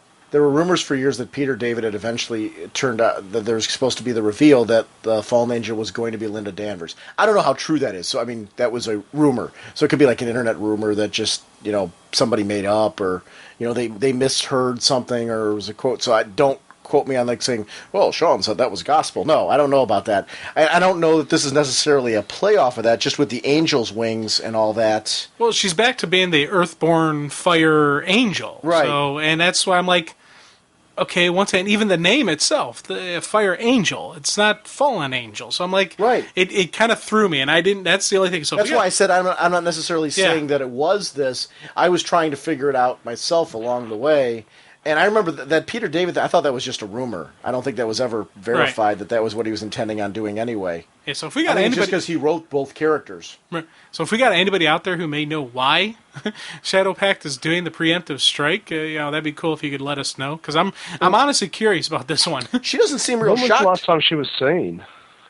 Was it pre-Infinite Crisis? Yeah, because the Supergirl series came to an end, and pre-Infinite Crisis, we already got Kara Zor-El, from Superman Batman. Yeah.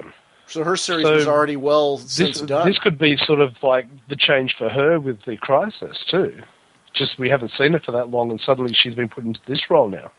Well, there's also room in this storytelling for them to tell us, though, too. Like, we may not... It may be that we're not supposed to know at the moment. True. Because they really don't reveal to us... we've been chasing down leads on this one ever since she went to ground. If she's as rumored, this could get ugly.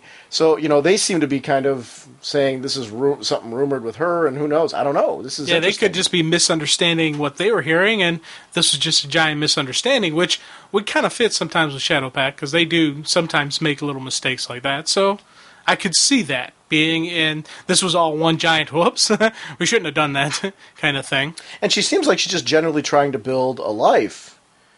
But maybe she's not supposed to be alive, and she escaped from. I don't know. I don't know, but the fight ends. As I said, Shadowpact does get the advantage on her, and they do, get her down. But as they're doing that, her body just disappears. As we see Lilith calling back in the powers, but not only does she disappear, a piece of Enchantress is taken as well, and that was just a cool scene on her face, like.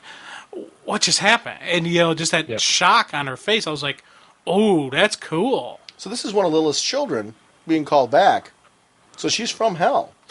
Yeah. And so I mean, we know that much from this. Well, she's got some of her powers from that. Well, no, she was yanked back too. Yeah, but I think... But, I mean, we've seen other instances in the ending of this where people just lose powers and things like that. Her powers weren't yanked. She was yanked back, along with part of Enchantress's powers. Like, Enchantress is still there.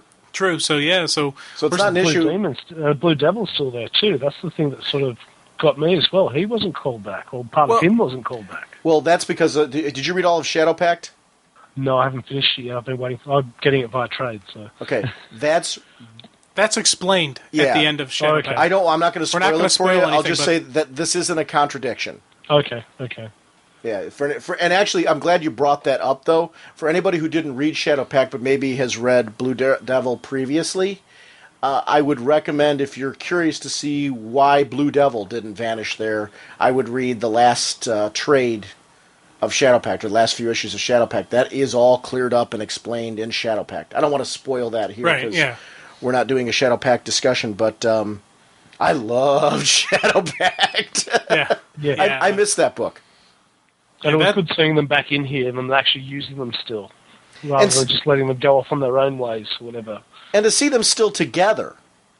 Yeah, and it fits. And this does fit what we saw in Shadow Pact. This is the appropriate fighting style, the appropriate team dynamics, if you will. So I kind of like that. It was all real cool to see the band together.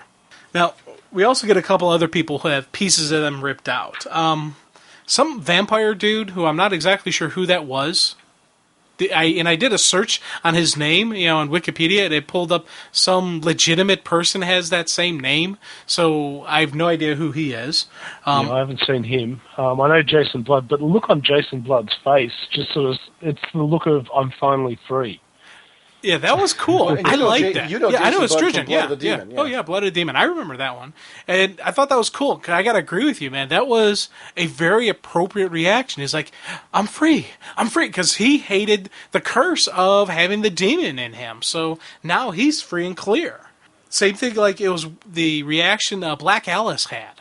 I thought that was awesome because she lost a piece of herself, and she is just freaking out now. Did she lose all of her powers? Some of her powers? A piece of them? That's what I'm wondering with her. Is there still Black Alice, or is she immortal? Her powers are magic based, aren't they? Right. So that would mean she lost all of her powers. But is all of her, because Enchantress is magic based, but I don't think she lost all of her powers. She just lost a piece of her, not all of it. Well, she said they took a part of me, not part of my powers. Right. So couldn't your powers be a part of you? I don't know. I took that to be the Enchantress has no more powers. I might be wrong. I'm throwing out there that I'm guessing what happened to Enchantress parallels what happened to Black Alice. Yeah, see, that's the thing. I don't know if either one of them have their powers still. I took it that Enchantress still had her powers, but I don't know. Now that we're talking, there's nothing to show that though. That she has powers. Yeah, I just the way she looks so weak and almost distraught in a similar way to Black Alice. Yeah. I guess I'm, and we're speculating here, so I'll just say that right now. It's not a matter of issue being right or wrong. And Damien, I don't know, Damien, how did you read it? Do you realize that, did you read it that they lost a part of it? We'd have three different speculations here. Well, I thought that the Enchantress still has her powers, but she just isn't as powerful anymore. Like, something that she might have done in her past has sort of increased her knowledge or her power or something along those lines, and she just has that drained look on her face from it.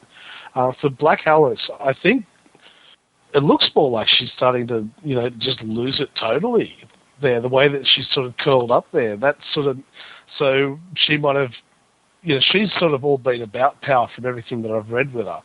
She's got to be the biggest and the baddest type thing, and if she loses that side of her, which is the darker side of her, that could be, she's left facing herself there. I love Black Alice, and I feel like her powers are her identity. So if that was yanked from her, I mean, in the sense that it's so much a part of who she is and how she reacts to situations, and this is exactly how I'd see her reacting if they were stripped from her. I think, I could be reading it wrong. I don't know. It's one panel, so I'm Yeah, and I'm not saying you guys are wrong. It's speculation. It's always fun to do that. with Alice, she's the one where I was like, I'm agreeing with you. When I saw her, my first thought on Alice was, did she just lose all of her powers because of the look of despair on her face? Mm-hmm. Now, with Enchantress, I took it as a piece of her, but she still got some mojo. Well, but I don't know. Could it be that there's different types of magic and she lost black magic? Right. Maybe she lost, yeah. So maybe maybe you guys are right on that end, and there would be a distinction of a difference between Enchantress, perhaps because it's different types of magic. I don't know. Maybe they're going that route with it. I would buy into that. That would be interesting. Big time. Yeah. So who knows? Maybe you're right. I don't know. You know, there's because they've mentioned in the magic circles blood magic or the various types of degrees of magic. So maybe there's got to be some type of demonic magic. And that could be all of Black Alice's power is demonic magic. I don't know. Or a good chunk of her. And your favorite magic, pixie magic. Pixie magic, yes. Mm-hmm. Yeah, you make it with pixie sticks, don't you? Man, pixie sticks rule. Where's I know, we don't get them over here. People have to send me them. It's not fair. I haven't seen pixie sticks in ages. Oh, they're still around. You just I know they are. Yeah. I mean, like, my kids used to have them at school. It's everything, you know, I tend to see with the kids and all that stuff. I haven't seen kids bring in pixie sticks in a good couple years. Those are wonderful in the classroom when they crack them open and they're like all over your desk. And it's like no matter how much you clean up that dust, you never seem to get all of it. Yeah. But they're so good because it's all sugar. Yeah, it's just pure sugar. So I think most parents are now starting to avoid giving that to their children because they're like, what a way to get tooth decay, though. It's so good. You keep it for yourself. That's what I've learned as a parent. There you go. Then you get to keep up with the kids. Wait, yes? you know why you keep it for yourself? It's for the good of the kids. Because if you don't eat it, they will. And you're taking one for the team. Yeah, you're being a good parent by doing that. You know, kudos to you, man. I'd say. I support you. Yeah. Yeah. Now, going on there, actually, have you ever seen anything saying that the Creeper was a demon? That's the other thing that got me. I've never seen any mention of it. Now, I don't know if it was mentioned in the last series by Steve Niles, because I didn't actually get to that one, but all through the 90s series, there was no mention of it at all. I thought the dude was like a chemical type thing, not a demonic thing. That's what I thought as well. You know, but I'll be honest, I didn't read it. I didn't read the whole series, so I can't really comment on it. I thought that was the case, but they may have later revealed that it was a demonic type influence. I don't know. It's interesting. Yeah. Now, one of the things Kid Devil too. Yeah. Now, one of the things I did find interesting was Kid Devil, because they show him at Titan Tower puking up his guts, and he's one that I don't see why he didn't revert back to human form. Because his whole power base is based on the fact that he sold his soul to the devil. He sold his soul to Neron. Neron, you know, he's got that debt to Neron, which gave him his powers, which Neron could then collect it when he's no longer a teen. So I don't understand why if they pulled it out, he should have been like, for me, he should have been like, Jason Blood, where, I'm free. Did he get his powers from Neron, or did he get his powers from Lilith? That's the thing. Lilith recalled all of her children, not Neron. Because if that's the case, if you go back to Underworld Unleashed, the Joker should be there because he sold his soul for a box of cigars. Lex Luthor should be there because that was when he was actually fairly crippled, I think it was, or in a wheelchair or something, and he sold his soul for a new body and things like that.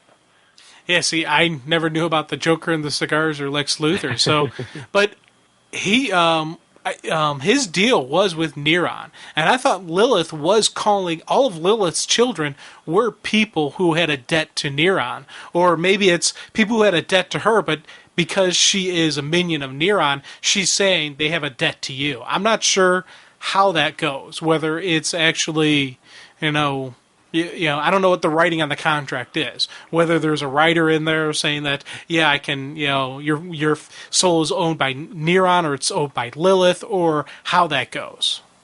Do you think I guess I was looking up on. I'm sorry, guys. I was looking up on Wikipedia about the Creeper, and I'm seeing that it was serum based. The whole, they're talking about the revisions of all that there, and I was just looking at that. They talk about his bestial alter ego. Do you see this maybe as a re-envisioning of the Creeper? It could be, because you remember, I don't know if you I've read previous series of him, but he literally had to actually press something on his wrist to actually activate his change. Yeah, so I read the Niles series, and I don't remember that part. I have to go back and reread that series. They didn't have that in the Niles series, from what I remember. Mm-hmm. So that was one thing that I was missing, because I was used to him. You know, he wasn't in Metropolis; he was in Gotham. So he would actually sort of be doing things the wrong way that Batman wasn't really happy with. But he would literally, just press this. It was like just hold his artery on his wrist or something, and it would trigger his change.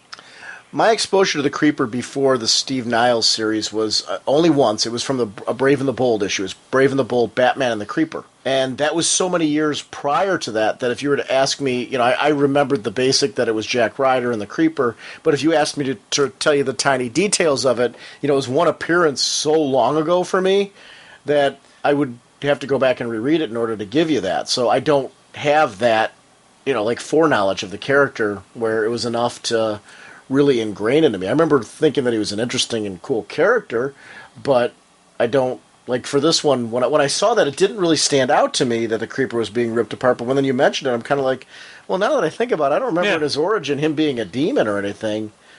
I'm really curious to see how I wonder if it's going to be explained in this. It might be. Maybe we'll learn something more about his nature. Yeah, and maybe we'll also learn about with Kid Devil and anybody who's ever... all these heroes who are and the people who have sold their soul, maybe there will be something about that. I don't know. It's going to be curious to see how they go and where they go with this. The Dr. Occult backup? Yeah, here's the interesting thing. That's on page 3 of my notes. I only have pages 1 and 2.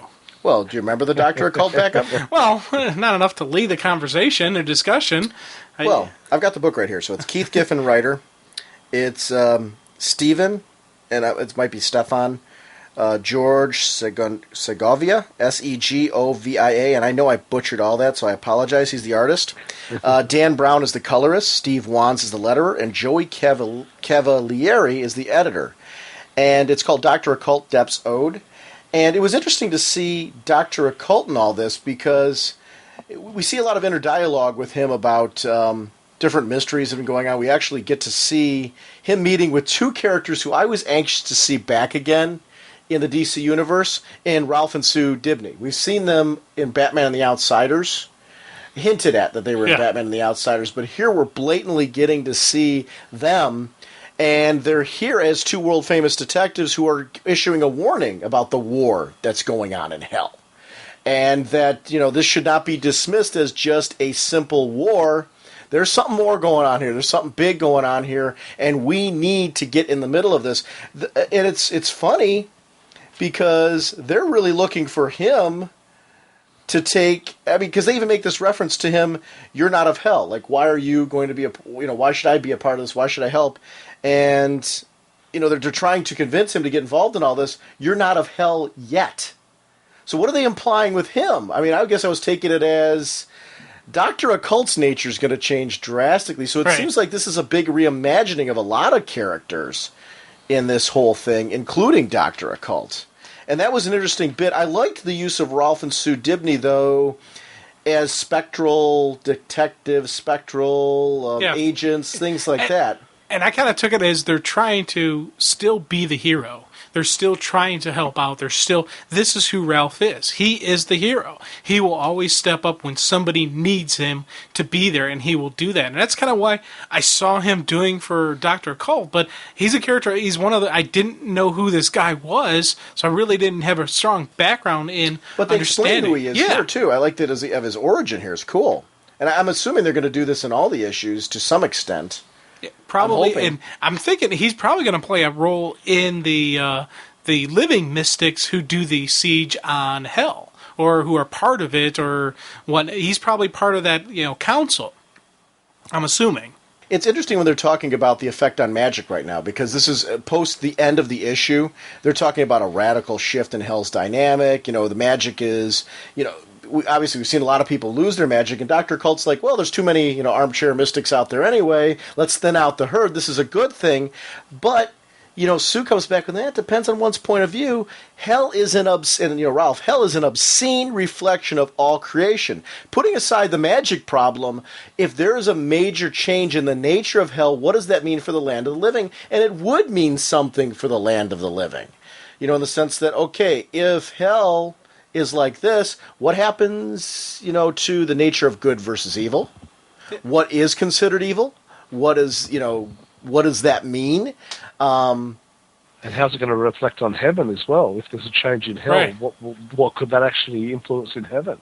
And if hell and purgatory team up, or if hell and purgatory become one larger realm, or something like that, what does that mean for heaven? And you think about it this way: if hope is actually instilled in hell, and what should be the place of torment and destitute becomes a place of hope, what happens? Because you have to have balance in the universe, where you have hope in heaven, you have torment in hell. Well, what if the torment becomes the hope? So I'm like, that's going to be some serious ramifications on heaven as well as earth.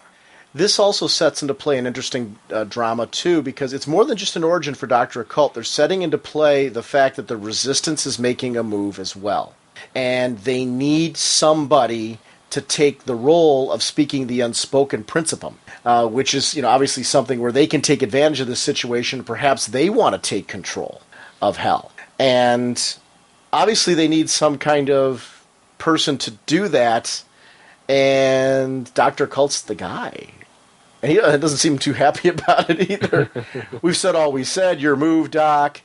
And who? Now the girl, is that the little girl I'm guessing from his past? That he's carrying around this this green globe of his, and popping out of it is this girl, and we see this flashback to his childhood and what this poor girl went through. Yeah, I kind of took it that's who is the globe person and all that. And we see that he's she's Rose Psychic, and they seem to both have this immortal aspect to the two of them as well.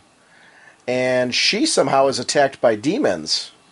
And he's got survivor's guilt because she was attacked by the demons, she was taken, and now he sees this perhaps as an opportunity to, as a survivor who's guilty about that, maybe to go after her. Maybe she's a lost love or a lost friend or something like that. I got the feeling that this was an important relationship to him because they have so much in common as immortals. I'm just trying to think, actually. And they said all we had in common was the seven, but it didn't stop us from gravitating towards each other. The seven made for a lousy family, most cults do, so they were part of this cult, Dr. Occult, obviously, and they just happened to be the two that seemed to connect out of the seven. So it's really interesting.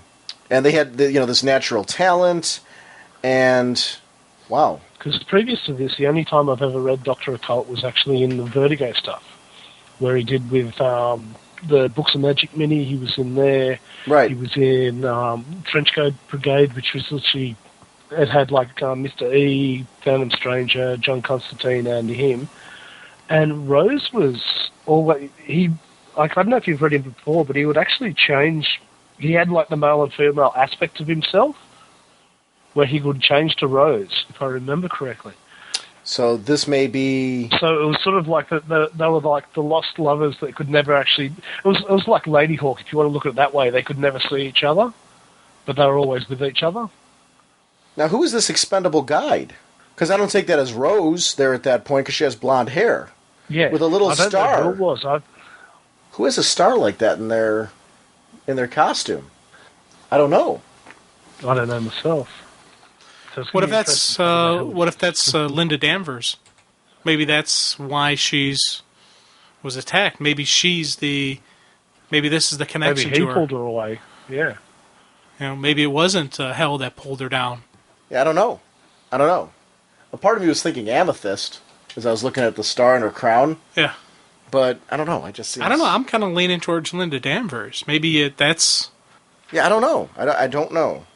Except, I don't know what.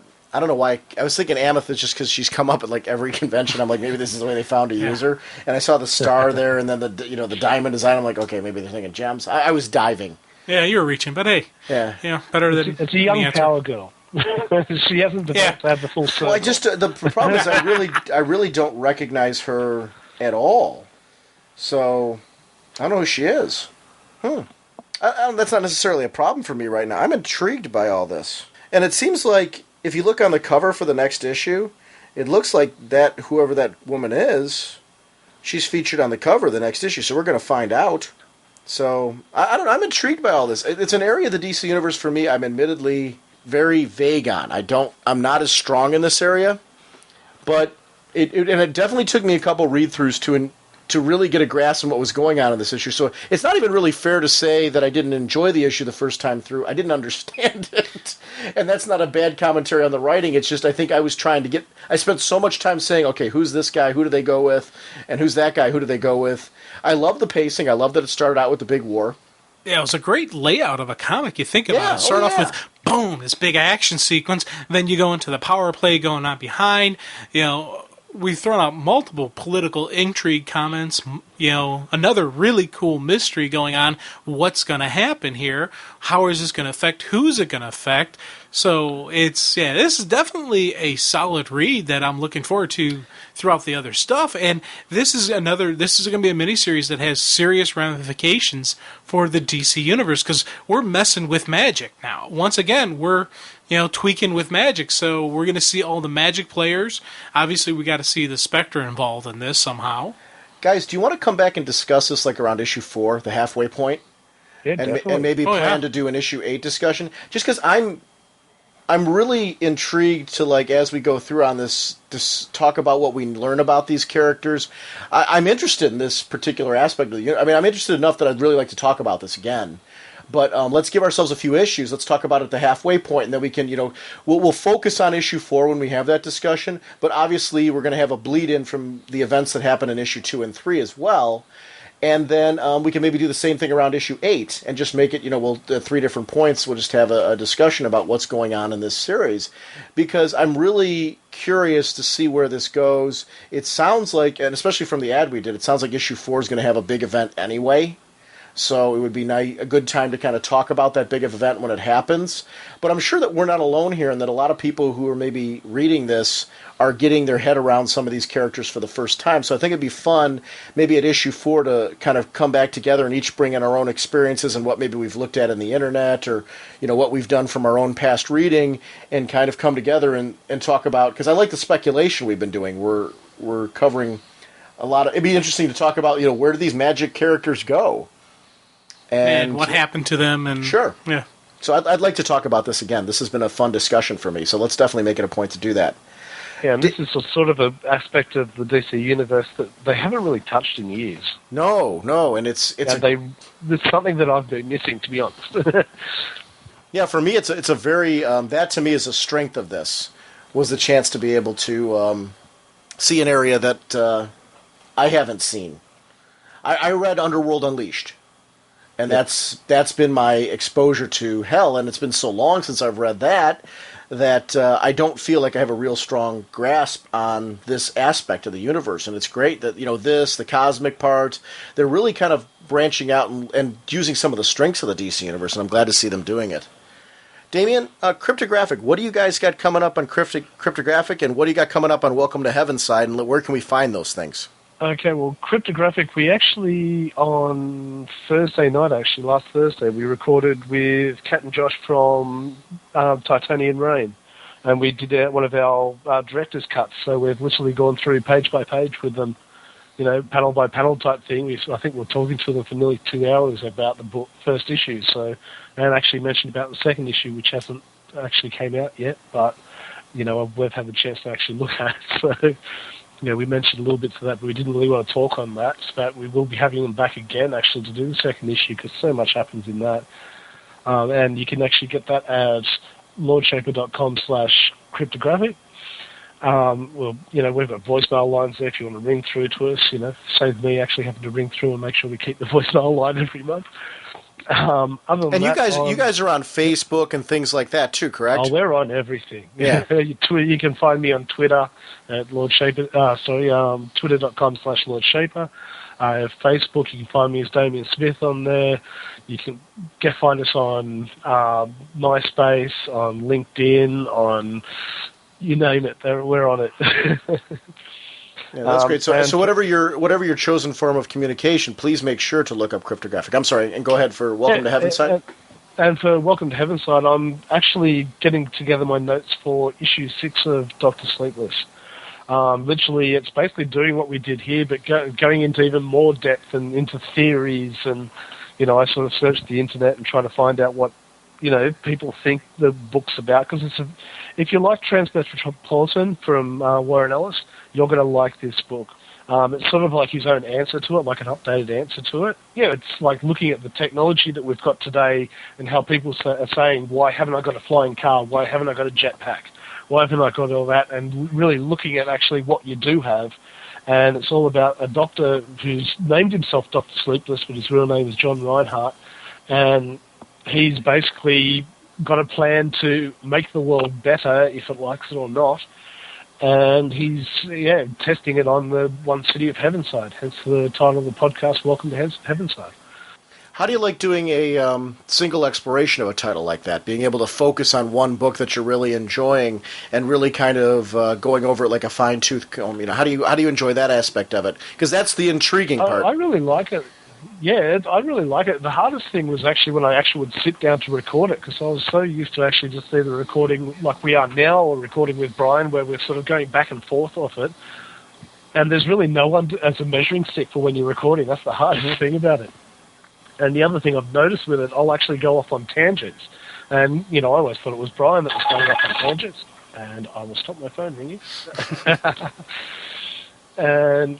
I always thought it was Brian who was going off on tangents, but it was me. So I'm actually had some major rants that I've actually gone through. Rants are wonderful. I've really, you know what? You got me picking it up. Well, one thing I've noticed is like I'll pick up on the thread that Warren's actually talking about, and then I go off on a rant after I read his rant that he's put in the book. And when I listen back to it while I'm editing it, what I've noticed is like I go off on the actual tangent otherwise. And from there, it literally will sounds like it's all the one thing. That's great. Have you had a chance to have any feedback from him? Apart from that, he's listened to it. No. Oh, he has listened to it though. Yeah, I actually publicised it on the Whitechapel board. He's got his own boards at freakangels.com/Whitechapel. Right. So he has actually mentioned that he's listened to it there, and I know that some of the guys from Avatar have listened to it there. And they actually published on Twitter at one point that they were actually listening to it in the office. Oh, that's great. Oh, cool. Yeah, that's nice. That's perfect, especially with your passion for the book. I was hoping that you would have found out that at least that he's listened to it, and that's nice. That's cool. I really like it. It actually got me. You were so jazzed about the book that you got me. Have you read Dr. Sleepless yet, Jim? No, I haven't yet. Have you? You know what? You'd like it. It's up your alley. Unfortunately, I know you're going to be grunting and groaning now. So, it's another book. Well, the trade's coming up very soon, so they've just listed it in the last previews. That would read very well in a trade. Okay. Yeah, I'll get trades. He's doing 8 issues for the trade. He's actually making 8-issue story arcs. So, Nice. so it's going to be, and he said that he's actually going to be doing, every story arc's going to be 8 issues. So it's a decent quality size trade there. So. Yeah, it's actually nice to see that it's a little bit of a bigger trade. Yeah, I miss ones like that. Though I've just actually finished rereading Watchmen not too long ago. I think it was, a couple of weeks ago I finished rereading Watchmen. Have you seen yet the video version of Watchmen? Not the video. No, not yet. The animated. It's the comic, but it's animated and narrated, and it's only on. Is it on iTunes? Is it? It's on iTunes. Yeah, that's the problem. I don't have iTunes. Yeah, the guys that I know of over here in Australia, we actually can't get it on our iTunes. It's only on the US iTunes. Why is that? I don't know. You think if they want to give something away and then sell the rest, that they would actually put it everywhere. But that seems to me so bizarre. Why would you not release it? Yeah, like there isn't some. There doesn't need to be localized for Australia. Yeah, I know. It's not like with TV shows, so we don't get them before they get shown on the TV here. Right. That makes absolutely zero sense to me. But from there, like all the guys, if you go into the actual CGS forum, we've actually got the Australian thread there that's up to 300, 400 pages now. And a couple of the guys there had to try to get US accounts so they could actually download it and watch it. But if they want to stop, piracy of these things and things like that, why wouldn't you just release it everywhere? Yeah, because even your video game companies are trying to do that more and more to try and delay, importing of products and things like that. Let's try to do worldwide releases of them. Why wouldn't you do that? I understand if it's a different language, but we're not dealing with a different language. Yeah, it makes no exactly. sense.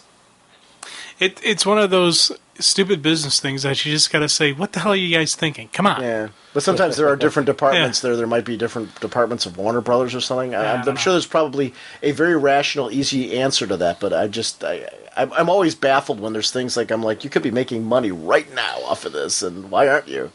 So I don't get it. We'll get it eventually, most probably. Yeah.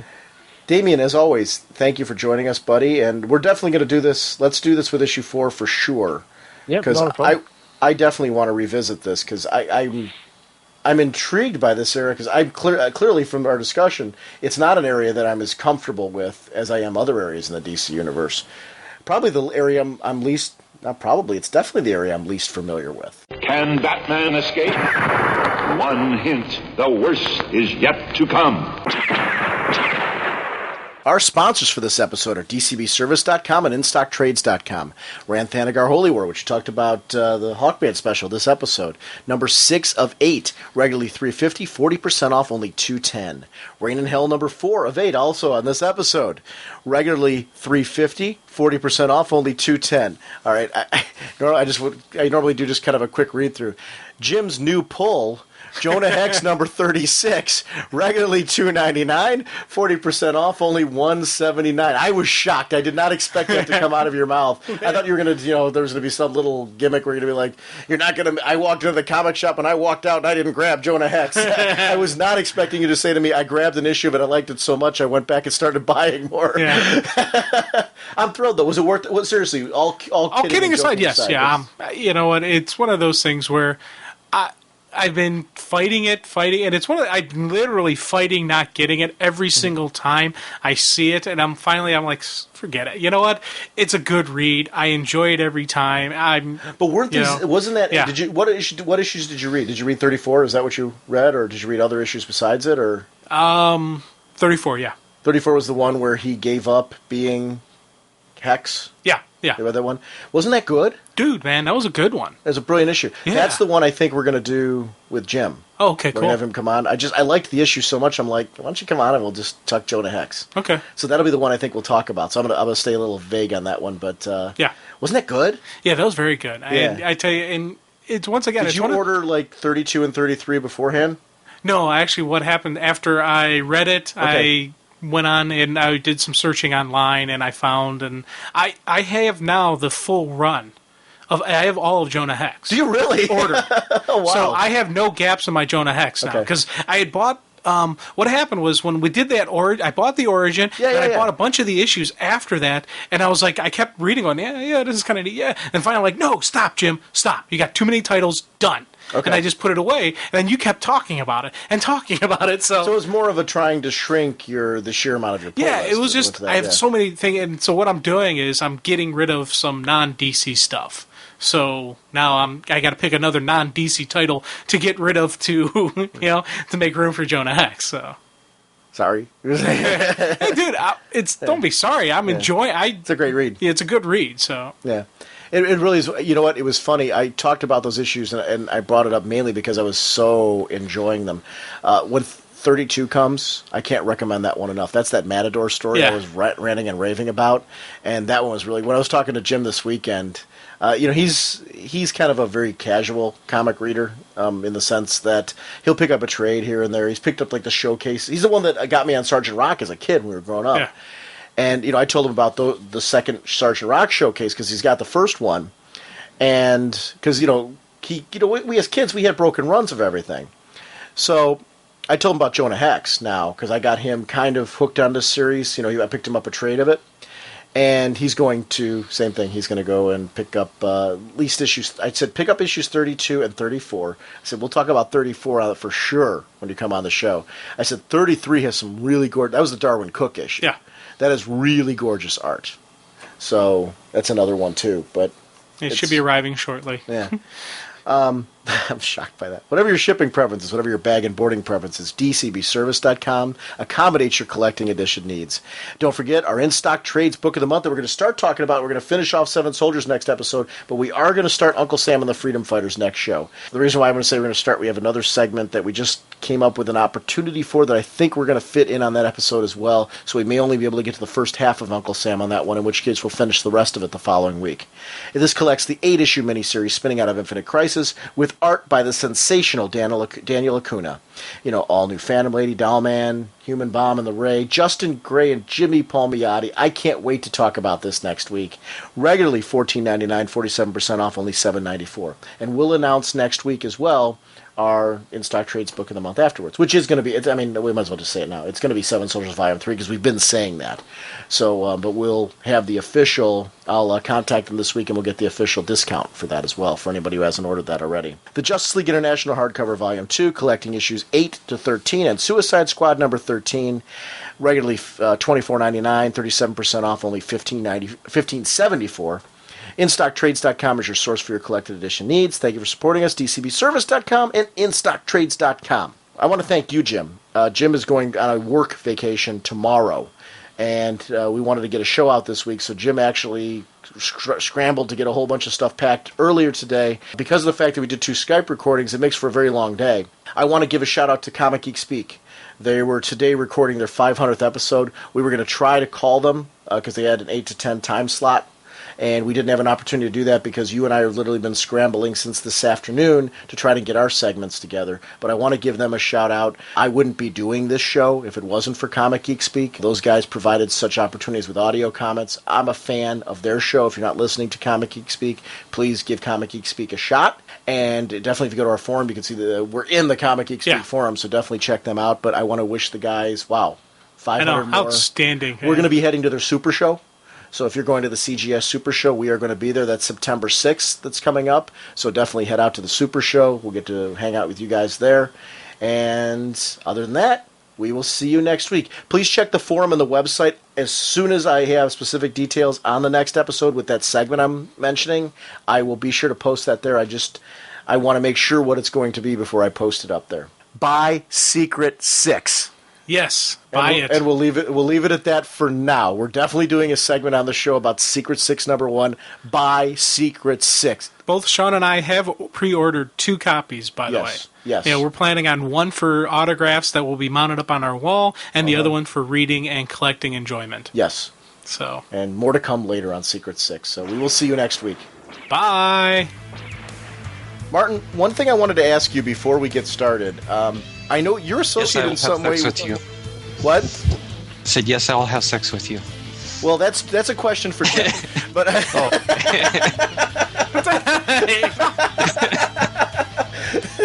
just because I'm not married doesn't mean we haven't gotten to that part of the show yet. But okay. So I'm going to go ahead and introduce the discussion. How do I pronounce your last name? Is it Galloway? Galloway. Okay, cool. I wanted to make sure, just so I didn't want to do all that through part of the recording, so that way we're like, have those awkward moments. All right. Or I'm the other Hawkman fan, as I like to refer to myself. Well, we could do that. That would be... All right. Buy Secret 6. Yes. I'm going to go ahead and just introduce the segment, and we can start discussing it from there. Yeah. And you've heard the show enough that if you ever were going through something and you want to jump in, just hop on in. Don't worry about it, because we do the recording so that you're on a separate track. So if we accidentally talk over you, we can always edit our stuff out easily. So just if you're something you want to throw out there, just jump on in. Okay. I love this how we edit the show that way. Well, I was going to say something, but I'm like, well... The funny thing is, Sean usually says that to the guests we have on there. And I've been trying to jump in and beat them to the punch so I actually sound intelligent and whatnot, so... I love the we part, though. I would like to see that. Okay, Sean, I know better. In fairness, it's kind of cool because Jim's doing the lead on this one. Because I really wanted to... Yeah, I really kind of wanted to delve into this one as more of the fan talking about Hawkman. So Jim was kind enough. Oh, so to do he's the- going to moderate us. Okay, That's exactly what it is. So you and I are the you are the ones he's gonna have to keep under control. Yeah, So, it's gonna be interesting. yeah. By Secret 6. Yes. Because he's gone for a week, so if I don't get the whole episode tonight, there we go. You could do it on your own, couldn't you? Well, That's just better. at this point in time, it's kind of like the show without Jim. It'd be like Jim doing the show without me. Right. Yeah. you need the magic, in the show. That's why I said they're like doing the show without me. But See, you're the form. Thank you, though. You're the I form. You're the, appreciate that. you're the. You just said what I was. I'm the magic. You're the there. You just said what I was. You're the knowledge. You're the experience. I give the pa. You give the what? The pa. One more time. Wow. I love that there's like a hand motion and a whole face pose that goes along with I was that. actually imagining it. Yeah. Exactly what you're imagining is what I was doing, probably. Oh, no, it's 100 times creepier. You just gotta remember jazz hands. Yeah. Actually, those were jazz hands I was popping. Speaking of hell, All right. I'll give you props on that one.